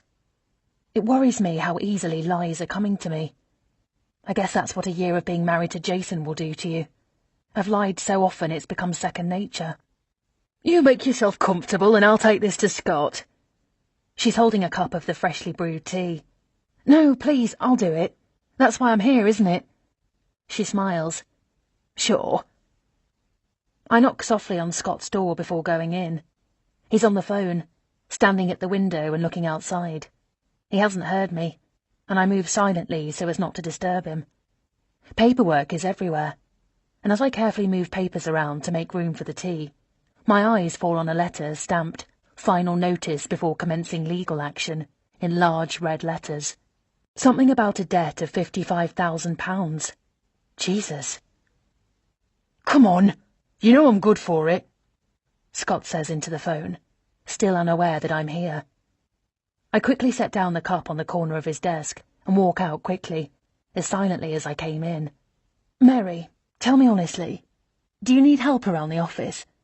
I'm grateful to Scott for wanting to help me out, but I'll only accept if you have enough work for me to do. I don't mention, and if he has the means to pay me without going further into debt. There's always work, Liz. Don't you worry about that. I meant what I said about updating the sales sheets, and I could use a hand with the website as well. Maybe I'm reading too much into what I heard back there. Maybe it's nothing to do with the business. Thank you. That's all I wanted to know. And if you change your mind, let me know. It's just for a little while anyway. Oh? How long will you be staying in Millhaven? Not long enough to get caught, I hope. I'm not sure. I blow on the steaming mug. At least a few weeks. Enough to pay back the money from Liz's funds. Once I've done that, I will sit down with Ruth and tell her everything. Just the thought of it makes my stomach churn. Great, so it's settled then, Mary says brightly. But something else occurs to me. Let me sleep on it, I say. As much as I need this job, I won't accept it until I speak to Debbie. It wouldn't be fair to her. If she says she's okay with it, then yes, I'll take it. Otherwise, I'll have to come up with something else.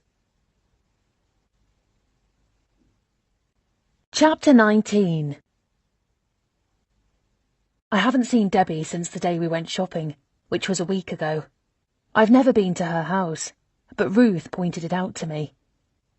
Debbie works as a dental hygienist, part-time, so that she can take care of Leo. The time is after 3 in the afternoon, and Leo should be home from school. So I take my chances and make my way to her house. As it happens, Debbie is home. She must have seen me through the window because she opens the door wide before I have chance to ring the bell. What are you doing here? She asks. I just came to say hi. I smile. No, you didn't. What do you want, Liz? Or should I say, Lizzie? I sigh. You can call me Lizzie if you like. Can I come in? She considers it, then moves aside reluctantly. I walk into the living room and almost gasp at how lovely the house is inside. I expected something more formal, a bit cold even. Instead, I am met with a gorgeous room, with soft furnishings and colourful rugs. It's all done very tastefully, and, as far as I can tell, all very expensive. I wonder if that's why Scott is struggling financially. Then I chide myself, because I have no way of knowing if Scott is struggling financially. All I saw was a piece of paper on a desk. Maybe it wasn't about him. Maybe it was meant for a client of the agency. Maybe it's none of my business. Leo comes bouncing in, holding a small wooden truck. Hello, Auntie Liz. Look, I got a new truck. He hands it to me. It's very nice, Leo. I'm sure it will come in very handy. Thank you for showing me. I turn to Debbie. He really is adorable. For the first time, a ghost of a smile appears on her lips. Now, Leo, she says. Do you want to play outside? Yes, please, Mummy. Then go back out there and I'll be there in a minute, okay? Yes, Mummy. She waits until he's gone and asks, So what do you really want? Oh, come on, Debbie. Are you going to speak to me like that the whole time? I mean, we could just cut to the chase and stop talking to each other completely. She recoils a bit at that. What's up with you? Ever since I've arrived, you've been cold, distant, bordering on rude. I'm here because your mother asked me to come. As far as I can tell, she's been wanting me to come for a long time. If you have a problem with that, shouldn't you take it up with her? She blinks a few times. I don't like the tone you're taking. And I don't like the tone you've taken the whole bloody time. You've accused me of being after Ruth's money or as good as. I've tried to be friendly. I want to get to know you better, I really do. I want to get to know your family better. But you're just like unreachable. It's like you won't let me in. What am I supposed to do? And you've come here to tell me this? She snaps. No. I've come here to tell you that your husband Scott has offered me a job at his estate agency and that I intend to take it. That's what I've come to tell you. Out of courtesy. I turn on my heel, yell a goodbye to Leo over my shoulder, hear his cheery, Bye-bye, Auntie Liz, in return, and walk out the door, careful not to slam it behind me even though I'm dying to. Hey, Liz! I turn around and Debbie is standing in the open doorway, hands on hips. I'm prepared to fight for this job, if she's going to take that attitude. Why won't you do the interview? That's not what I expected, and I shake my head quickly. Don't play coy with me, Liz. That journalist has called you 3 times now in as many days. I know he has. Mum told me. And you've never even called him back. She comes down the few steps so that she's standing right in front of me, then points a finger at my chest. There's something fishy about you.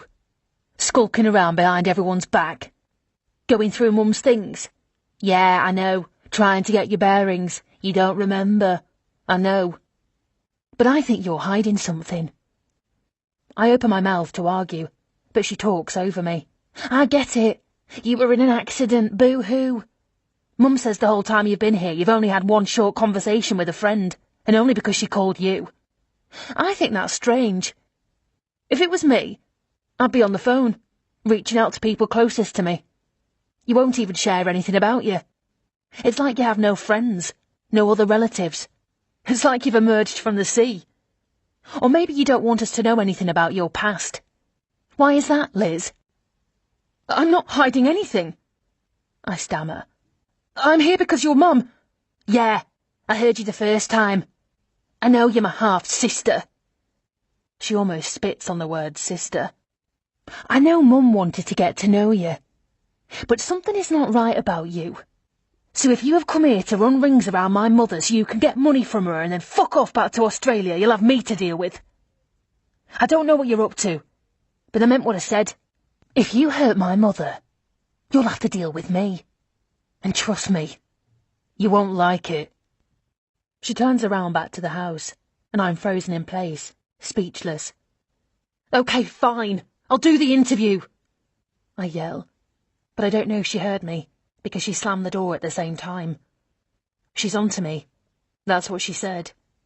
What does that even mean? Has she found out something about me? Just thinking about that is making my stomach clench with fear. I need to come clean to Ruth and get out of here soon. I need to do it safely. I need to talk to Mel. Chapter 20. There she is. Scott extends his arm in my direction, like a magician proudly displaying his assistant still in one piece.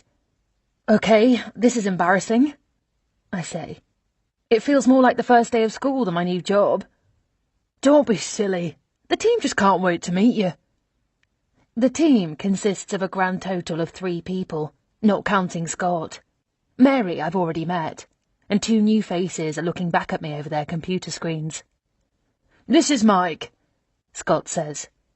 Mike raises a hand in greeting. Hey there. Hi, Mike. Nice to meet you, I reply.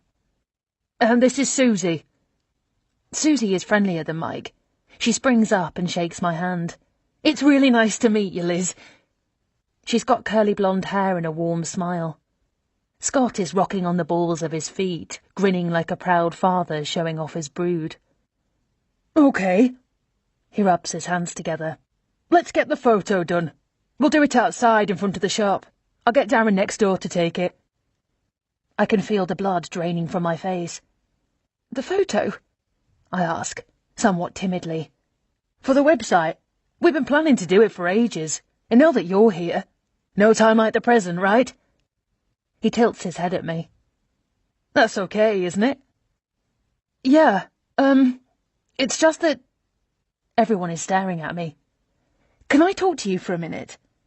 Sure. Let's go in my office. He closes the door behind me. Is there a problem?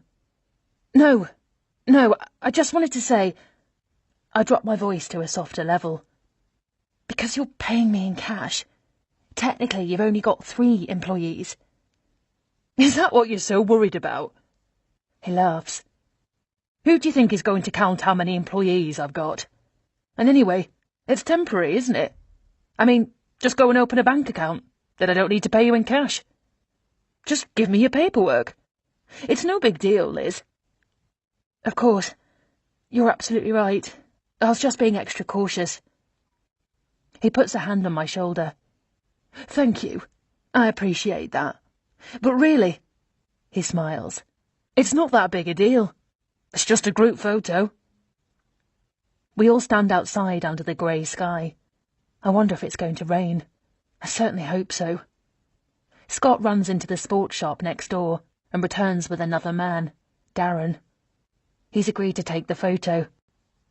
I try to wedge myself behind Mary, making myself as small as possible. But Darren keeps asking everyone to shuffle this way and that, until we are all as visible as possible. He takes what feels like 100 snaps before returning the iPad to Scott.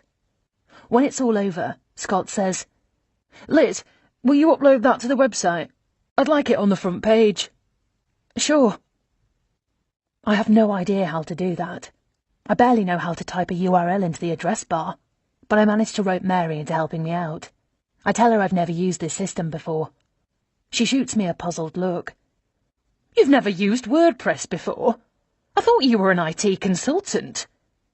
Different kind of IT, I say. Mainframe, I add, even though I have no idea what a mainframe looks like. Fortunately for me, Mary is as much a Luddite as I am, but she has extensive notes on how to upload photographs to the website. She talks me through it, and somehow I manage to muddle through. And now, here I am, on the front page of Mackenzie & Son Estate Agency's website. I watch with horror as she types in all our names into the caption. What's your last name, Liz? I wait a bit. Will it come up in search results? I wonder. What if Liz's friends are trying to track her down? Anyone who knows Liz will see it's not her in the photo. I can only get away with this because no one I know has met her.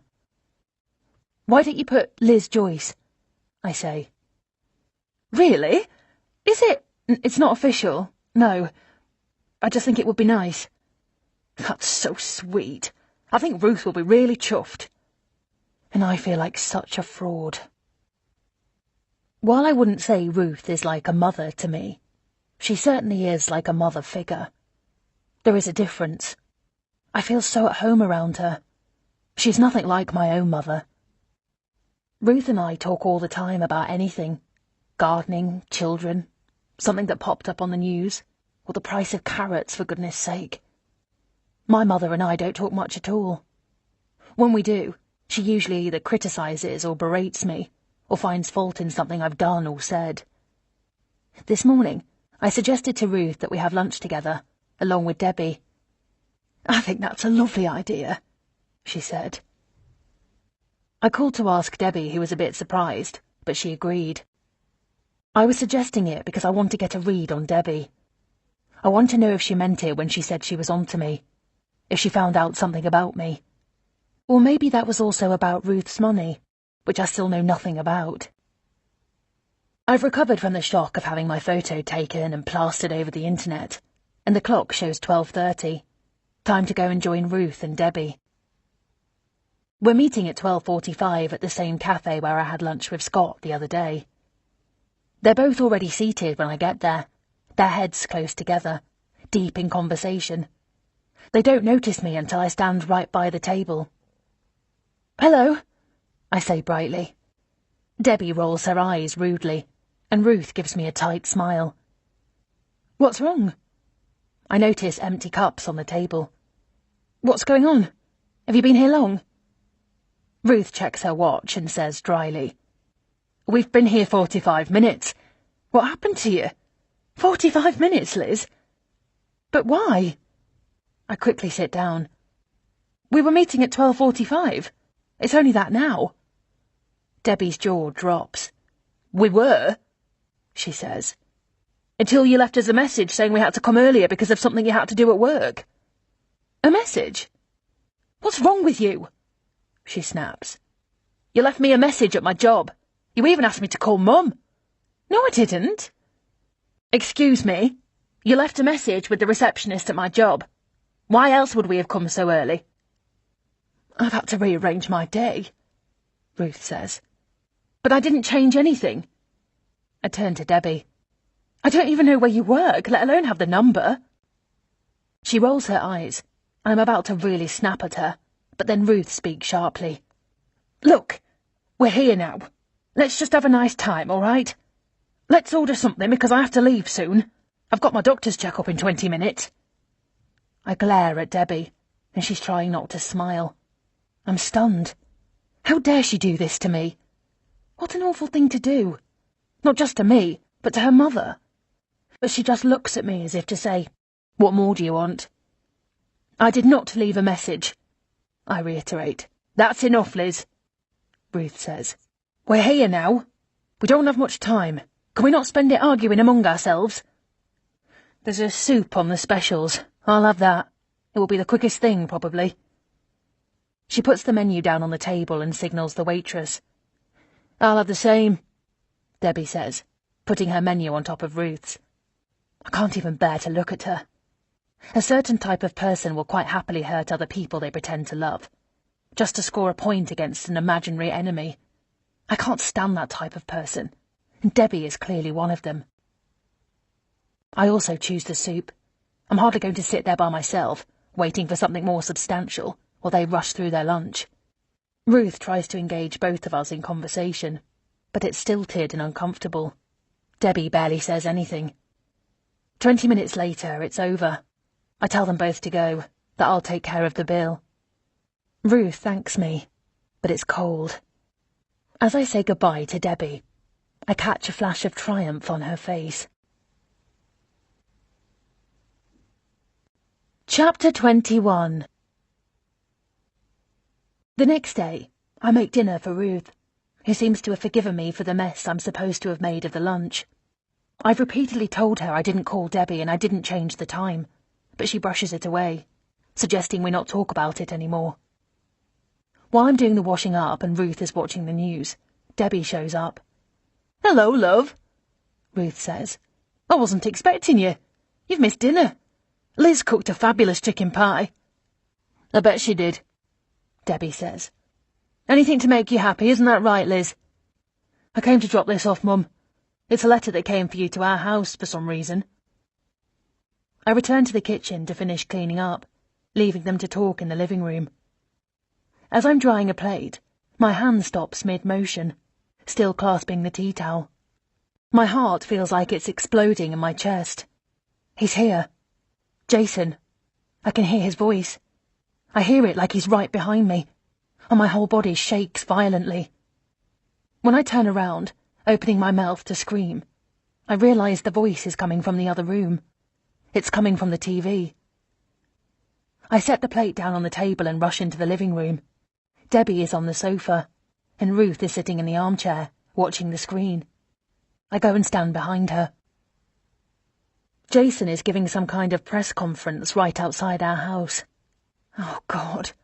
Mum is there too, a few steps behind him and a bit to the side, looking sombre.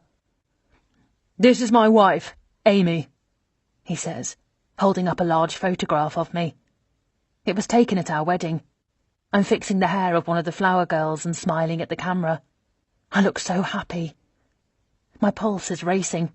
I'm waiting for Ruth or Debbie to say something like, "Isn't that you up there on the telly? It sure looks like you." But they haven't seemed to notice the resemblance. I suppose the difference is the makeup and the way my hair is styled, in an elaborate updo, and the context is unfamiliar.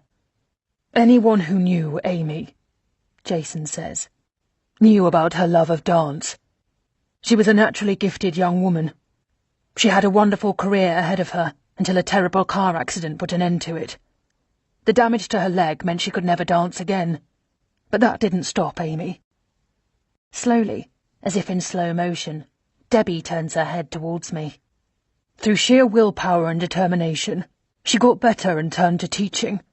I can safely say she was adored by her young students. We were trying to have a family," Jason says. But I'm not watching him. I'm watching Debbie, and she's staring at me. I can't read her, but my stomach is clenching. I keep expecting her to say something about me limping the other day. After an eternity, she turns back to the screen. "More than anything, Amy wanted to have a baby. She talked about possibly going back to work when our children were old enough. She missed the students so much. And in honour of my wife, Amy Logan, I am dedicating this scholarship to her, the Amy Logan Dance Scholarship, which is to be administered by the—" he checks his notes. "Park Street Dance Academy." "You all right, love?" Ruth asks. My fingers are clasped over my mouth, and I realise I must have made a sound. "I'm fine. I feel terrible for this poor woman." Debbie just looks at me, her eyes narrowed. "We don't need to watch this. It's too upsetting for you." Ruth points the remote at the TV. "No," I blurt. "Please, I want to see this. I'm okay." "All right, if you say so." The Amy Logan Dance Scholarship. He really thinks I'm dead. He has created a dance scholarship in my name, but made a point not to give it to Tasha's school, even though that's where I used to teach. Typical Jason. He thinks I'm dead, yet he's still trying to get back at me. "Do you hold out any hope that Mrs. Logan's body will be found?" a journalist asks. Jason looks down at his feet and considers this, then he looks back at the journalist. "I pray she is, but I don't know. It's in God's hands now." A tear rolls down his cheek, and he doesn't even bother to wipe it off. "I know this probably sounds crazy, but I still talk to Amy. I talk to her in my head. I miss her so much." The journalist nods solemnly. "I should go, Mum. I'll see you tomorrow." Debbie kisses Ruth's cheek and walks out. Chapter 22.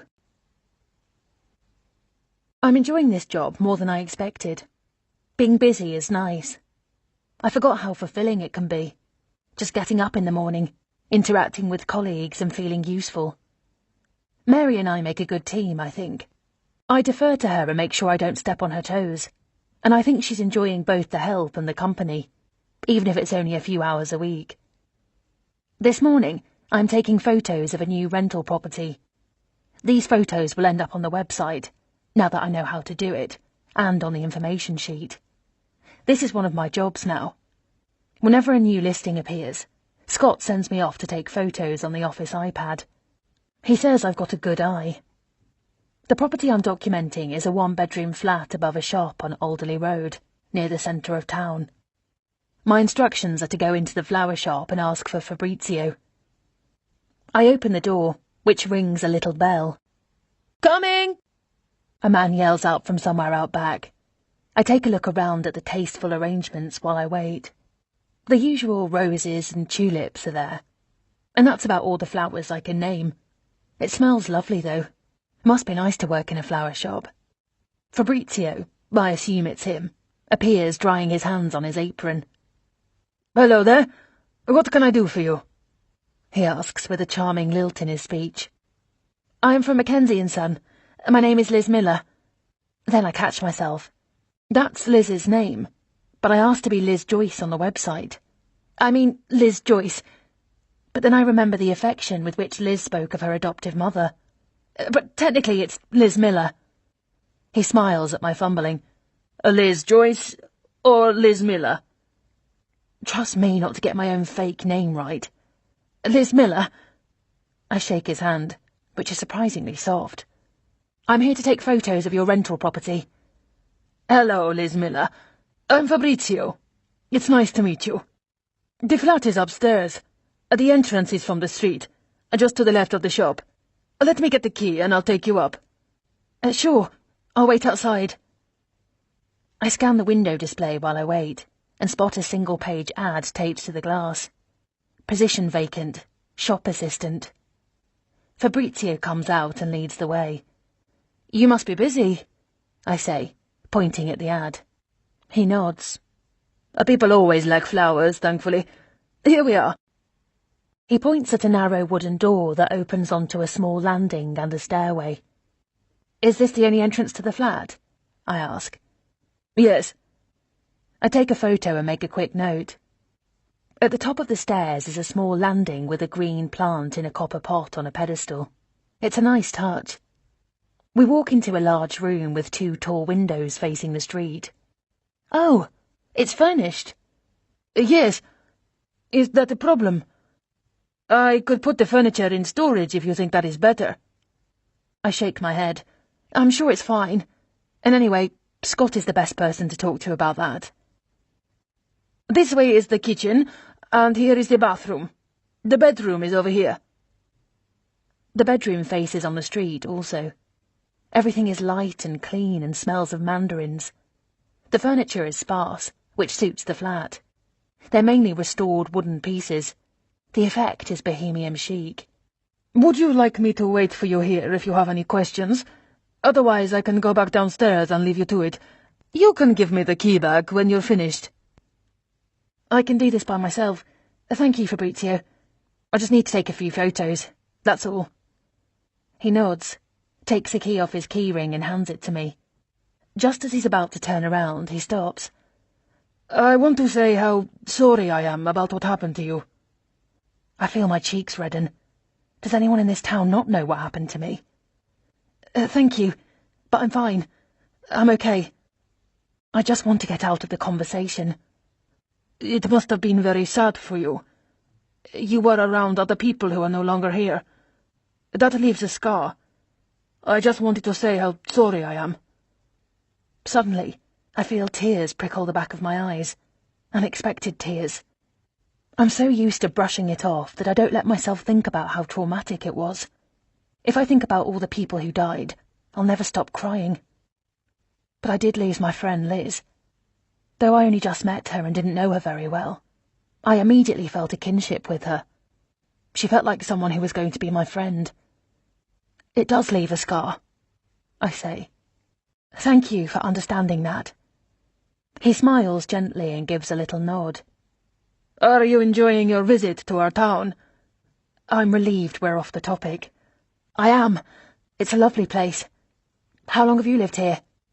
3 years. "Did you move here with your family?"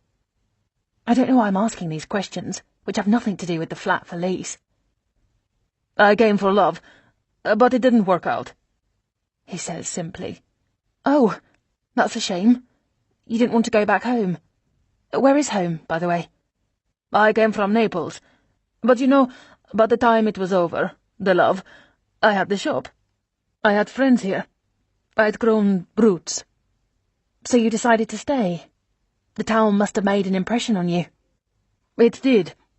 And you know, Liz, it's not so much that I decided to stay as I didn't decide to leave. Do you understand? I think I know the feeling, I say. We laugh. He has a lovely laugh, and smiles from one side of his mouth in a way that gives me butterflies. Am I blushing? I hope I'm not blushing. I don't know what's going on here. What on earth am I doing?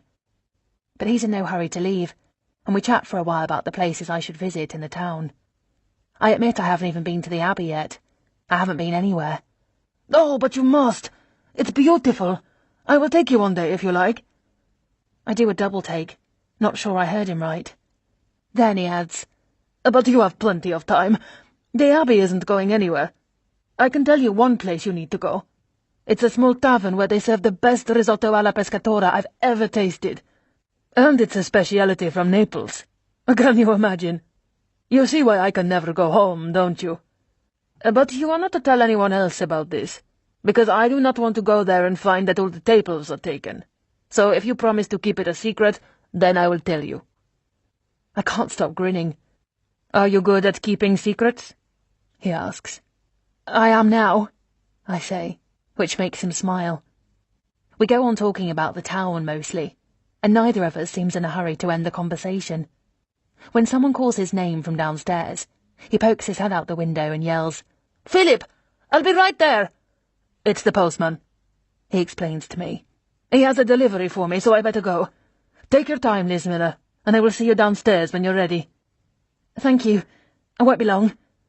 He leaves and I snap a few photos, making sure they look as attractive as possible, and not just because I take pride in my work. When I'm done, I go back to the shop to return the key, but Fabrizio is busy with a customer, so I don't linger. I go back to the office with a little spring in my step.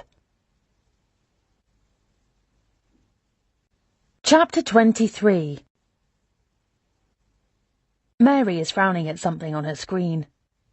She's squinting so close to it that I'm worried she's going blind. She hasn't noticed me come in. "Hey, Mary." I find a spot for my jacket on the coat stand near the door, careful not to tumble the whole edifice. "Every time you say that, I'm hearing Hail Mary," she quips. "That's because you're so lovely," I reply, which makes her chuckle. I look around for the others. "Is it just you?" "Susie's at lunch. Mike is showing her property. How did it go?" "Good, I think. Take a look." I push aside a pile of rental information sheets and lean across the counter to show her. The photos are loaded up, and I hand over the iPad. She flicks through them and nods appreciatively. "Very nice. He's done a good job." "He really has. It's very light and fresh. I don't know much about this, but I can't imagine it will take long to find a tenant." He does want top rent. With the market the way it is. We'll see." Suddenly the door of Scott's office opens, and he pops his head out. "Liz, I thought I heard you." "You gave me a fright," I say, my hand on my chest. "I didn't think anyone else was here." "Don't worry, I'm nobody," he replies. "Everything all right? You took a while." "Yes, sorry I got chatting." After Mary hands back the iPad, I show him. "I'm going to upload these to the website. It won't take long." He takes it from me and, without even glancing at it, leans over the counter so our shoulders are almost touching. "Come on, it's lunchtime. You can do that later." He sets the device on a shelf below. "Where shall we eat?" I turn to Mary. "You go. I'll mind the office." That's what we do, Mary and I. We take turns so that someone is always in the office, and I've been out most of the morning. She deserves a break. Scott props himself up on his elbows and holds his face with both hands. It's boyish and kind of sweet, and very Scott. "Actually, Mary, if you don't mind, there's something I need to discuss with Liz." In an instant, my stomach clenches. "There is." "Nothing to worry about, sister-in-law. Just wanted to run something past you." "What is it?" "It's perfectly fine with me," Mary says. "I brought my lunch in today. And anyway, I'm used to it." I lean across the counter and jokingly fake punch her on the shoulder. Thanks a lot. She laughs and rubs her arm. Go away already, both of you. I'm trying to get work done here. I grab my jacket, and Scott holds the door open for me. I'm getting nervous, wondering what Scott can possibly have to tell me that requires him to take me aside somewhere. Should I be worried? I ask finally. Worried? Certainly not. Unless you have an aversion to good old English pub fare. This is where we're going. He points at the sign hanging over a classic old building on the corner.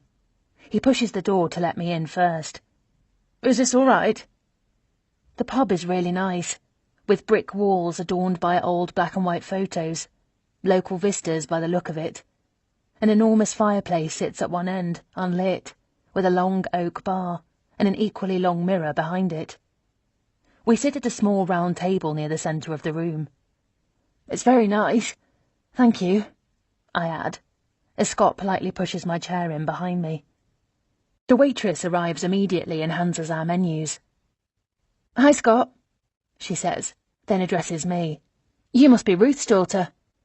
I nod. This is Paula, Scott says, but her gaze is still fixed on me. Yeah, you look like her. Round the eyes, I reckon. Thank you. I smile. Somehow I'm flattered, even though any resemblance is pure luck. You're welcome. So anyway, there's the specials on the board over there. She points behind herself. And I recommend the caramelised glazed salmon and soba noodles. Or for something lighter, the mushroom and coconut soup. I'll leave you to think about it. I scan the menu, which looks fabulous, mostly Asian-inspired cuisine. Goodness, it's not fish and chips and steak and kidney pie, is it? Scott tilts his head at me. Is that what you expected? Don't they have this sort of food in Australia? I feel myself blushing. Me and my bloody trendy London restaurants. Yes, they do, of course. Sorry. We both order the salmon. Good choice, Paula says. And what would you like to drink? Just water for me, thank you. Scott raises an eyebrow at me. The company's paying, you know. I was going to have a glass of red, maybe a Shiraz. Shall we share a bottle? I scoff. Share a bottle? Now? It's the middle of the day, Scott. So? It's just a glass of wine or two, Liz. It's not going to hurt you. I shake my head. No, thank you. I don't drink much at all. 2 glasses and I'll be rolling back to the office. I'm trying to keep it light, but I'm confused. I thought we were going to have a serious conversation about whatever Scott wanted to run past me. But now he wants to share a bottle of wine, even though it's the middle of the day and I'm supposed to go back to work this afternoon. What the hell is going on? Bring her a shandy, he says to the waitress with a wink. No, really. Ah, come on. Don't let me drink alone. Paula waits an extra beat, then gives a quick nod, takes both our menus and leaves. I arrange my napkin on my lap. So, what did you want to talk to me about? Nothing in particular. I just said that so Mary would let you go to lunch. Actually, that's not true. I wanted to talk about you. Oh, God. Here it is. He's found something. I wonder if it's about Liz's national insurance number. Does she even have one after all these years? I can't believe I didn't think of checking. I take a bread roll from the basket and break a piece off. About me? I want to know how you are. Are you coping with everything? Thank you for asking. I'm fine, really. Well, that's good news. He nods to himself. Have you been in touch with your friends back in Australia? Why'd you ask? Do I need a reason to ask how my sister-in-law is doing? You're here under really very difficult circumstances, Liz. He reaches across the table for my hand. And you don't know anyone in this town. His touch makes me feel hugely uncomfortable. My eyes dart around to see if anyone is watching us. I want to pull my hand away, but worry that I'm overreacting. If this is just a brotherly gesture, he'll be really embarrassed, maybe even offended if it turns out that I'm misinterpreting the moment. That's not true, I say. I know Ruth and Debbie, and you. He signals for me to come closer, and I lean forward. Then he moves a lock of hair away from my eyes, but the gesture feels too intimate, and I pull away. I didn't see Paula bring our food, so when she puts our plates down in front of us, I reach for the bread again, just to remove my hand from Scott's. I feel my cheeks burn as she looks from him to me, and then back to him again. I'm mortified, as though we were having a private moment. But Scott takes it in his stride. That smells wonderful. Thank you, Paula. When she leaves, Scott resumes. I just meant you don't have many friends here, and I want you to think of me as a friend. I do, Scott. I'm very grateful for everything you've done for me. I don't mean that. It's just that, I thought you might want to talk to someone. I tilt my head at him. Talk to someone? What about? Tell me about your life, for a start. Tell me about Australia. My stomach churns. I don't remember much right now, since the accident. Really? Nothing at all? Even after all this time? All this time? It's only been 2 weeks. He shrugs. I thought you would have remembered by now. I'm trying, but it's hard. Where is this going? I wonder whether Debbie has sent him to ask me these questions, and mentally facepalm myself. Of course she has. Maybe that's why he offered me the job in the first place, to spy on me, to find out what my motives really are, as Debbie put it. A cheeky cow. It will come back eventually, I say. The doctors assured me of that. I plan to stay here for a few more weeks, then I'll go back to Australia. And I'm sure once I'm back there, it's all going to fall back into place, if it hasn't already happened by then. A few weeks? I think so. I don't know. I'm just playing it by ear. Great. That's great news. This is delicious, don't you think? Yes, very.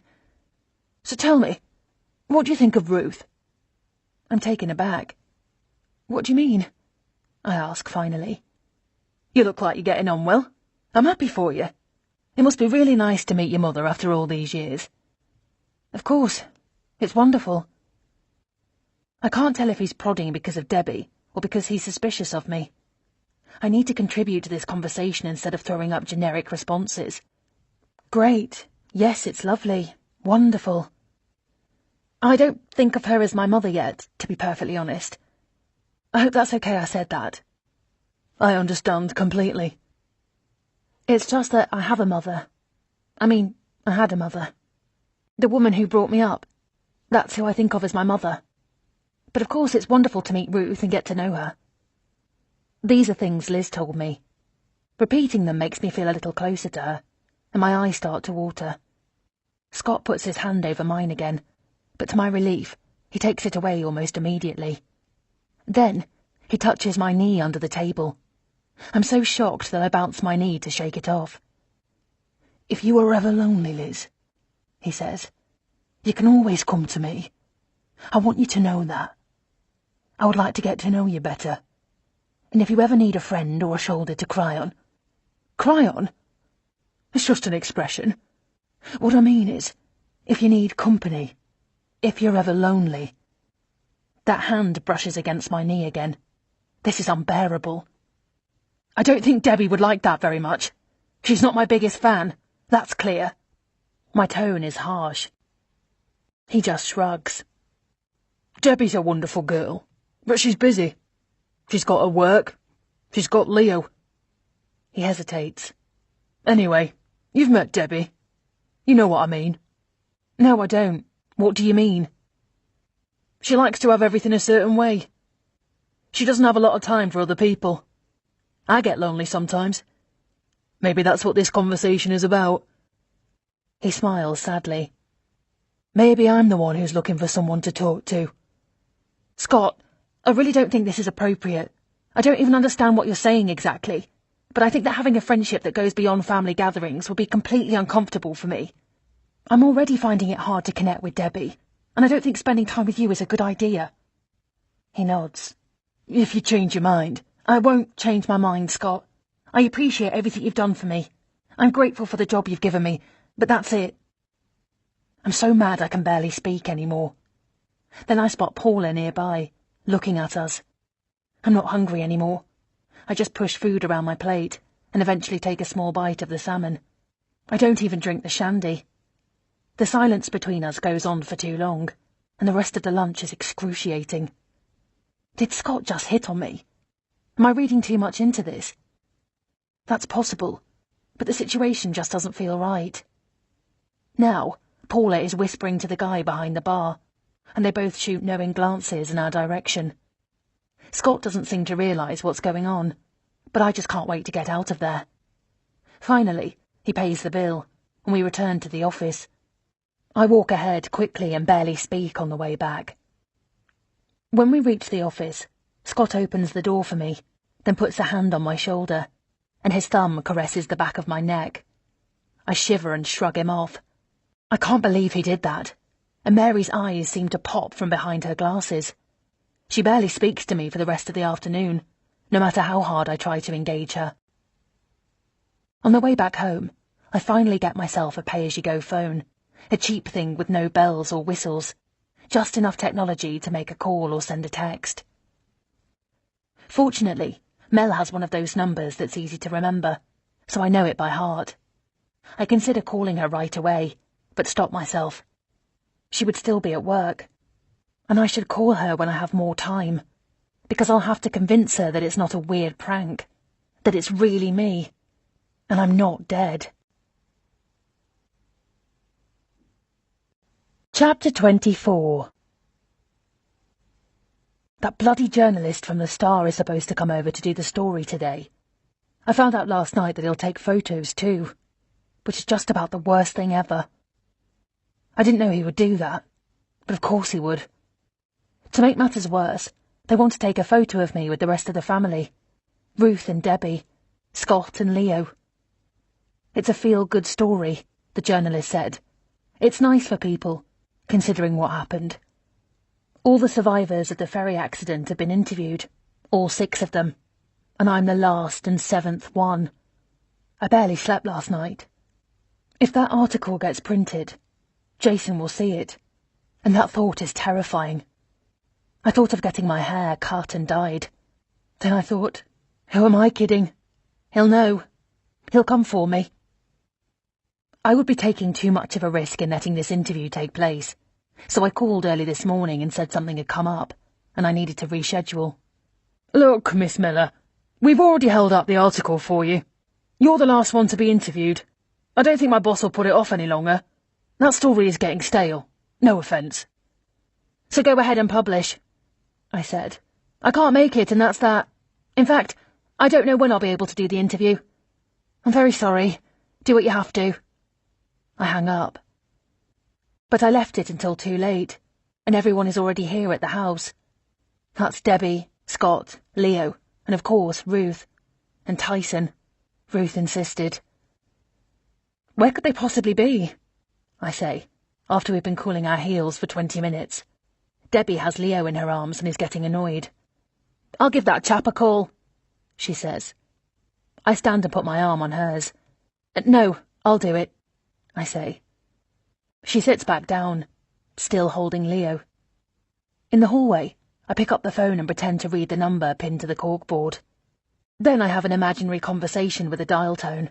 Something about a car breakdown and lots of apologies, before scrunching the piece of paper and shoving it into my pocket. It's not going to happen today, I say when I return. They'll try to reschedule at the earliest convenience. Their convenience, you mean? Debbie says. How rude. How rude indeed, I say, making appropriate noises of frustration. We should go, Debbie says to Scott.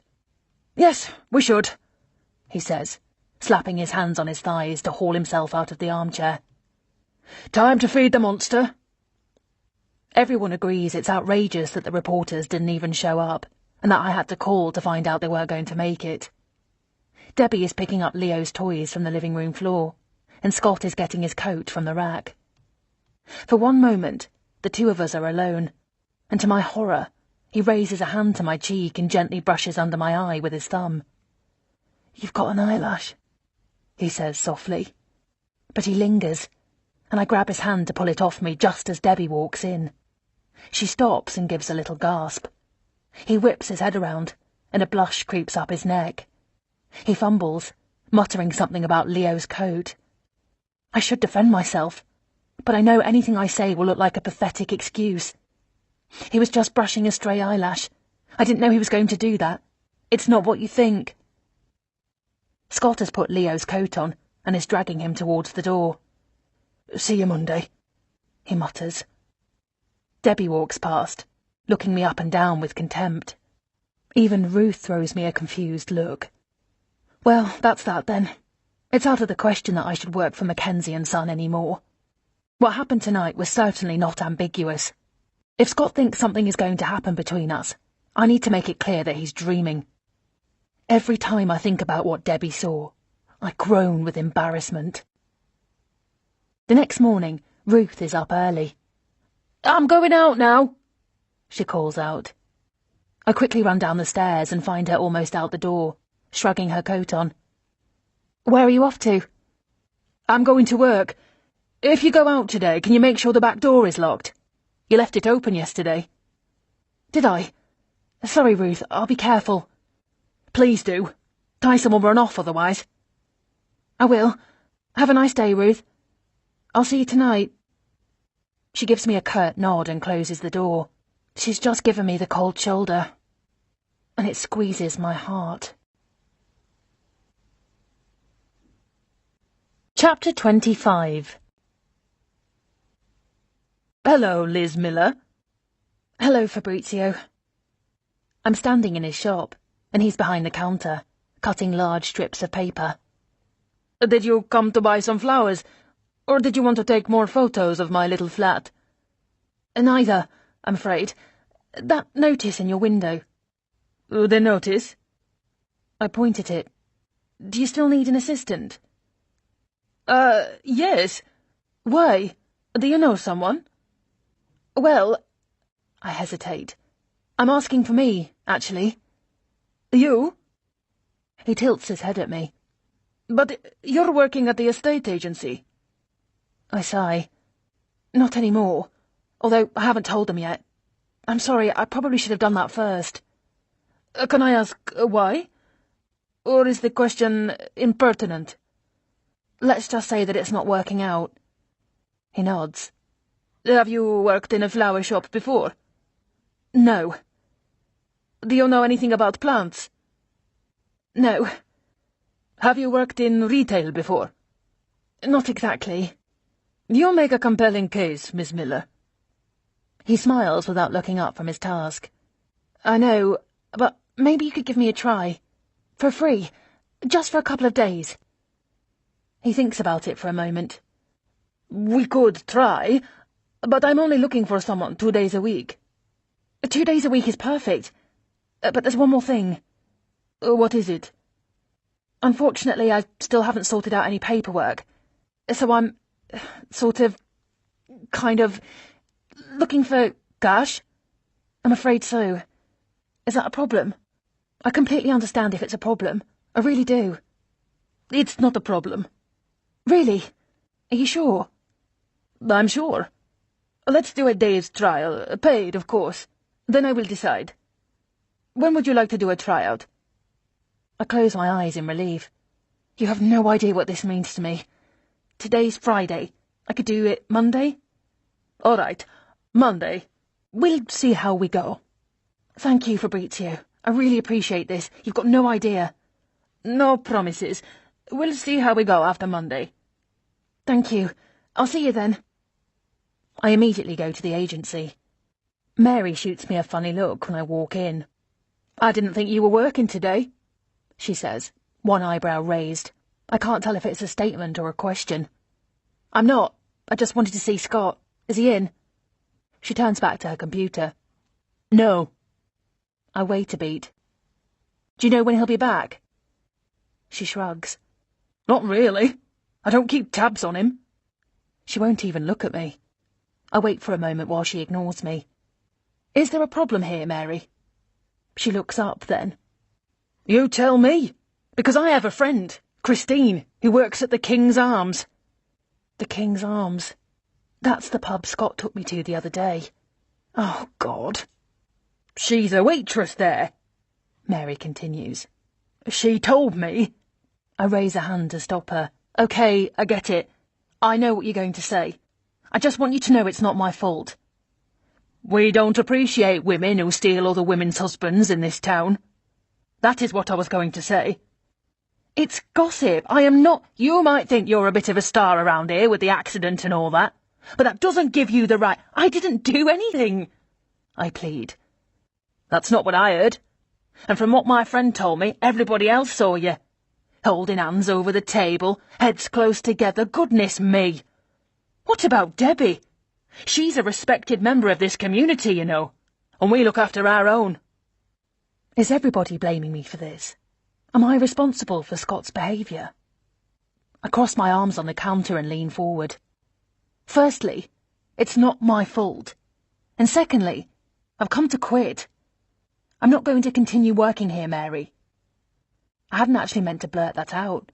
If my trial doesn't work out, then I've got no idea what I'm going to do. I can't exactly keep hopping from place to place, asking for a job, cash in hand. The whole town will think I'm crazy. Mary stares at me. I think that's a good idea. Yeah, me too. And thanks a lot for your support in a difficult situation. I snap. Two can play that game. And just then, Scott walks in. Hey, ladies, what's happening? Hi, Liz. Liz just told me she's quitting this job, Mary says pointedly. I roll my eyes. Scott stares at her, then back at me. Really? Why? Right, well, as you know, what I want to do... I'm not making sense, half tripping over my words. Guess what? There's a position available at the flower shop on Alderley Street. I finally managed to say. Isn't that great? Fabrizio's shop. That's right. I think it's a better fit for me, Scott. I know you did this as a favour to me, and I'm very grateful, but I'm concerned it's been an inconvenience. Mary nods. Cheeky cow. So there's no need to do it because I have another job. Lost for words, Scott presses his lips into a tight line, and his jaw tenses. He reminds me of Jason. I stare right back at him. I've been here before, and I'm not going through that again. We're locked in a blinking contest, but I refuse to back down. Wow, he says at last, his tone light. I'm a bit disappointed. I thought I was doing you a good deed, and you're leaving me in the lurch there, Liz. But what can you do? Sounds like you've made up your mind. So best of luck. He moves to kiss me, but I shake his hand instead. Thank you, Scott. Goodbye, Mary. All the best with everything. I'm in such a hurry to leave that I'm already down the street before I remember my office keys. Never mind. I'll give them to Debbie next time I see her. Chapter 26. Today is Monday, my trial day with Fabrizio, and frankly, it couldn't have come soon enough. Over the past few days, I've been thinking I'll never find a way out, and will be stuck here forever, being someone I'm not. Ruth has been very patient with my memory issues, but she's puzzled that I haven't reached out to your best friend Sarah over in Sydney for help. Don't you have a lot of questions? She asked. I mean, I would. Do you have a boyfriend over there? What about your job? My brain is fuzzy from trying to figure out an exit plan. I can't just disappear without telling anyone. That would be too cruel for Ruth, and it would cement Debbie's suspicions that I was only here for some imaginary pot of gold. The other option is to tell Ruth who I really am. That's the best scenario, and the one I'm working towards. But I need to go somewhere after that. I need money. I can't be exposed publicly because of Jason. The moment he finds out, I can't even bear to think of it. Meanwhile, here I am with Fabrizio. You will be working out at the back of the shop. I hope you don't mind menial work. Lots of cleaning, rinsing, cutting, preparing. You'll get your fingernails dirty. I don't care. Menial is fine. The morning goes by quickly. I clean buckets, water the plants, and put things away. Working in a flower shop is very relaxing. For one thing, it smells lovely.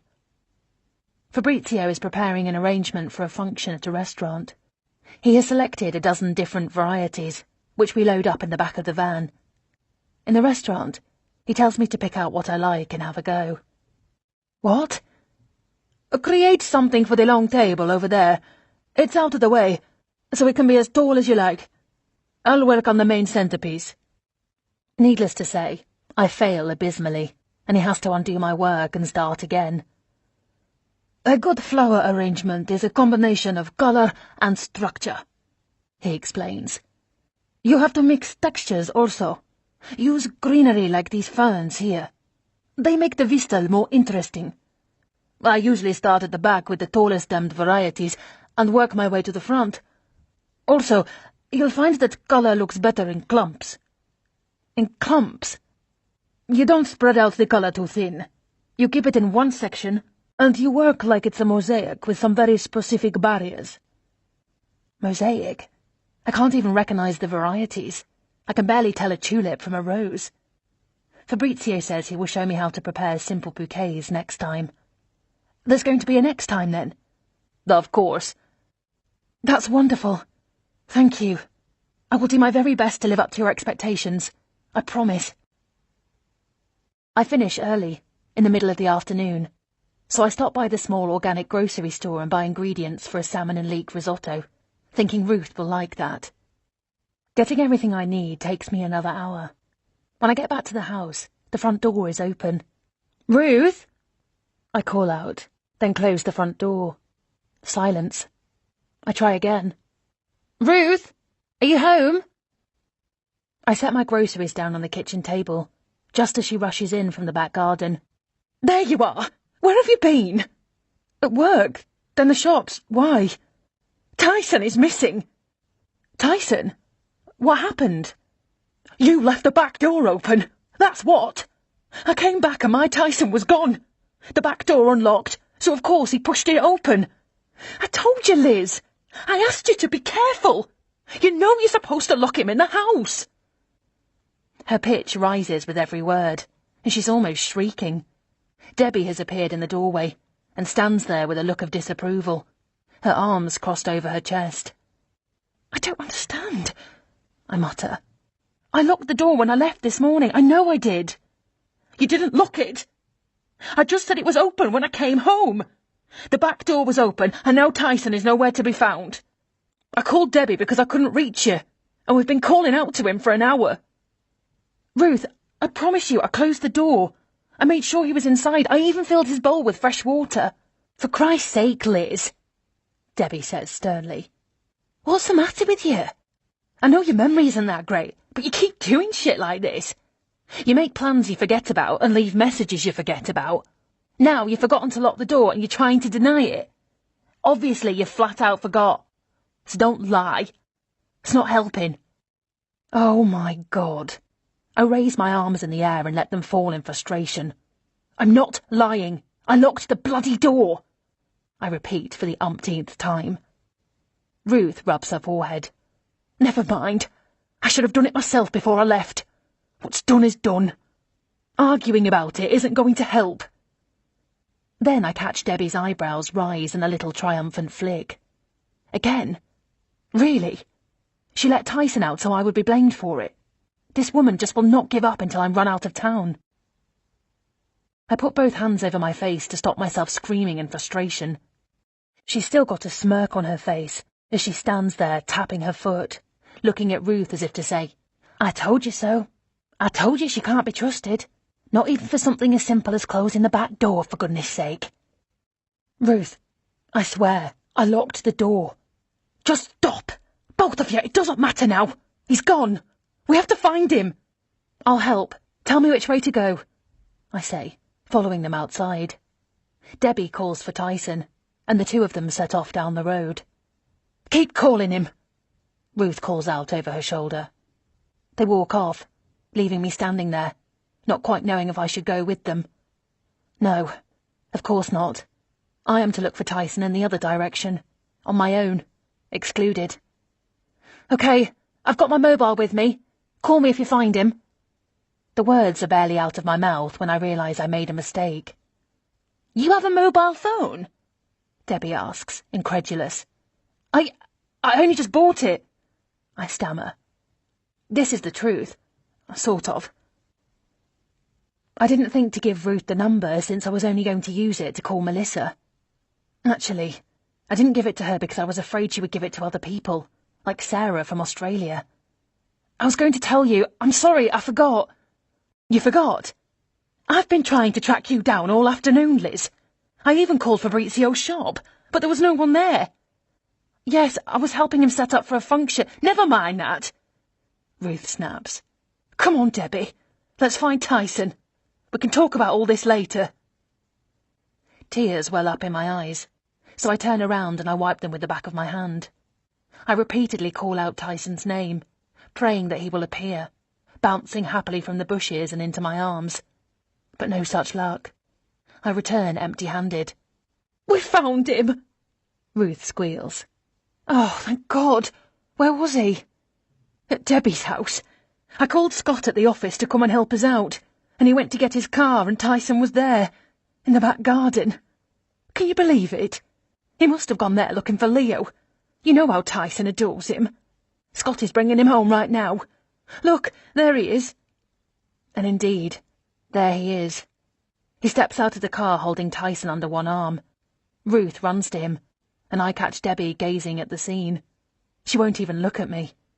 She did this, of course. She came here, she took the dog, and she left him at her own house, all to drive a wedge between me and Ruth. I go upstairs to my room so that I don't have to talk to either of them. I watch from the window until Debbie and Scott leave.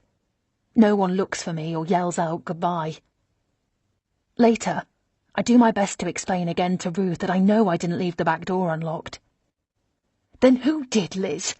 There was no one here today. No one other than you. All I hear from you are excuses. I promise you, and there's another thing I'm not happy about. She interrupts. The way you behave around my son-in-law. My behaviour? Really? Yes, really. You know exactly what I'm talking about. Now you listen to me. She's almost shaking with anger. Debbie and Scott are very strong together. But he's a man. And we all know what men are like. If you cause trouble between the two of them, then I'm not going to be happy. It's not fair on Debbie. She doesn't deserve that. My God, Ruth, of course she doesn't deserve that. I haven't done anything. It's not me who's behaving badly. How can you think... She raises a hand. That's enough now. I don't want to talk about it any more. But I'm warning you. Don't come between Debbie and Scott. I won't stand for it.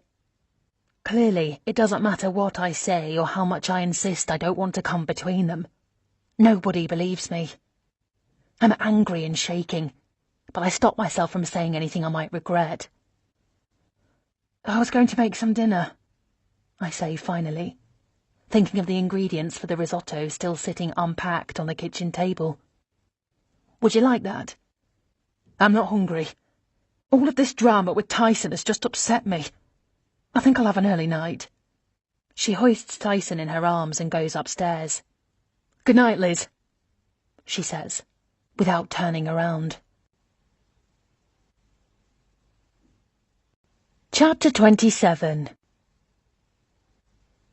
Have you had any tenants apply for the flat upstairs? I ask Fabrizio. One or two. My heart sinks. I've been thinking about this for 2 days. Ruth still hasn't warmed up much after the debacle with Tyson the other day. I don't know if the main reason is Tyson, or the lecture she gave me about Scott and Debbie. Either way, I am clearly persona non grata. Why do you ask? He says. Because I thought... What is it, Liz? I was considering renting it for myself. I blurt out, which is silly, of course, since I probably can't afford it. After a long pause, he says, I know that you don't know how to tell the flowers apart, but I can see you are a very quick learner. And you work very hard. I've had other assistants in the past, and so far, you are one of the best ones. I feel myself blushing. I'm very grateful for the job you gave me. I don't want to disappoint you. I hope you know you can count on me. I could use you for another day. 3 days? You think maybe I could afford the rent? Surely not. I was more thinking that you could work an extra day in exchange for staying in the flat. Really? I open my eyes wide. This is an incredible offer. Are you sure? He shrugs. Why not? I know I can trust you. The rental market is slow, but I'm very particular about prospective tenants. That's why I set the price quite high. But if you think that would suit you... Are you kidding? That would be wonderful. I've seen the flat and it's beautiful. I'm going to say yes, Fabrizio, so I really hope you mean it. He laughs. I mean it. Work an extra day, and you can move in. When I get home later that afternoon, I tell Ruth I have found a place to live just up the road, and I get the rent as part of my job. Oh! Her face softens. You didn't have to do that, Lizzie. Are you sure you don't want to stay here? I sit down on the sofa next to her and take her hand in mine. She looks so sad suddenly. I'm not going far, Ruth, but I do feel a bit awkward with Debbie and Scott, and I promise you that I haven't been flirting with Scott or given him the wrong impression in any way. I would never do that. But I think it's best if I move out. She shakes her head. You know what men are like. Scott is only a man at the end of the day. I don't tell her that I find him very forward, as my mother would say, and I'm fairly certain not all men are like that. Are you sure this is what you want, Lizzie? I nod. Yes, but thank you, I say, relieved that she has thawed towards me, that she feels even a little sorry. I know the bedroom is too small and you need your own space. I just hope you come and visit me. Ruth, I will come and visit you every day if you'll have me. She smiles and squeezes my hand. Good. That's settled then. Thank you. I move my things into Fabrizio's flat the next day. I have so few belongings that it doesn't take long. I go to Marks and Spencer's to buy some sheets and towels and a few things for the kitchen, although the kitchen is relatively well stocked with utensils and pots and pans. Fabrizio said he used to live there when he first took over the shop. He was still with his girlfriend then. Whenever I hear him speak of her, my stomach tightens a little, even though I know it's over. She doesn't even live here anymore. When I reach for my keys to open the door of the flat, I brush against the other set, the keys for Mackenzie and Son that I have yet to return. No time like the present, I decide, and drop everything in the living room before going out again. The estate agency is closed. A sign is on the door, with a clock and 2 movable hands of red plastic, pointing at 4 o'clock. That happens sometimes. Even Mary has to show a property if no one else is available. I hesitate, then use my keys to open the door. I can always leave the keys inside and pull the door locked on the way out. I look around for a post-it note, but can't find one. Scott's office door is open, and I peer inside. As usual, his desk is full of papers, and as I'm looking around for a notepad, something stands out. It's a letter addressed to Ruth, but the address is the agency's, which is odd. Dear Mrs. Joyce, please be advised that, based on the information provided, we have approved your request for a mortgage with the following terms. I didn't know Ruth had applied for a loan, and I'm shocked to see the amount. £1 million. I put it back down immediately, feeling embarrassed about being so nosy. I return to the main office and grab a notepad from behind the counter. I scribble that these are my keys and put them down where Mary will see them. Then I walk out, making sure the door is locked behind me. That first evening, Fabrizio asks if I would like to go to dinner with him. That little tavern I was telling you about. That would be nice, I say, blushing a little. Especially since I haven't got any food. I laugh. The tavern is charming. I expected something dark with wood-panelled walls and heavy oak tables. Instead, the place is bright, with whitewashed walls, hanging flower baskets, and red and white checkered tablecloths. It's very Italian, in fact. This is lovely, I say. Wait until you taste the risotto allo pescatore. It's bellissimo. He makes the sound with his tongue, and we both laugh. He's right. It is bellissimo. The Chianti is very nice too. The evening is nothing like the meal I shared with Scott. Just thinking about that makes me shudder. Penny for your thoughts, he says. I smile. I'm enjoying myself. Very much. He breaks off a piece of bread and dips it in olive oil. Me too. I was going to say, tell me about yourself, but you can't. But I could. I could tell him about Jason, and about my scary life, and how I'm not the person he thinks. As the evening goes on and we chat and laugh and talk non-stop, I realise that I like being Liz Miller. Do I really need to become Amy Logan ever again?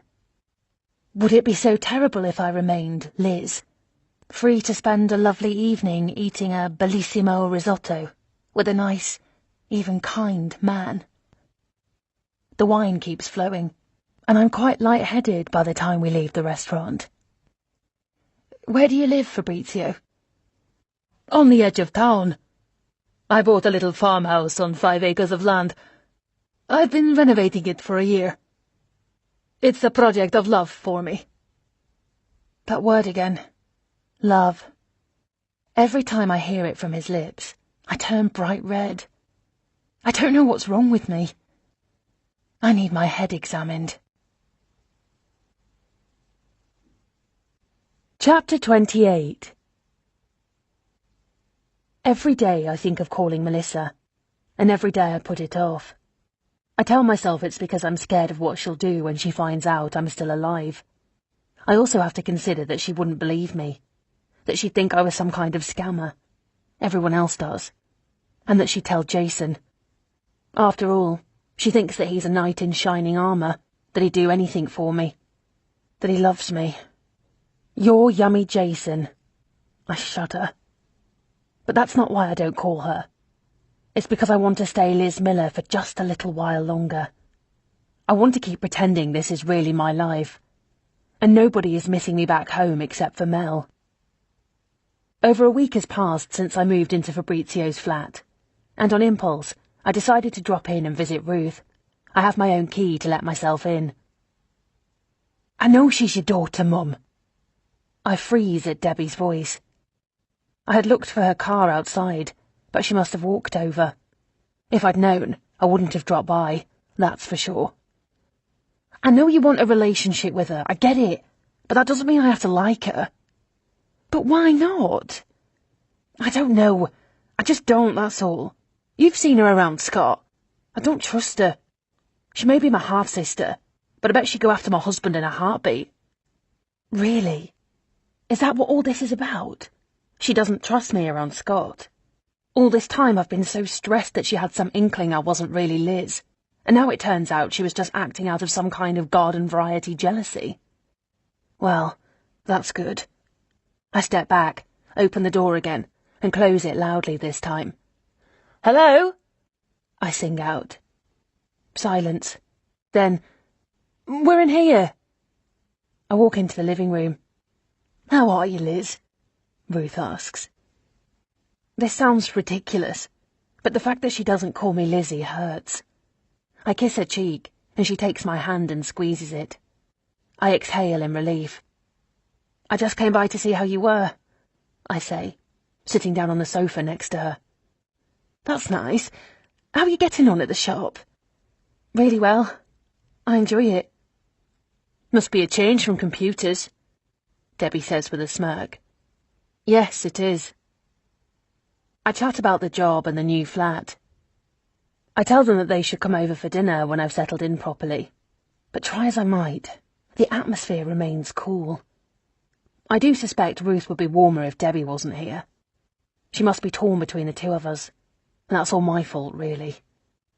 I don't blame Debbie, since I'm the one who's evasive and weird and doesn't give much away. I'd be protective too in her position.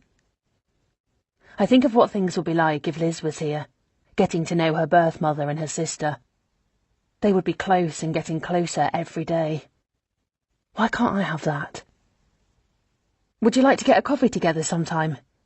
I ask Debbie. She scoffs. Not really. Why? I just think it would be nice to hang out, that's all. She looks at me like I'm mad. I think that's a lovely idea, Ruth says. I tell you what, Liz, I'll check my diary and get back to you. How about that? Sure. But I know she won't. At times like this, I realise I can never fit into this family because I don't belong. I don't know why I ever thought I could. I walk past the shop on the way to my flat and see the light still on. Some days Fabrizio works late, getting stock organised and paperwork finished. The time is almost 7 in the evening, so this is one of those days. He looks up, and our eyes meet. He opens the door. I'm closing up. You hungry? We could go for a walk. I know a place that makes the best pasta marinara you've ever tasted in your life. I smile. Somehow Fabrizio always talks about food. Real food, not the gourmet fake snobbery Jason always insisted on. But I'm not in the mood. No, thank you. I don't really want to be out with people. I think I'll go home. If that's the case, I'm not a great cook, but I can rustle up a herb omelette that's edible. Would you like to eat with me? Away from people? I think about this for a moment, picturing my empty fridge and my lonely flat. That would be nice.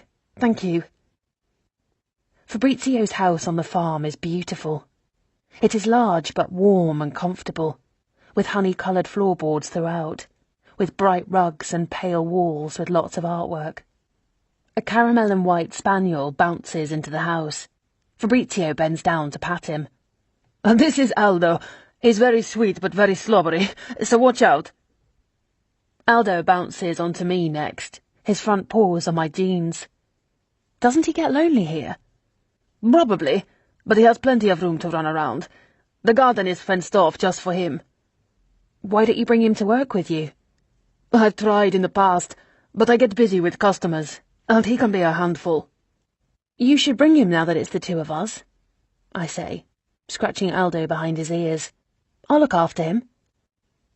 The kitchen is large, with dark red hexagonal tiles on the floor, and a large fireplace at one end. I perch myself on a stool, while Fabrizio pours us each a glass of red wine. Do you want to talk about it? He asks, cracking the eggs into a bowl. I rest my chin in my hands. I've made a mess of everything, I say with a sigh, then reach for the bowl. I'll do that if you like. Just pass me a fork. I beat the eggs, enjoying the normality of the moment. Is it fixable? He asks. Tears prick at the backs of my eyes, and the corners of my mouth turn down. I don't know. I don't think so, I say feebly. I can't hold back the tears any longer, and I put down the fork and hide my face in my hands. In an instant, Fabrizio is by my side, putting his arms around me. No, it's all right, he says softly. I bury my face in his chest, trying to contain my sobs. His embrace is warm and strong. I'm sorry, I say finally, pulling away and wiping my tears with my sleeve. His eyes search mine with concern. What can I do? Suddenly I want to tear his clothes off. I don't know what's happening to me, but I move to kiss him. I sense him hesitate, and for a moment I think he's going to push me away, which I don't think I could bear. I stop and look into his eyes, and he suddenly puts one hand behind my head and brings me close. Then he's the one who kisses me, with so much passion that my whole body quivers. The light is different.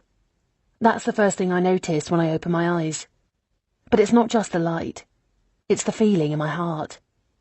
This is the first time since I can remember that I haven't woken up feeling frightened. My head is resting on Fabrizio's shoulder. He's fast asleep, breathing softly.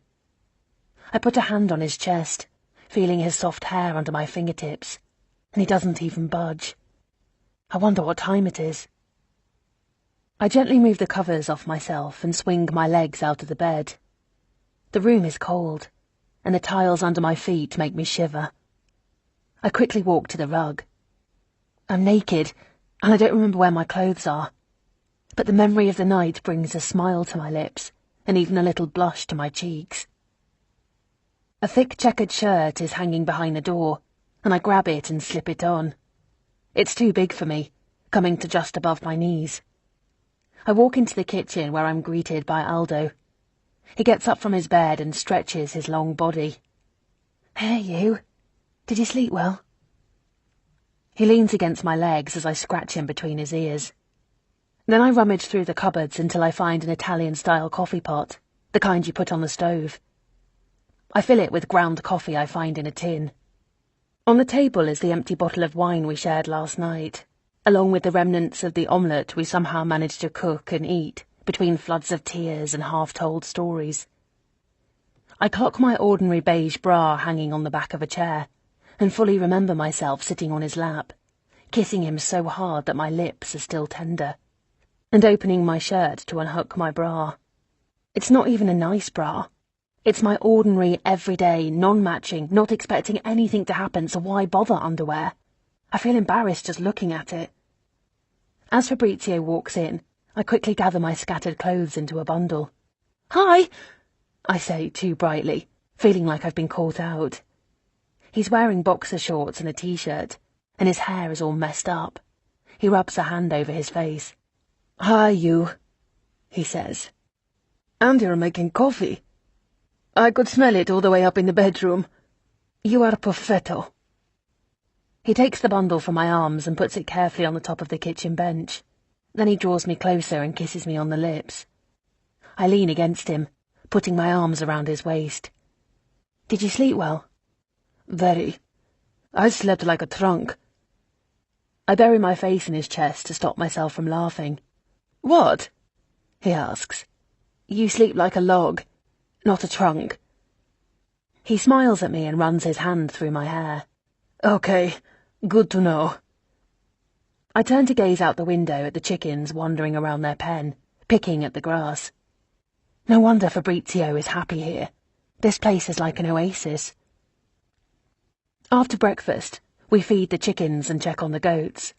I beg Fabrizio to let me take Aldo to the shop, and he relents, but I think he's pleased, and the three of us go to work together. Aldo sits by my feet as I work out back, cutting and trimming flowers on the large steel counter. Every now and then he nudges me for a pat, and after I scratch him between his ears, he rests his head again with a contented sigh. This is one of the loveliest days I've ever had, and I give silent thanks to Liz for letting me borrow her life. I know in the back of my mind that it's only for a little while, but I won't think about that. Not today, not until I have to. Chapter 29. I have a routine now, wherein I cook for Ruth at least 3 nights a week, and the other nights I spend with Fabrizio at the farmhouse. I'm so used to being Liz Miller that sometimes I forget I'm not her. She is fitting me more and more every day, moulding to my shape like a worn pullover. Ruth's health hasn't been the best. Just a cold, she says, an end-of-summer cold, even though summer is well and truly over, replaced by grey, milky skies, an interminable drizzle. Debbie and I have a sort of truce, it seems. She hasn't played any tricks on me for ages, and I keep my distance from Scott as much as I can. If all of us happen to be together at Ruth's house, I stick to Ruth like glue. Last night, over a glass of sherry, Ruth told me about Debbie's father. "He used to drink," she said. "Hit me a few times. Too many to count, really. I ended up in hospital once with a swollen lip and a black eye, and I said, 'That's it, no more.' I took Debbie, and we moved here. She was only 4 years old. She doesn't remember those years, thank God." "He didn't try to stop you leaving?" I ask. "Nah. Honestly, I don't think he even noticed we were gone. He's never tried to see his daughter. I think he moved to New Zealand or something." "You got off easy then," I say. "Why'd you say that?" "No reason. You hear stories, that's all." But it made me want to tell her mine. knowing that she would understand, that she would care, that she already felt the pain I'd experienced. Some days, I find myself wondering what would happen if I stayed. I mean, really stayed. Forever. It's not even a fully formed thought, more like a tug. I feel, dare I say it, loved here. I know Ruth loves me. I mean, I know she loves Liz, obviously, but I think she loves a little bit of the real me, too.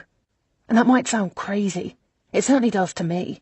But even though Fabrizio and I are only in the very early stages of a relationship, being with him makes me think I have a chance at a real life. A happy life.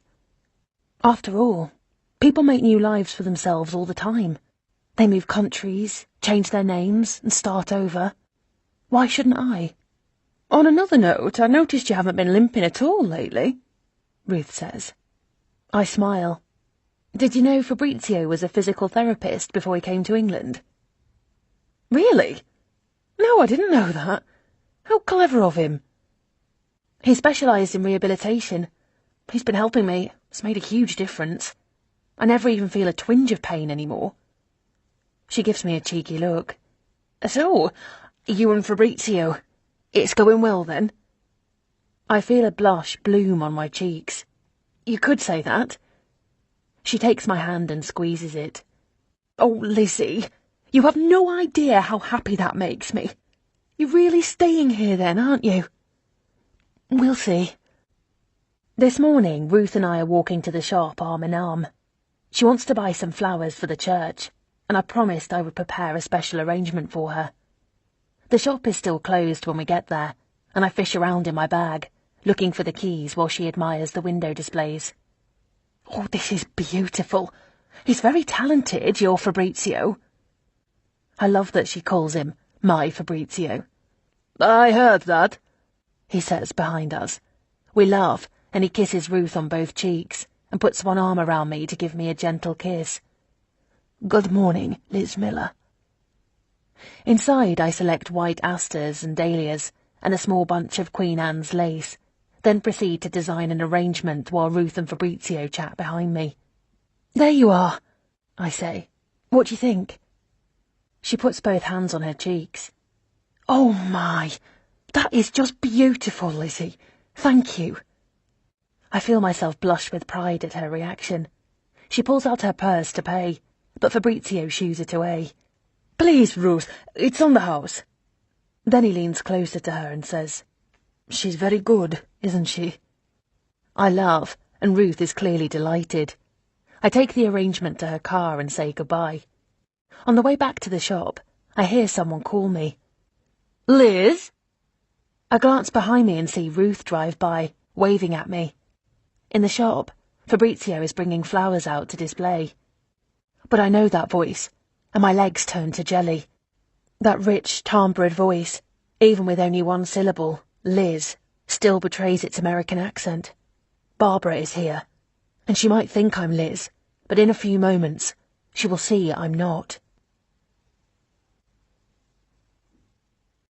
Chapter 30. Oh my God! Barbara! Is it you? My heart is throbbing behind my ears. She's right in front of me, and she almost recoils in shock. I glance at the shop, where Fabrizio is still busy setting up. I take Barbara's hands in mine and kiss her on the cheek, then urgently whisper in her ear, It's Liz. I'll explain later. I continue brightly, Barbara, it's so good to see you. What on earth are you doing here? I pull her back to look at her properly. She looks thinner, more feminine. Her wild red mane has been tamed into a sleek updo, with just a few strands escaping to frame her made-up face. You look lovely, I say. Fabrizio is looking at us now from behind the store window. He's clearly surprised, but has a smile on his face. He walks towards the door, and I just know he's going to come out and introduce himself. I am begging Barbara silently, my eyes pleading, but tears are welling up in my eyes. Amy? I close my eyes. Any second now, everything will be over. When I open them again, I expect to see Fabrizio out of the shop, smiling at Barbara, about to introduce himself. But by some miracle, he's at the counter with his back to us, and has picked up the phone, which must have rung at the last minute, and I'm so relieved I could cry. I turn back to her. "Barbara!" There's a second when I don't know which way things will go. Then her features soften, and we fall into each other's arms in a big hug. I'm crying with relief, but I am genuinely happy to see her. I pop my head into the shop and tell Fabrizio I'll be right back. He's taking a phone order and gives me a distracted thumbs up. I hook my arm into Barbara's and take her to my door. I fumble with my key, almost drop it. "Sorry, I'm not drunk or anything," I say over my shoulder, but she just stares at me, her lips pressed into a tight line. Then, as soon as we're inside, she pushes me away. "Liz? Really? What the hell is that about, Amy?" "If you could keep your voice down." "I will speak as loudly as I please, thank you very much. You have some explaining to do." I know. Can we go upstairs, please?" She follows my gaze. "This is where you live?" "Yes." In the living room, I indicate the sofa. She sits down, almost reluctantly. "I'm waiting for this explanation, Amy. What on earth is going on here?" "Why did you come here?" I ask, turning the small bar heater on. She scoffs. "I came to see Liz. What do you think I'm doing?" "But why?" "I was looking for news of you, actually. Whether you've been found. Do you know your body has never washed up somewhere?" I nod. Of course I know. I don't tell her that I check every day to see whether a body has been recovered. If it has, I'll need to run before anyone realises it's not Amy Logan washed up on some beach. I don't know what could be done to identify the body. There can't be much of it left. I shudder. "I found an article online," she continues. "Some tabloid story about the survivors. It mentioned you. Well, I mean, Liz. Said that you were living in England now, with your family. But your photo wasn't there." At the top of the article was a row of photos, small headshots, recent ones, of every other survivor except you. Also, everyone else had a direct quote. 'I take every day as it comes. I thank God I was able to see my kids again,' but nothing from Liz. It worried me. I wondered if she was okay. I thought maybe she had some kind of post-traumatic stress. That bloody article. I knew it would cause problems for me eventually. Maybe I should have had my hair cut short and dyed jet black and just done the stupid story. That doesn't explain how you found me. Did Liz tell you where her mother lived? She never told me." She shakes her head. "I made some inquiries. I spoke to the hospital." "The hospital? And they told you where I was? Surely they can't do that." "Well, I told them I worked for an insurance company." She flaps her hand in dismissal. "It doesn't matter. I found out the name of Liz's birth mother. I searched for her online and found her. I'm asking again, Amy. What the hell are you doing?" "You have to promise me you're not going to tell anyone." "I don't. Promise me, Barbara. I will explain everything, but only if you swear to keep it a secret." "Where is Liz?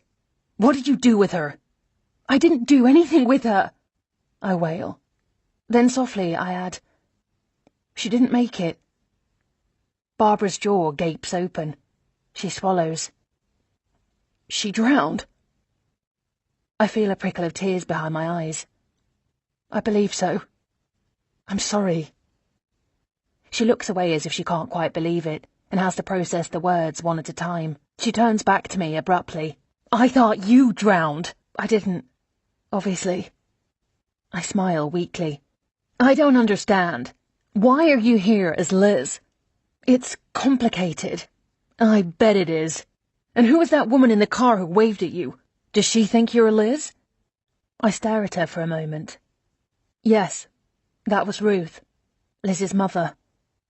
She clasps her hand over her mouth, and her eyes grow wide.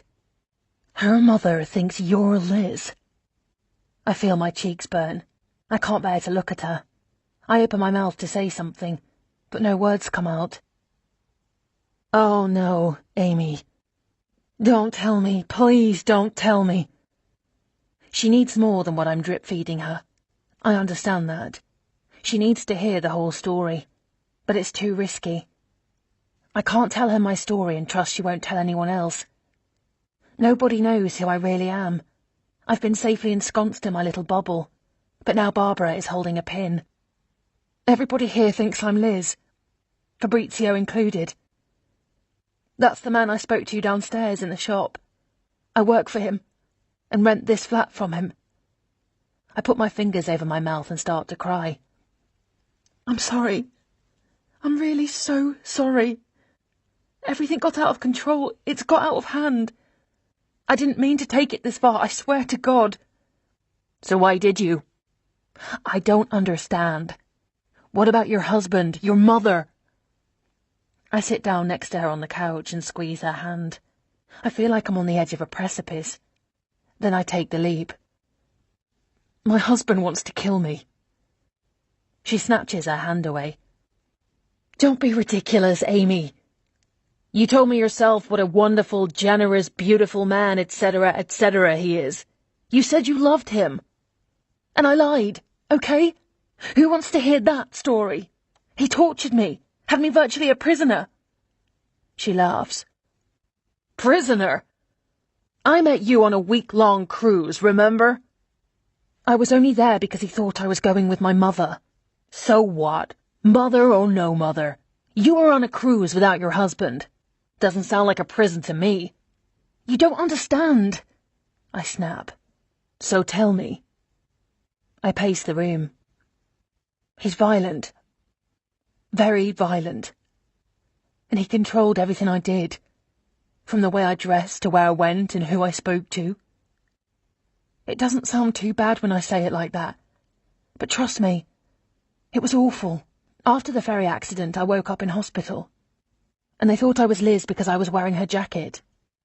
Her wallet was in the pocket, as was her room key card. They called the next of kin she had listed on her paperwork. Her mother. Her birth mother, I mean.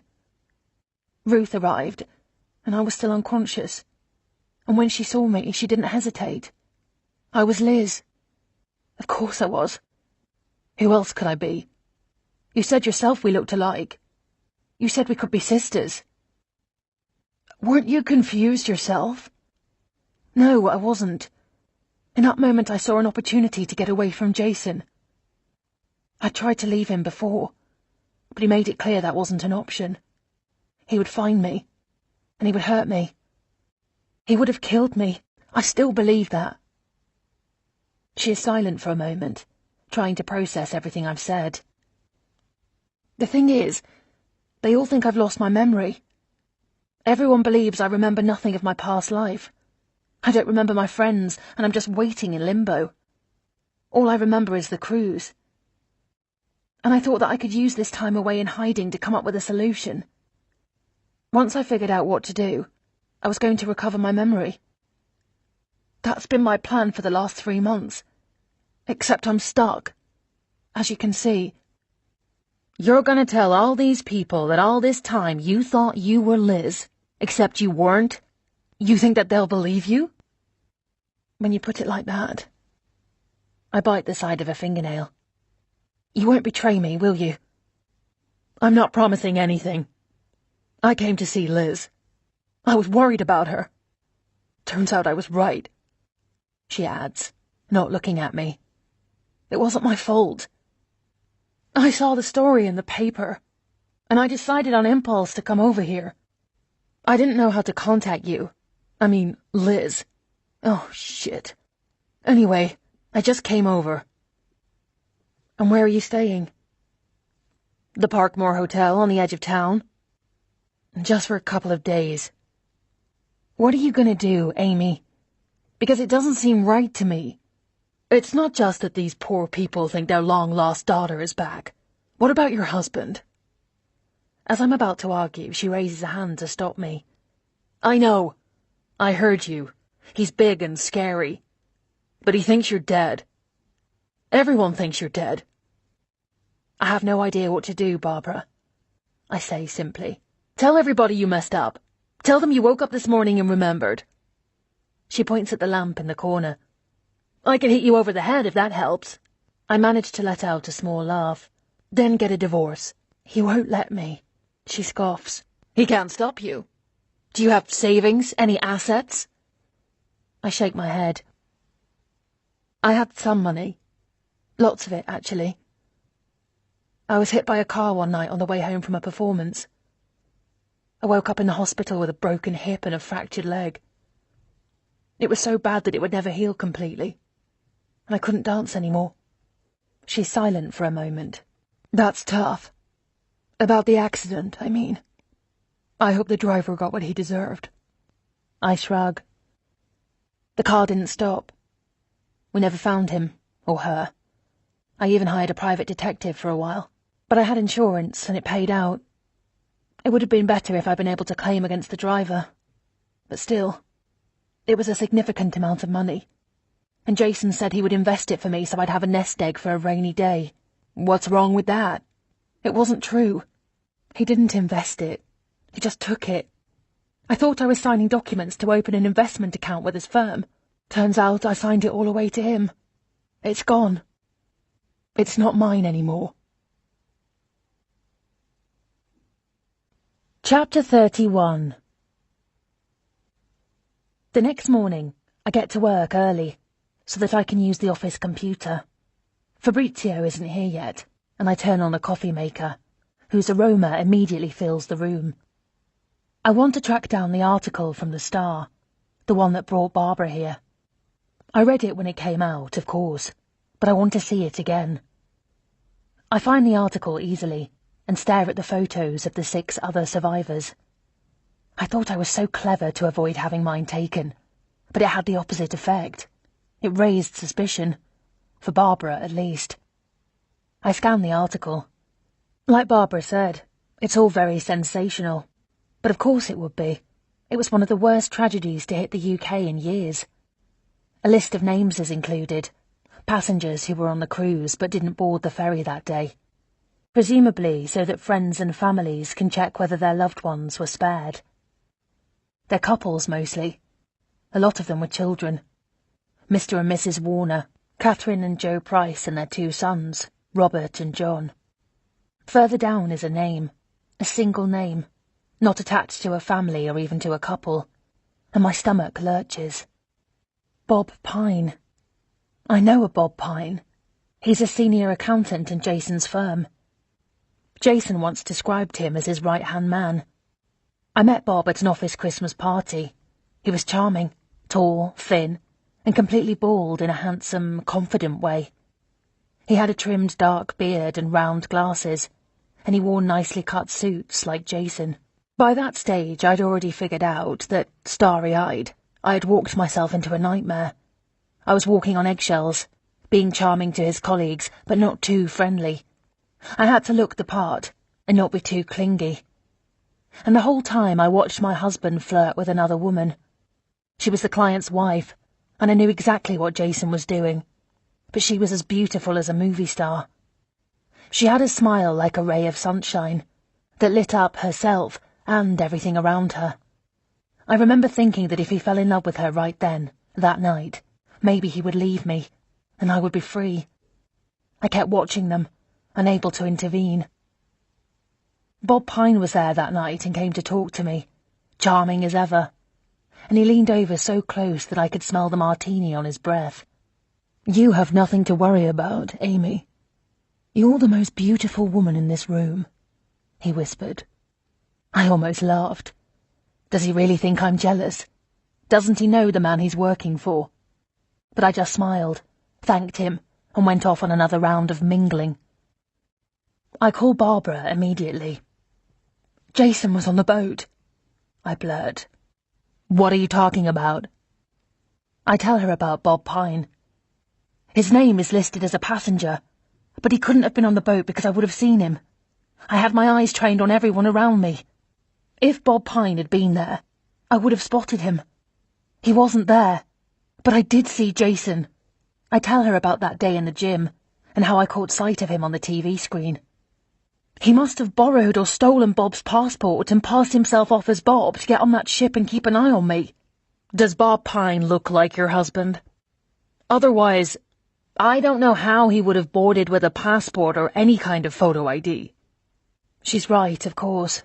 Jason looks nothing like him, but a shiver of fear runs down my spine at the thought of what he would have done to me if he'd been there, and had the time. I have no doubt he would have pushed me overboard if he thought that I was screwing someone behind his back, or had humiliated him in any way. Ironically, the accident might have saved my life. I wonder if Jason used Bob Pine's identity to get onto the ship. But Jason wasn't on the ferry, so he must have made his way back to London somehow without being discovered. I wonder how he did it. Oh, who cares? What does it matter now? He's very good, having found a way to email Liz's friend and pretend that he could make an appointment, even though he wasn't in the country. He was covering his tracks. Jason is always 10 steps ahead of me. But how did he know to follow me? How did he know I would be alone? My mother. Of course. That's how he knew. I told Mum I wanted to surprise him, but I bet she couldn't resist calling him first. She would have wanted him to know it was her idea, this little romantic trip. She would have wanted to be the one, not me, to surprise him with this news. Jason, darling, how would you like a cruise around the British Isles? My treat. I'd love to go myself, but you know what doctors are like. Always too cautious. He must have waited to see if I would tell him about this surprise trip, and I didn't. He played me, like he always does. You're not making any sense, Amy. What does your husband look like? Why? Because I met Bob Pine on the ship, and unless Jason is a short, stocky, red-haired Irishman... Oh, really? Really? I think I'm going mad. I think so too. And by the way, I'm going back to London tomorrow. But you won't tell, will you? No, I won't tell. As far as I'm concerned. You and I never met. You promise? She sighs. I promise. Chapter 32. I should have called Melissa ages ago. I lock up the shop, leaving a sign on the door saying I'll be right back. After dialing, I pace the floor of my flat, listening to the phone ring. Then I hear Melissa's voice. Hello? It's me. Don't hang up. I'm okay. I'm safe, and I'm so sorry. My voice breaks on the last words. A silence goes on for so long that I think she might have hung up. Amy, Melissa whispers. Yes, I'm so sorry. She takes a sharp breath, but when she says my name again, I can tell she's crying. It's okay. Don't be upset. I thought you were dead, she sobs between incredulous bursts of, oh my God, and saying my name over and over. Then for a while neither of us can speak. I don't know how long I stand there, my hand over my eyes, my chest so tight that I can barely take a breath. I'm sorry, Mel, I say again. I'm sorry I didn't call you sooner. Where the hell are you? I can't tell you. You're kidding, right? Why on earth not? I sit down on the sofa and rest the heel of my hand between my eyes. I need to tell you something, Mel. Do you remember when I told you once to look for me if I disappeared? Of course I do. It was such a weird thing to say. And then you went on this cruise and you didn't come back. I thought of that conversation. I even tried to look for you because what a coincidence, right? But I didn't know where to look. I survived, obviously. But when I woke up in the hospital, they thought I was someone else. I tell her about Liz, why the doctors at the hospital assumed I was her, why her mother thought the same thing, how I ended up here. I don't understand. Why would you go along with it? I tell her everything, about Jason, what life was like for the past year, why I feared for my life, and why I thought running away was my only option.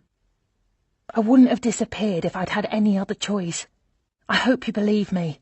Oh, Amy, I wish you'd told me. I should have told you, I know that.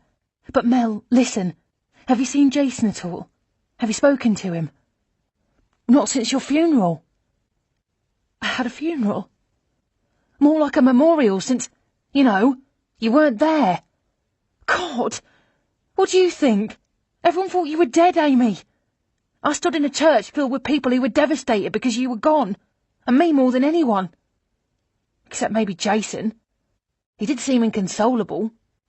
After what you told me, I'd say give the man a BAFTA, because he had me fooled. He's good at that.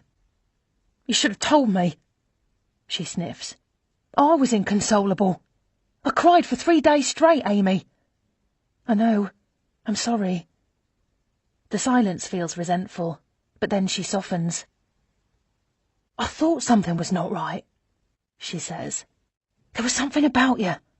You were, I don't know, too reserved. On the outside, you seemed happy and bright.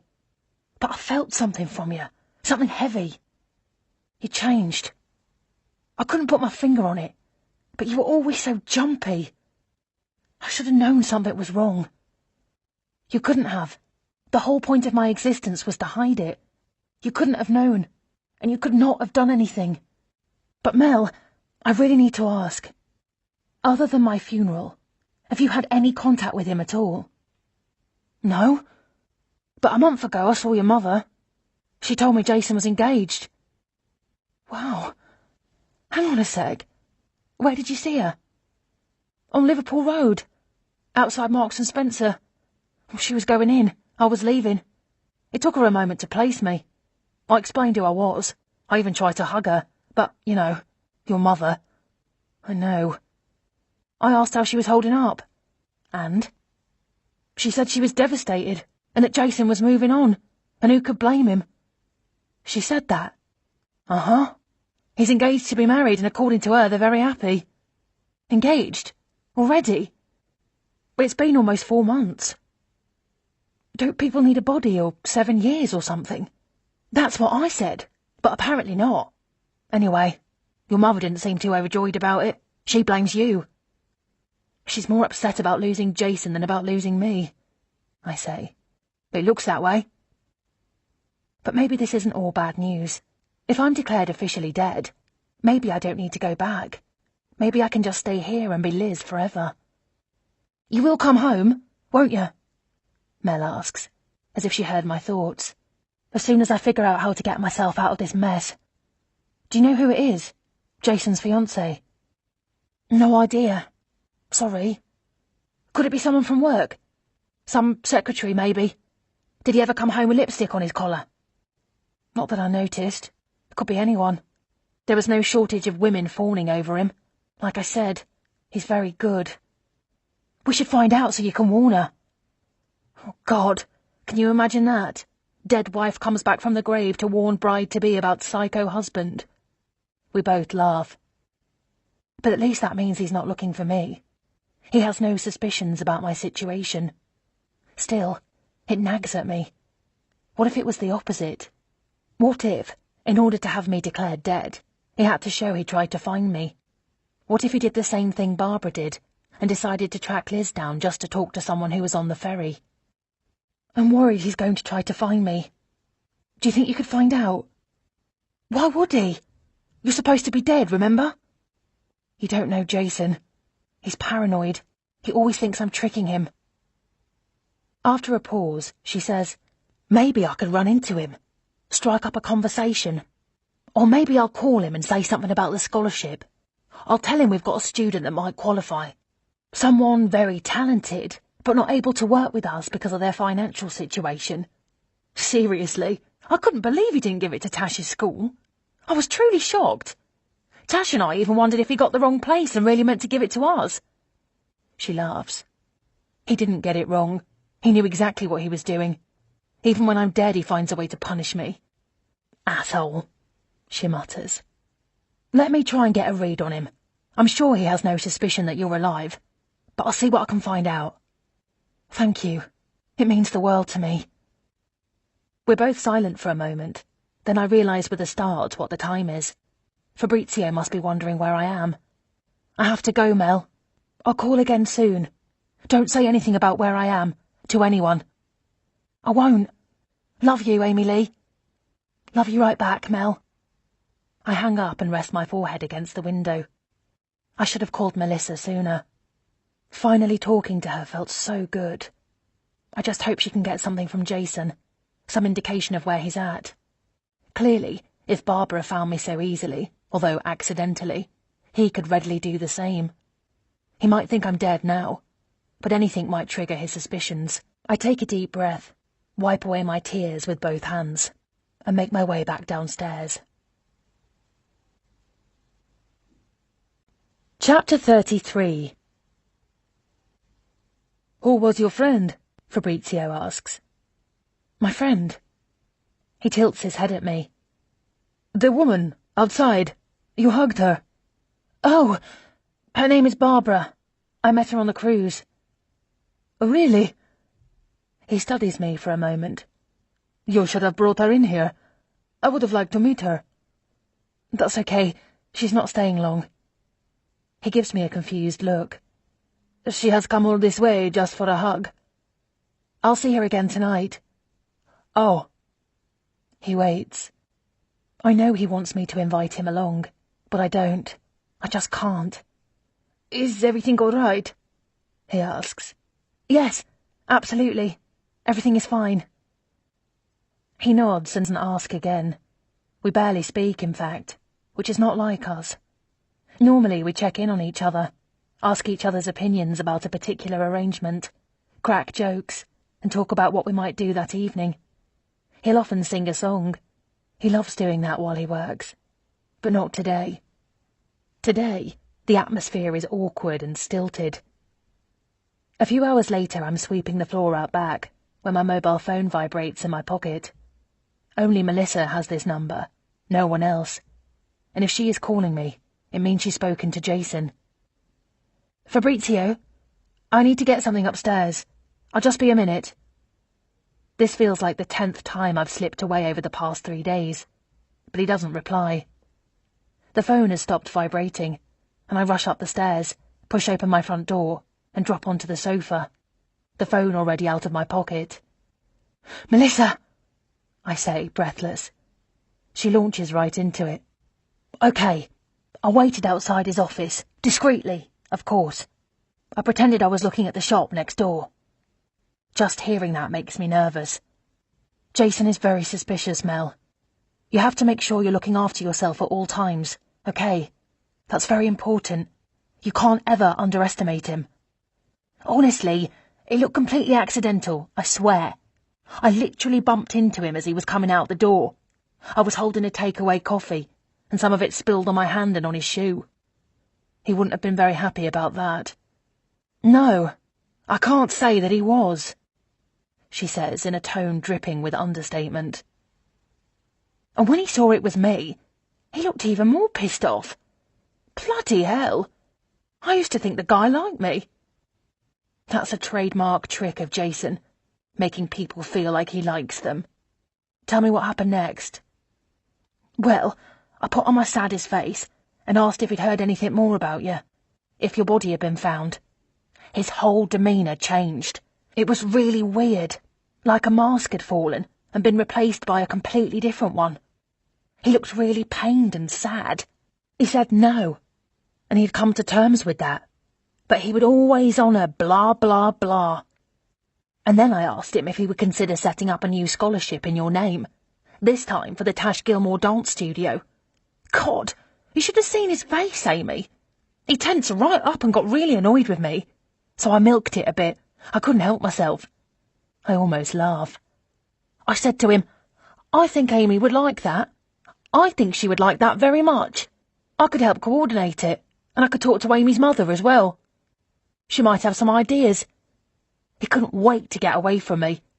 Then I said I'd heard he was engaged to be married. Where did you hear that? He asked. I told him, from Amy's mother. He said, yes, I'm engaged to be married, and my fiancé and I are moving forward. I am making a new life for myself. He was pretty defiant, I might add, like he was daring me to criticise him for that. I made out like I was really shocked, you know, which I would be, by the way, if you were, you know. Anyway, I said to him, how could you give up hope? How could you even think of a life with someone else? I'm not sure that was a good idea, but never mind, I say. Anyway, he said, Amy's dead, Melissa. Surely you realise that. She couldn't possibly have survived this. I can't grieve forever. What would be the point? I asked him about the 7 years, and he said the case is with the coroner now. They're having an inquest. He got quite annoyed with me. She puts on a deeper voice. There is no doubt she is dead, Melissa. What do you expect? That she's going to walk out the water? Now there's an idea, I say. Tempted? She asks, and we laugh. I hear they've cleaned up the Thames, she says. You could do it for the wedding. You know, walk into the church dripping with silt and seaweed and whatever hanging off you. We both laugh so much that we can't speak. Finally, she gets her breath back. Anyway, so apparently your death is a given, considering the accident and the fact that a number of people have died. It's not in question. It's just a matter of the inquest and the coroner. So there you go. Wow, that's actually the best news. If you say so, she says. That's all I know. It's not a lot, but honestly, judging by his remarks and the way he delivered them, I think he's moving on. I really do. I don't think he wants to think about you anymore. He isn't looking for you as far as I can tell. Then she adds with a sigh. And I don't think he wants to set up a scholarship for Tash's studio. I had a good go. Would have been nice. Thank you so much for doing that. Don't do anything else. We don't want to raise his suspicions. You did great. I really can't thank you enough for this. Don't worry about it. We just need to get you back. Oh, wait. Did you find out who she is? The fiancé? Yes! Didn't I say? Sorry. Her name is Barbara. Chapter 34. The shock of hearing the name takes the air out of my lungs. It can't be. Can it? You still there, Amy? Yes, sorry. Just thinking. Does the name mean anything to you? Possibly. But it can't be. There must be millions of Barbaras. Did he say whether she was American? Nope. Okay, I should go, Melissa. Thank you so much. You're the best. You really are. Don't do anything else, okay? I'm going to be sick. Could it really be? Is it even remotely possible that Barbara is engaged to Jason? Of course not. I'm going mad. I slip my phone into my pocket and go back downstairs. I think about Barbara all day, going over our conversations. How did she find me again? Was she really looking for Liz? Why? I tried to remember what she said. She was worried about Liz because the article didn't have a photo of her. Does that even make sense? Everything all right? Fabrizio asks when I return. Yes. Sorry about all that. But my heart is not in it today. I make mistakes, and I'm distracted. If Jason is engaged to Barbara, then why is she even here? Does he know she found me? Are you ill? Fabrizio asks again, looking concerned. Just a bit tired. Sorry. That's all right. You can leave early if you don't feel well. There's not much to do anyway.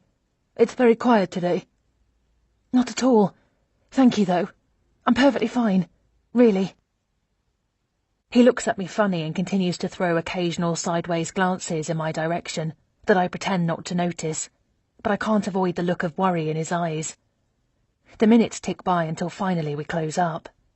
Normally we'd linger and make plans together, but not tonight. I tell him I'm going to see Barbara before she leaves, to say goodbye. Do you want me to come with you? He asks. No, I need to talk to her about something. He doesn't insist. I'm grateful for that. Hello there, favourite sister-in-law. Scott has appeared from behind a parked car, sending my heart into a somersault. Jesus, Scott! What is it with you? I snap. Are you following me? I'm only 100 yards from the shop. I wonder if he was waiting for me. Of course not. I was on my way home myself. Fancy a drink at the pub? No.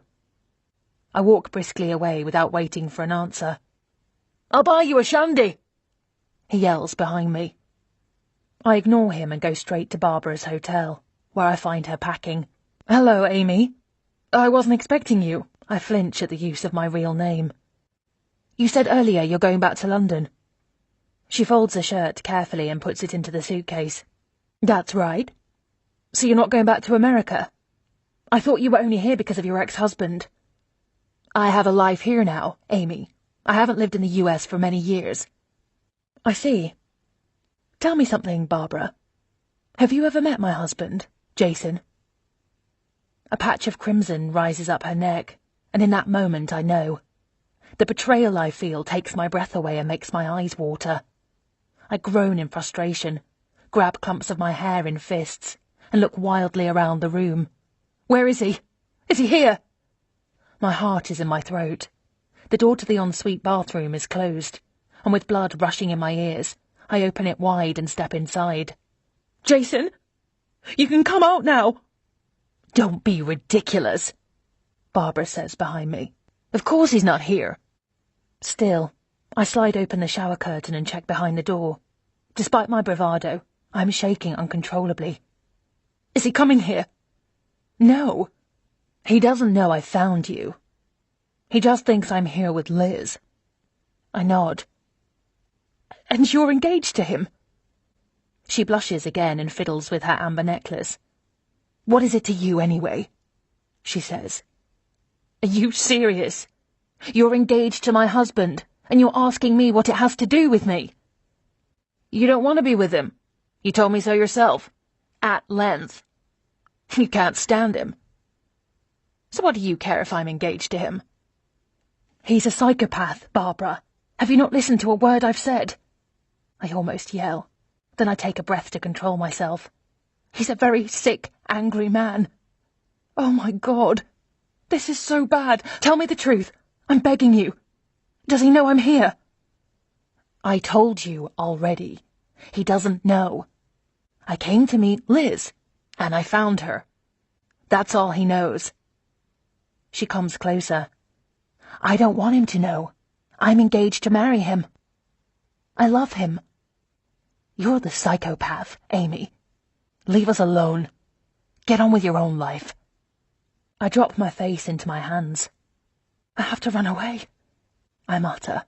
Don't be so melodramatic, she says, sounding just like my mother. You don't have to do anything. Just recover your memory for starters. Get a divorce and put an end to this ridiculous charade. He doesn't want to be with you. Christ, Amy, you really are crazy. That's what he says about you, that you're crazy in the head. I bet he does. I pause for a moment, then pace the room, trying to gather my thoughts. Where did you meet him? Tell me that, at least. Then a thought occurs to me. Was he on the boat? Is that where you met him? Did you lie to me before about Bob Pine? She rubs her eyes with 2 fingers. I'm a private investigator. Jason hired me to keep an eye on you. Oh my God. That's why I was on the cruise. Keep an eye on me. You don't think that's weird? Weird? He cared for you, Amy. He was keeping an eye on you because you are unstable. He was worried you might hurt yourself. In what way? Are we talking paper cut or jumping overboard? My job was to make sure you were safe, visiting you in your cabin. This is insane. He was concerned you might have wanted to leave him and run away. That you concocted this whole story about going on this cruise with your ailing mother. You always talked of your need to escape. No, I didn't. Yes, you did. You would tell Jason about this urge to escape, and he'd ask you, from what, Amy? Escape from what? He said that you had serious depression issues, that he begged you to get help, but you refused. But it's all lies, don't you see? You're the one telling lies. Your mother gave the tickets to the both of you, and you went to great lengths to hide that. I spoke to your mother, too. You spoke to my mother? She told me that you used to write notes on a pad that you would pass to her. Notes that said you were being spied on inside your own house. That Jason kept you prisoner. That he beat you up. She laughs. You're not well, Amy. Look at you. You're here pretending to be Liz. Liz is dead. You're even pretending to her mother, for God's sake. But it was true. Everything I told you about Jason, it's the truth. He's a sick man. When he was angry, he'd send me a big bunch of flowers. I'd open it, and they'd be torn and crushed and horrible. All of them. He installed hidden cameras around the house because he thought I was inviting men back to the house when he wasn't there. These things happened, Barbara. I didn't make them up. Oh, honey. Just come clean. Recover your memory and go home.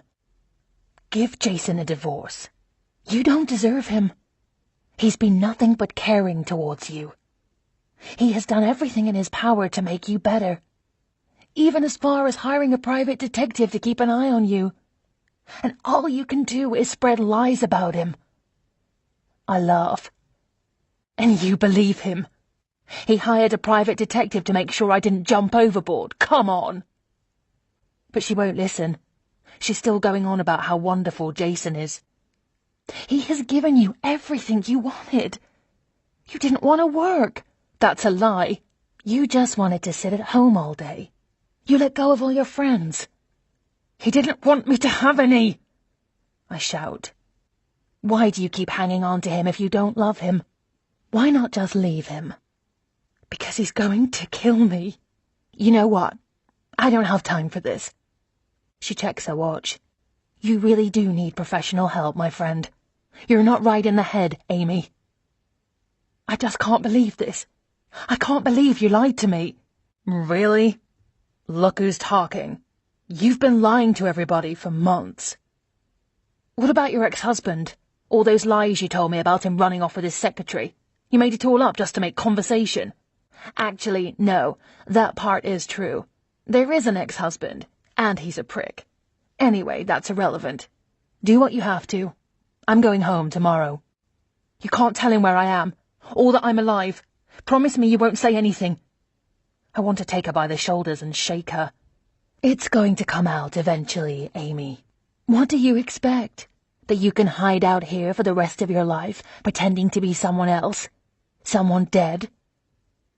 Just promise me you won't say anything until I'm ready. I will come clean, but you have to let me do this in my own time. No, she says. But why? We're engaged. We're getting married in the fall. What kind of wife would I be if I didn't tell my husband-to-be that his dead wife isn't actually dead? I'd be as bad as you, Amy. And let's face it, it's not like he'll want to call off our wedding when he finds out. He loves me, Amy.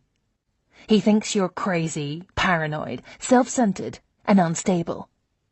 I can't say I disagree. Jason doesn't love you. He doesn't love anybody. He's not capable of it. That's enough, Amy. I won't hear you disparage him any longer. He doesn't deserve that. He's a wonderful man. I know you're not well in the head, but I still think you've treated him very badly. One day, Barbara, you will remember this conversation. Trust me. You'll be sorry you didn't listen to me. She glares at me. You're threatening me? Not at all. I meant that you will find out the truth about Jason. And by then, it will be too late. Don't marry him, Barbara. I will come clean. But you can't marry him. He'll hurt you. He won't be able to help himself. At the door, I turn around and say, Can you give me 2 days? Please. I need to tell people here. My eyes well up as I think about Ruth and Fabrizio, and how much I'm about to hurt them. My friends need to hear it from me. She hesitates, but sees the desperate expression on my face and nods. Okay, 2 days. That's all. I'm going back to London first thing in the morning. Before I leave, she says, Call me when it's done. One way or another, I'll tell Jason in 2 days. This means I have 48 hours to disappear. Chapter 35. My hoodie is up, and my head is down, my hands deep in my pockets. Normally, my street feels like a place of comfort, and more recently, even joy. Now I am aware of everything in my peripheral vision. Everything is taken on a new quality. Darkness is falling, and all I see is shadowy recesses, places of hiding, and threatening shapes. I walk faster, trying to talk myself out of the anxiety clinging to me. I try to imagine how Ruth will feel when she discovers she's lost her daughter a second time. I don't know whether to write her a letter or tell her in person. Ruth will never meet Liz, ever. She'll hate me for what I put her through, and she should. I've done a terrible thing. If only I could make her understand that I never meant to hurt her or betray her in any way. I just wanted a place to hide. The need to escape was too great. When I get to the flower shop, I catch a sliver of light around the back door. Fabrizio was locking up when I left, so he shouldn't be here. I try the front door, but it's definitely locked. He must have returned to do some late-night admin work. I'm tempted to walk around the back of the shop and surprise him. I long to put my arms around him, to breathe in the warmth of him, and to pretend I'm Liz just for a little while longer. But I have no time for that. I tug at the hood of my jacket so that it hides my face, but as I'm about to slip away, something catches my eye on the floor of the shop. A white chrysanthemum, broken off its stem. Something isn't right. I let myself in with my key, and the first thing that strikes me is the smell. The shop always smells like flowers, but this is different. It's pungent and strong. A draft is coming from the back door that leads to the yard, and I close it quickly. Did Fabrizio get robbed? I look around the office, but nothing seems amiss. Thieves would have come for the till. Fabrizio never locks it, and I'm surprised to see money there. Plenty of money, at least a day's takings. Maybe Fabrizio simply forgot to lock the back door, and I'm making mountains out of molehills. The light from the back throws a bright shard across the floor, just where the broken flower is. I pick it up. It belongs to an arrangement in a silver bucket on a pallet. I look around, my eyes adjusting to the dimness. And at first, I don't understand what I'm seeing. The arrangement is still there, but every single flower is broken, torn even. One after another, every flower in the shop reveals itself. They're all the same. Decapitated, violently broken off. That's why the smell was so pungent. Crushed petals and broken stems. Jason was here. He found me. I run upstairs and slam the door behind me. I need to talk to Fabrizio. My hands are shaking so much that I drop my phone. After a few rings, the call goes to voicemail. I leave a message, urgently asking Fabrizio to call me. I have to get out of here. I pull my suitcase from under the bed and shove my clothes into it as quickly as I can. No way can I visit Ruth before I go, not with Jason so close. Once I'm away from here, I'll write a letter and explain everything. She will hate me forever, and a part of me knows I'm taking the cowardly way out. But what choice do I have? What if I'm putting everyone in danger just by being here? I count the cash I've been squirreling away. Almost £2,000. Surely that's enough to run away. My mobile rings in the other room, and I sprint to pick it up. Fabrizio? Liz! It's Scott! I sit on the couch and rest my forehead on the heel of my hand. Scott, look, I don't have time. Is everything okay? Are you okay? He asks quickly. I'm not okay. Not by a long shot. But I'm not going to tell him that. Yes? Why? Listen, Liz. Something strange is going on, and I'm really worried about you. I just walked past your place and a strange man came out of the lane next to Fabrizio's shop. Something about the way he was walking, like he was guilty of something. I asked him what he was looking for, and he snapped at me, told me to mind my own business. When? An hour ago. But wait for this. He walked off, then came back, and he asked me if I knew you. What did he say exactly? He asked if I know Liz, the woman who works in Fabrizio's shop. I said yes, and that's why I wanted to know. He said he was looking for you. He asked me where you live. I spring upright and blurt out, Did you tell him? I told him a lie.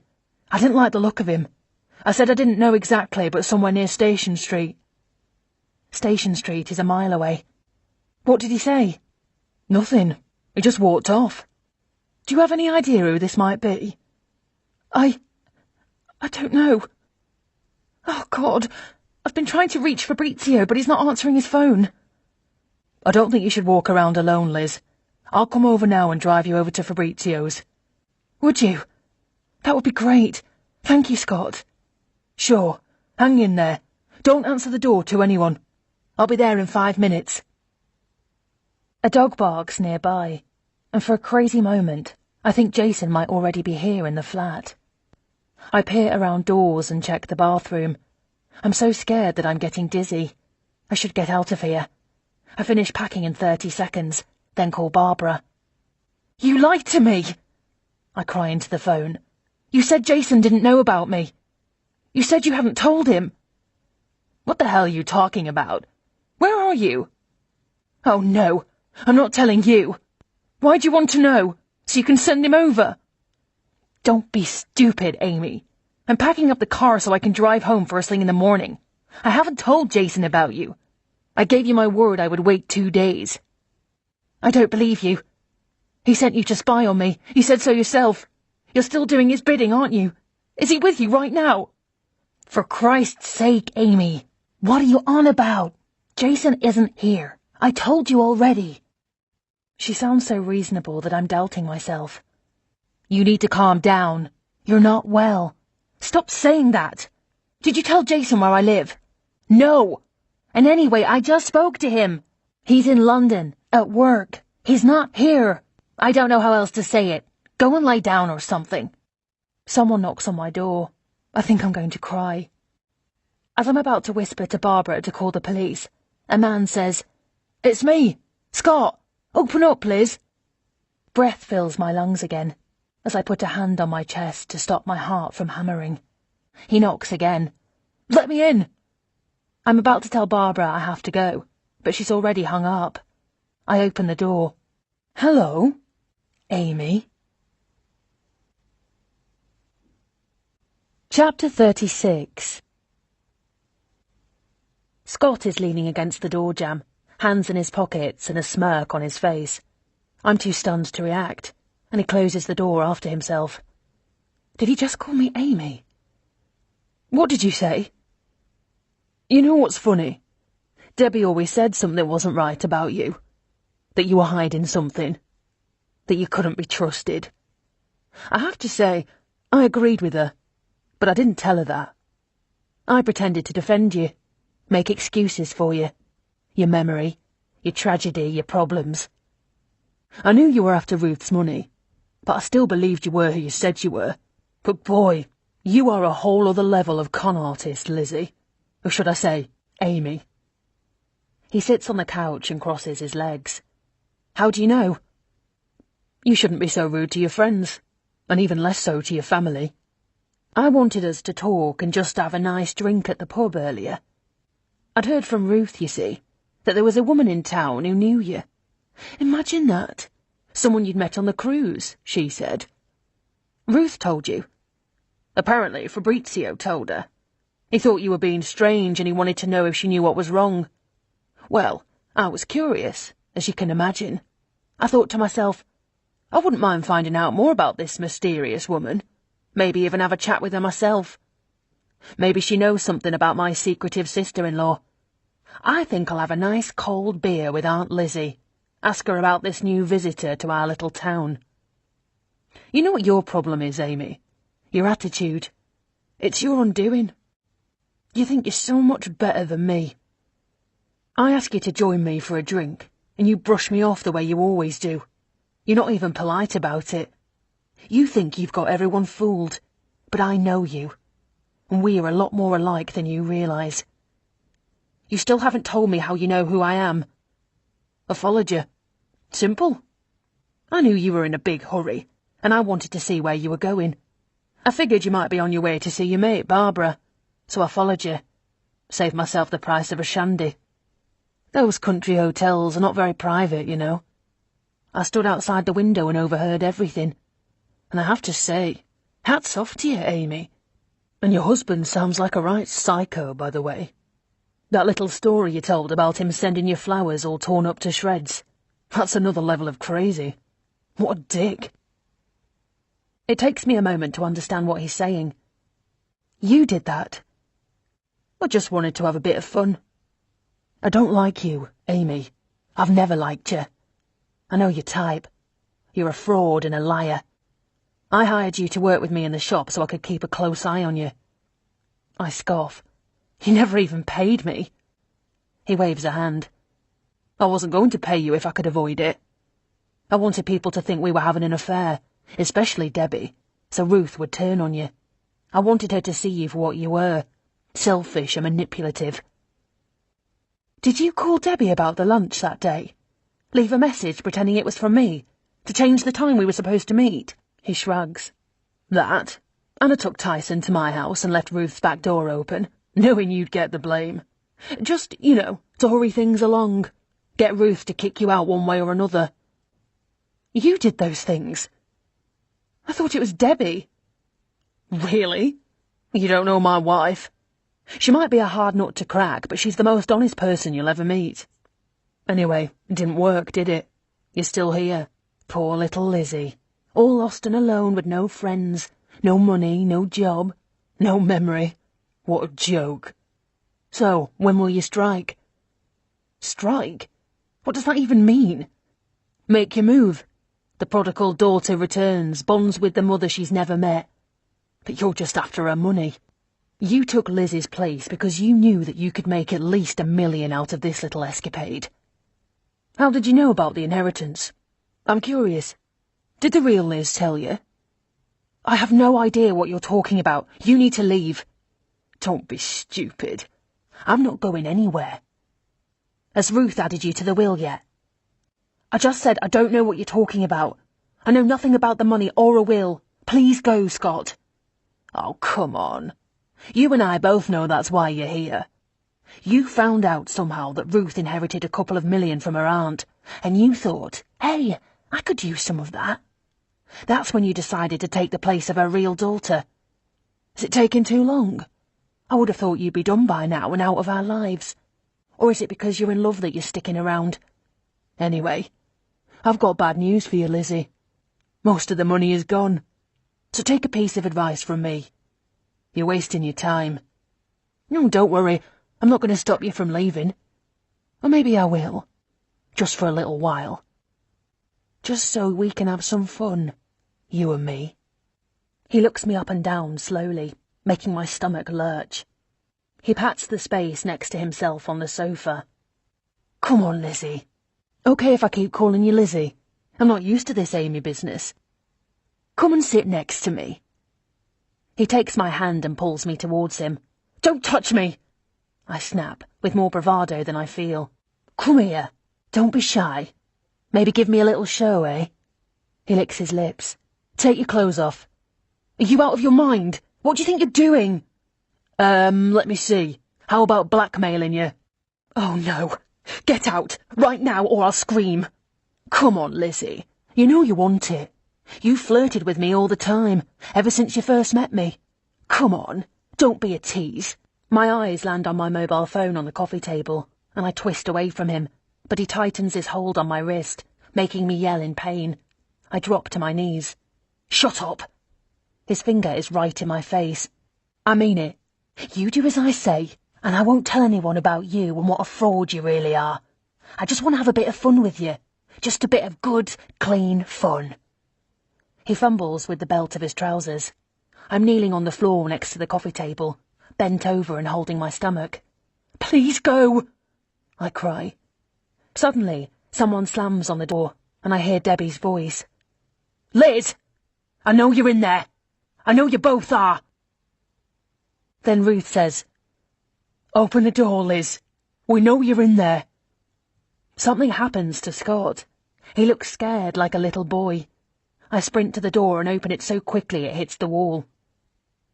Oh my God! Debbie clasps her hand over her mouth, and I follow her gaze. Behind me, Scott is pulling up his trousers. I knew it! You fucking little bitch! Oh no, Liz. What have you done? Ruth says, pain etched on her face. Nothing! I haven't done anything at all. You don't understand. Darling, I'm so sorry. Scott says gently. He stands and walks toward Debbie, who looks like she's going to punch him.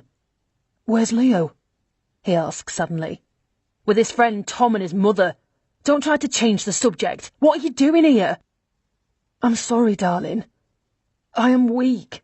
She begged me. I scoff. Like hell I did. She's been trying to get me to have sex with her for months. Scott continues, as if I'm not there. I'm so sorry, baby. I feel awful, I really do. I should never have listened to her. Debbie slaps him across the face. Liz, how could you? Ruth says. Don't believe anything he says. He tried to rape me, Debbie.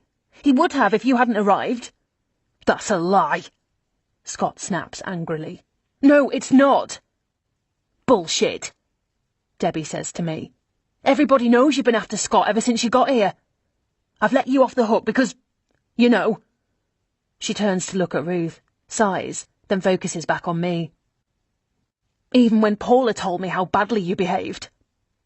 I wipe my nose with the back of my hand. Paula? From the pub? You were so blatant about it, you may as well have bragged. Everyone saw you that day at the pub, holding his hand, looking into his eyes, you stupid cow. She turns to Scott. She's the one who called me just now. She saw you coming up to her flat. She turns back to me. I asked Mum to come with me, to show her what an ungrateful little... It wasn't like that. Shut up. She points a finger in my face. Get the hell out of our lives, you poisonous little... Come on, Debbie. That's enough now.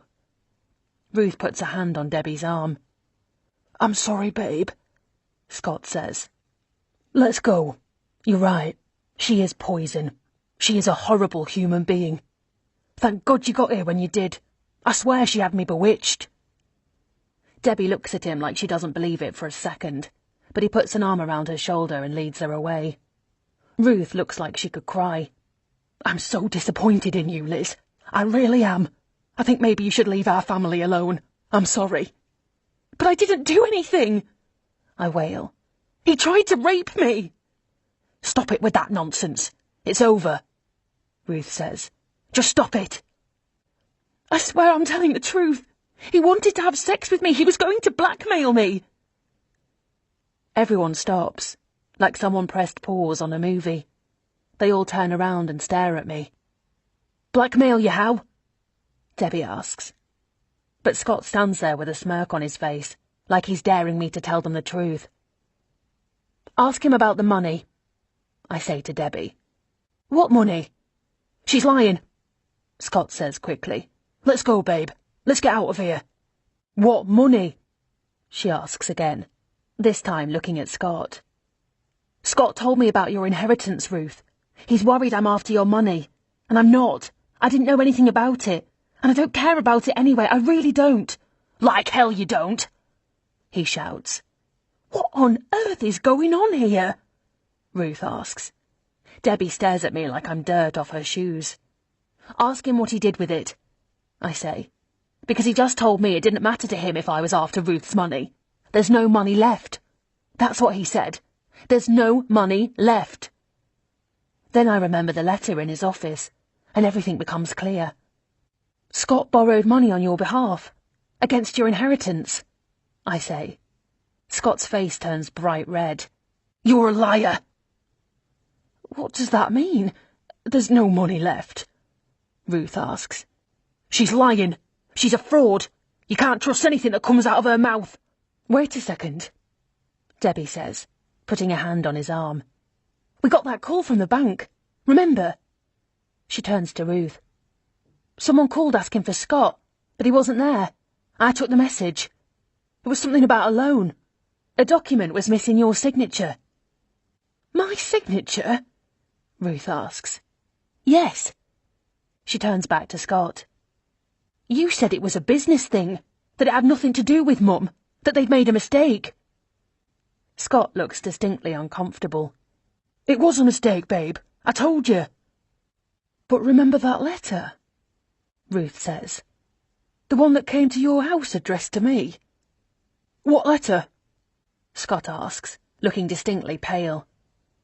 It came from a bank, but not my bank. They wanted to know if I wanted to take some kind of guarantor's insurance for a loan. I thought it was a sales pitch or something. I threw it away. Debbie stares at Scott intently. What did you do, Scott? Did you take out a loan against Mum's money? No, But his lips are trembling. Debbie is breathing hard, like she's about to explode. She pushes Scott with both hands. What the hell did you do? Did you do something you shouldn't have, Scott? Ruth says. Before you answer, trust me when I say it will be easy to find out. If you've done something you shouldn't have, tell me now. He bites his bottom lip, and I wait for the outraged denial. But then the fight goes out of him. He turns to Debbie, pleading in his eyes. Oh, come on. You know what it's like, babe. The agency isn't doing as well as we thought. You know what the property market is like. The old man won't listen to reason. He won't even let me take out a loan. I had to do something. Don't look at me like that. I did it for you. Look at our house. Look at the way we live. I only ever wanted to give you the best. You know that. Did you list my mother as a guarantor for a loan? He opens his mouth to say something, but nothing comes out. You forged my mother's signature. You were going to inherit the money anyway. What difference does it make? We needed it now, not in 20 years. Ruth looks pale. She puts one hand against the wall to support herself. Scott turns to me, his eyes burning with fury. It's her fault. You stupid bitch. He points at me. She's not even... I already know what's coming. I'm not Liz. I cry, and it's like the air has been sucked out of the room. I'm not Liz. My name is Amy Logan. Chapter 37. Of course you're Liz, Ruth says. But then Scott, of course, is all over it. No, she's not. That's what I was trying to tell you, babe. She met Liz on the boat and took her identity. She's a thief. She's a fraud. She did this to take your money, Ruth.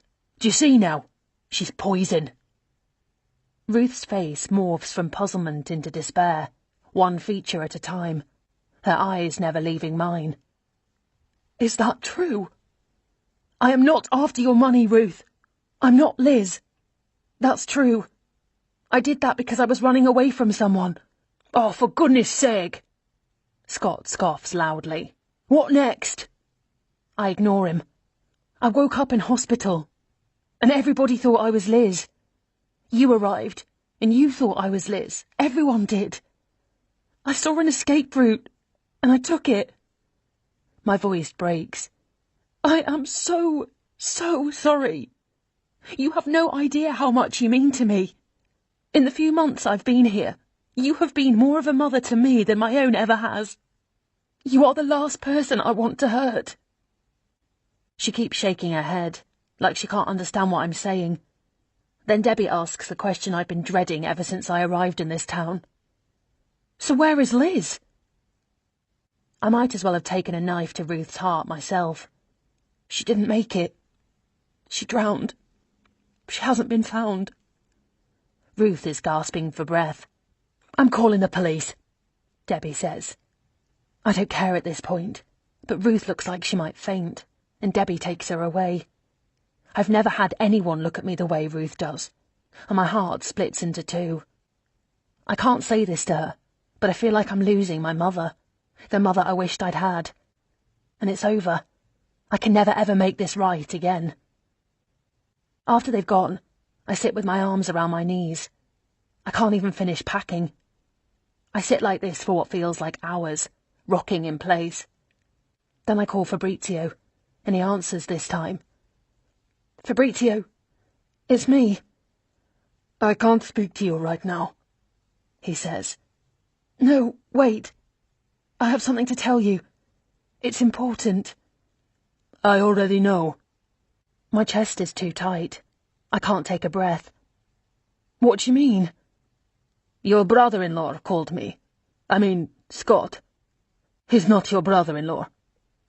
Of course Scott called. He just had to have his little bit of revenge, whatever morsel he could drum up. When did he tell you? I ask. Part of me wonders if he spoke to Fabrizio before he came over. Maybe that's why Fabrizio wasn't taking my calls. Please, can we talk? I have to go. Fabrizio, please. But he's already gone. I go back to the bedroom and finish packing. I should be relieved that Jason was never here and Barbara was telling the truth. The flowers were ruined by Scott. Such a greedy, horrible man. I wake to the sound of garbage trucks, with light streaming in. I'm on the couch and sit up quickly. I must have fallen asleep, still in my clothes from the night before. I stretch my aching body. In the bathroom, my reflection shocks me. I look terrible, with dark rings under my eyes and pasty skin. I take a shower and swallow a couple of painkillers to ward off a headache. I finish packing the rest of my things. I recognise a gentle knock on my door. It's Fabrizio. I tried to call him again last night. I must have left a dozen messages, each more teary and pitiful than the last. Now he is here, at my door, his eyes rimmed red as if he'd been crying. I'm so sorry, I say. You have no idea. But if you could let me explain. He raises his hand. Don't. I try to put my arms around his neck, but he takes my wrists and gently pushes them away. I let my arms drop by my sides. I don't even know what to call you. Amy, is that your real name? I nod. Well, Amy, I never want to see you again. I thought you were the woman I would love for the rest of my life. I loved you like I've never loved anyone. But everything you said to me was a lie. No, wait, please. I am not finished. I trusted you. I thought you were a certain person, and you are not. I don't know who you are. A beat of silence passes. I'm so sorry, I say finally. I had no choice. No choice. Everyone has a choice. Not me. I swear to you. If you listen to what I have to say, I can't. I never want to see you again. Goodbye, whoever you are. The train to London is due in 10 minutes. I'm sitting on a bench on the platform. It's cold, and the sky is grey and heavy with clouds. I want to cry, but I think I'm fresh out of tears. I've called Melissa, and she is expecting me. We are going to the police together, to tell them everything. I can't prove anything, of course. I've never been to hospital after one of his beatings, and I've never taken a photograph. I've never even told anyone until now, so I don't expect much. But at least having the police question him will give Jason pause before he comes after me or anyone else. I'm going to stay with my mother for the time being. I haven't even told her yet that I'm alive. Mel's brother is a lawyer. She suggested I speak to him about the car accident years ago. I've already cashed in my insurance, but if the driver is found, I could be entitled to a payout. Enough to help me start over. But deep down I know it's a pipe dream. I don't have money to hire another private detective anyway. My phone rings. It's Barbara. Is it really 2 days already? No. No, it's not. She can't have told him yet, surely. My heart is racing when I press the button to take the call. Amy! She screams. I'm sorry. Oh, fuck, I screwed up. He's crazy. He's coming for you, Amy. She's hysterical. I can barely make out what she's saying. Tell me what happened, Barbara. I went back, and I don't know why, but I checked for cameras after what you said. I checked the towel rail in the bathroom, and oh, Amy, you were right. He was spying on me, too. I found them everywhere. Where is he now? Are you safe? I ask. He hit me, Amy. Get out of the house, now. I am. I have. But I'm sorry. I told him. I grab a fistful of hair. What did you say to him? He knows you're alive. He knows where you are. I'm on my way out of town anyway. It's okay, I think. I'll be on the train long before he gets here. He left hours ago.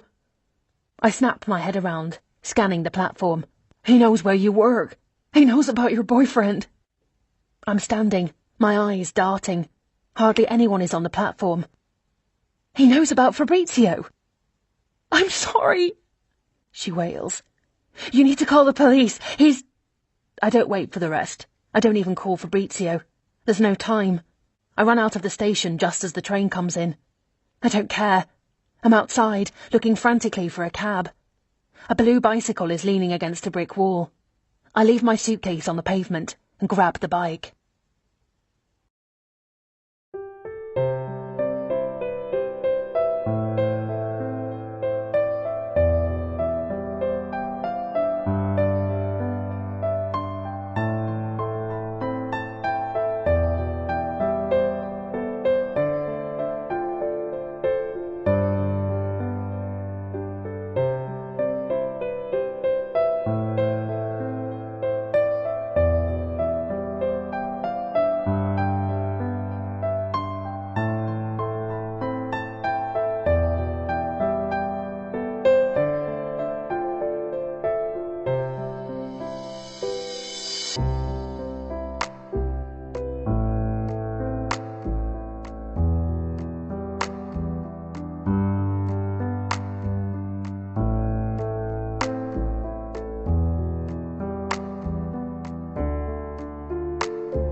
Chapter 38. I ride to the farmhouse as quickly as I can. The rain is heavy, and I have to blink the water away, but I don't stop or even slow down. Fabrizio's car is there in the yard, but Aldo is tied to a post, whimpering. I crouch next to him to check him over. I don't think he's hurt, but he's very agitated. I let him off the leash, and he takes off, barking into the house. The front door is ajar. Hello? Silence apart from Aldo's relentless barking. I walk in slowly and find Fabrizio in the kitchen, sitting slumped forward so that his forehead is resting on the table. Oh my God! Blood covers his shirt. It's everywhere, on the floor, on the table, all over his clothes. Fabrizio! What happened? Can you talk? He moans and slowly turns his head so that his gaze slowly focuses on me. His lips move, and out of his mouth comes a bubble of spit, then one word. It's a whisper so soft that I have to put my ear close to his lips to hear. Go. Don't move, I say. I'll call an ambulance. I don't think so. My head snaps around, but I know who it is. I know that voice. It has made my pulse race for a long time. It's embedded in my memory. And there he is, sitting in the corner of the room. Hello, Amy. How are you? Or should I call you Liz? Aldo is barking like crazy, and I want to put my hands over my ears. Jason is still talking, about Liz, I think, about my duplicity, and I realise he's holding something. The something is dark and heavy, like a gun. You didn't need to come here, I say. You can leave him alone, he has nothing to do with this. He chuckles. That man has been fucking my wife for months. What kind of husband would I be if I weren't prepared to defend your honour, my darling? My honour? I laugh. Now there's a joke. As if you cared about me or my honour. I steal a glance at Fabrizio. He hasn't moved, but his eyes are on me. He's unconscious. I need to get an ambulance right now. Please go, Jason. I spoke to Barbara just now. He rolls his eyes. Poor, fat, stupid Barbara. She really thought I was in love with her. You know that. So why did you ask her to marry you? He shrugs. She got £10 million out of her husband. Can you believe that? I'll tell you what, Amy. I pity the husband. Screwing your secretary is an expensive business. But I'll find a nice place for her nest egg. Then I'll break up with her. Obviously. She's called the police. They're on the way. You are such a bad liar, Amy. You always were. Barbara has no idea where this place is. I told her. He winces but recovers quickly. I don't believe you. Come on, Amy. Come home with me. I'm never going home with you. You hear me? Really? And how will you live? You have nothing. No money, no job. You're nothing without me. I don't care about the money. He shrugs. You can't dance again. Look at you. You're a cripple. You'll be a waitress for the rest of your life. I don't care. Really? He leans forward and rests his elbows on his knees. Then why did you hire a private detective to find the driver who fucked you up? It was about money, wasn't it? You wanted to find him. Drag him through the courts if necessary. Sue me for everything I was worth, didn't you? My breath is quickening. I'm getting lightheaded. What did you say? You heard me. No, you said, sue me for everything. Why did you say that? This has nothing to do with you. I didn't even know you then. He smiles, a horrible smile from one side of his mouth. Alex Green. That was his name, wasn't it? Your private detective. I don't understand. How do you know? But then he told you it was a false lead. A dead end. Isn't that right? Blood is rushing in my ears. How do you know that? Why do you think, Amy? Think for once. Alex Green tells you he's got the guy, but then it turns out to be a false lead and it doesn't matter to you, does it? Because you've met me, and we're in love and you're taken care of. There's no urgency anymore. Don't you think it's all very neat? Very nicely packaged? It was you, I say. He puts the gun on his lap and claps slowly. Bravo! You figured it out. You hit me that night. You left me on the side of the road, hurt. Almost dead. It was a long night. Alcohol was consumed. In my defence, it was dark. I didn't see you. You almost killed me. He shrugs. What was I supposed to do? I couldn't do anything for you. It was an accident. I was way over the limit. I would have lost everything. My livelihood, my firm, my reputation. You left me on the side of the road because of your reputation. Well, when you put it like that. Alex Green tracked you down. Unfortunately, but I paid him. Handsomely. It cost me a packet. But you would have gone to the next detective and the one after that. Alex Green found me. The next guy would also. I needed you to stop looking. So you engineered our meeting? It wasn't hard. And look, Amy, what difference does it make how we got there? We were in love. In fact, I'll be honest here. I didn't expect to fall in love with you. But I did. I gave you a good life, you have to agree. You're a monster. Everything happens at once. Fabrizio groans. Aldo barks like crazy. A police siren is getting closer. The mask drops from Jason's face, and he looks frightened. He stands up quickly, and the gun falls, clattering loudly on the tiles. He reaches for it, but Aldo is there first, saliva dripping from his mouth, growling at him, making it clear he'll have his arm for breakfast. I reach for the gun, my eyes trained on Aldo. He doesn't move when I snatch it from the floor. The siren is getting close. They must be almost here. I aim the gun at Jason. You wouldn't shoot me, he says with a sneer. The noise echoes in the large kitchen, an explosion that ricochets off the walls. Wouldn't I? Chapter 39. Self-defense. That was the verdict.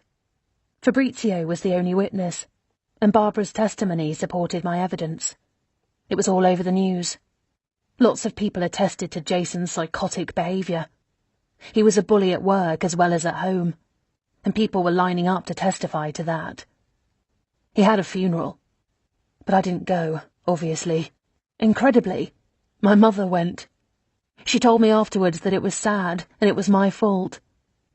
How could it be my fault? You tarnished his memory, she said, eyes narrowed in resentment. I shook my head. You know, Mother, I wish you well, but I don't think I ever want to see you again. Then I walked out. Ruth and Debbie are having a ceremony for Liz in Millhaven today. It's taking place on the grounds of the church. A stone lies there, even though no remains do. Everyone from the town is here, even Scott. He stands a little apart now that he and Debbie are no longer a couple. Other people I know, and some I never met. Fabrizio stands under a walnut tree, and I can't take my eyes off him. He is leaning on a cane, which is breaking my heart. He's still recovering, but I've been told he will be okay. He doesn't look my way, but I can't help thinking he knows I'm here.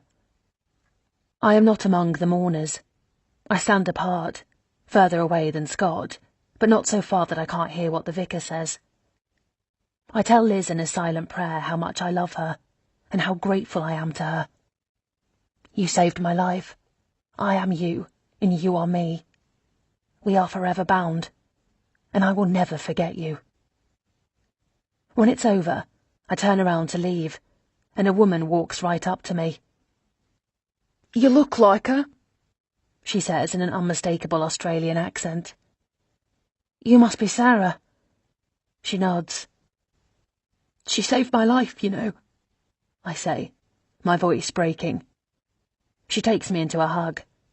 I know, and you sound nothing like her. I laugh. I can see why she liked you, she says. Then Ruth is here too. She puts a hand on my shoulder. Amy, it's strange saying your name. It's the first time I've spoken to Ruth since that terrible day in the flat. Everyone is coming to the house. She pauses for a moment, and my lips tremble. She takes my hand in hers. Will you join us? Why would you want me there? I ask. Her eyes fill with tears. So we can start again? You're not Liz, love, but I love you anyway. I think it's time we got to know each other properly. She hooks her arm into mine. Come on. Then she leans into me and says, "Fabrizio will be there." I stop. "He is? Oh no, I can't go." "Why not?" Debbie says behind me, having come up silently. "You saved his life. He misses you." "Oh, God. Debbie." She tilts her head at me. "You're not such a bad sort, Amy. Come with us back to Mum's. It would mean a lot to her.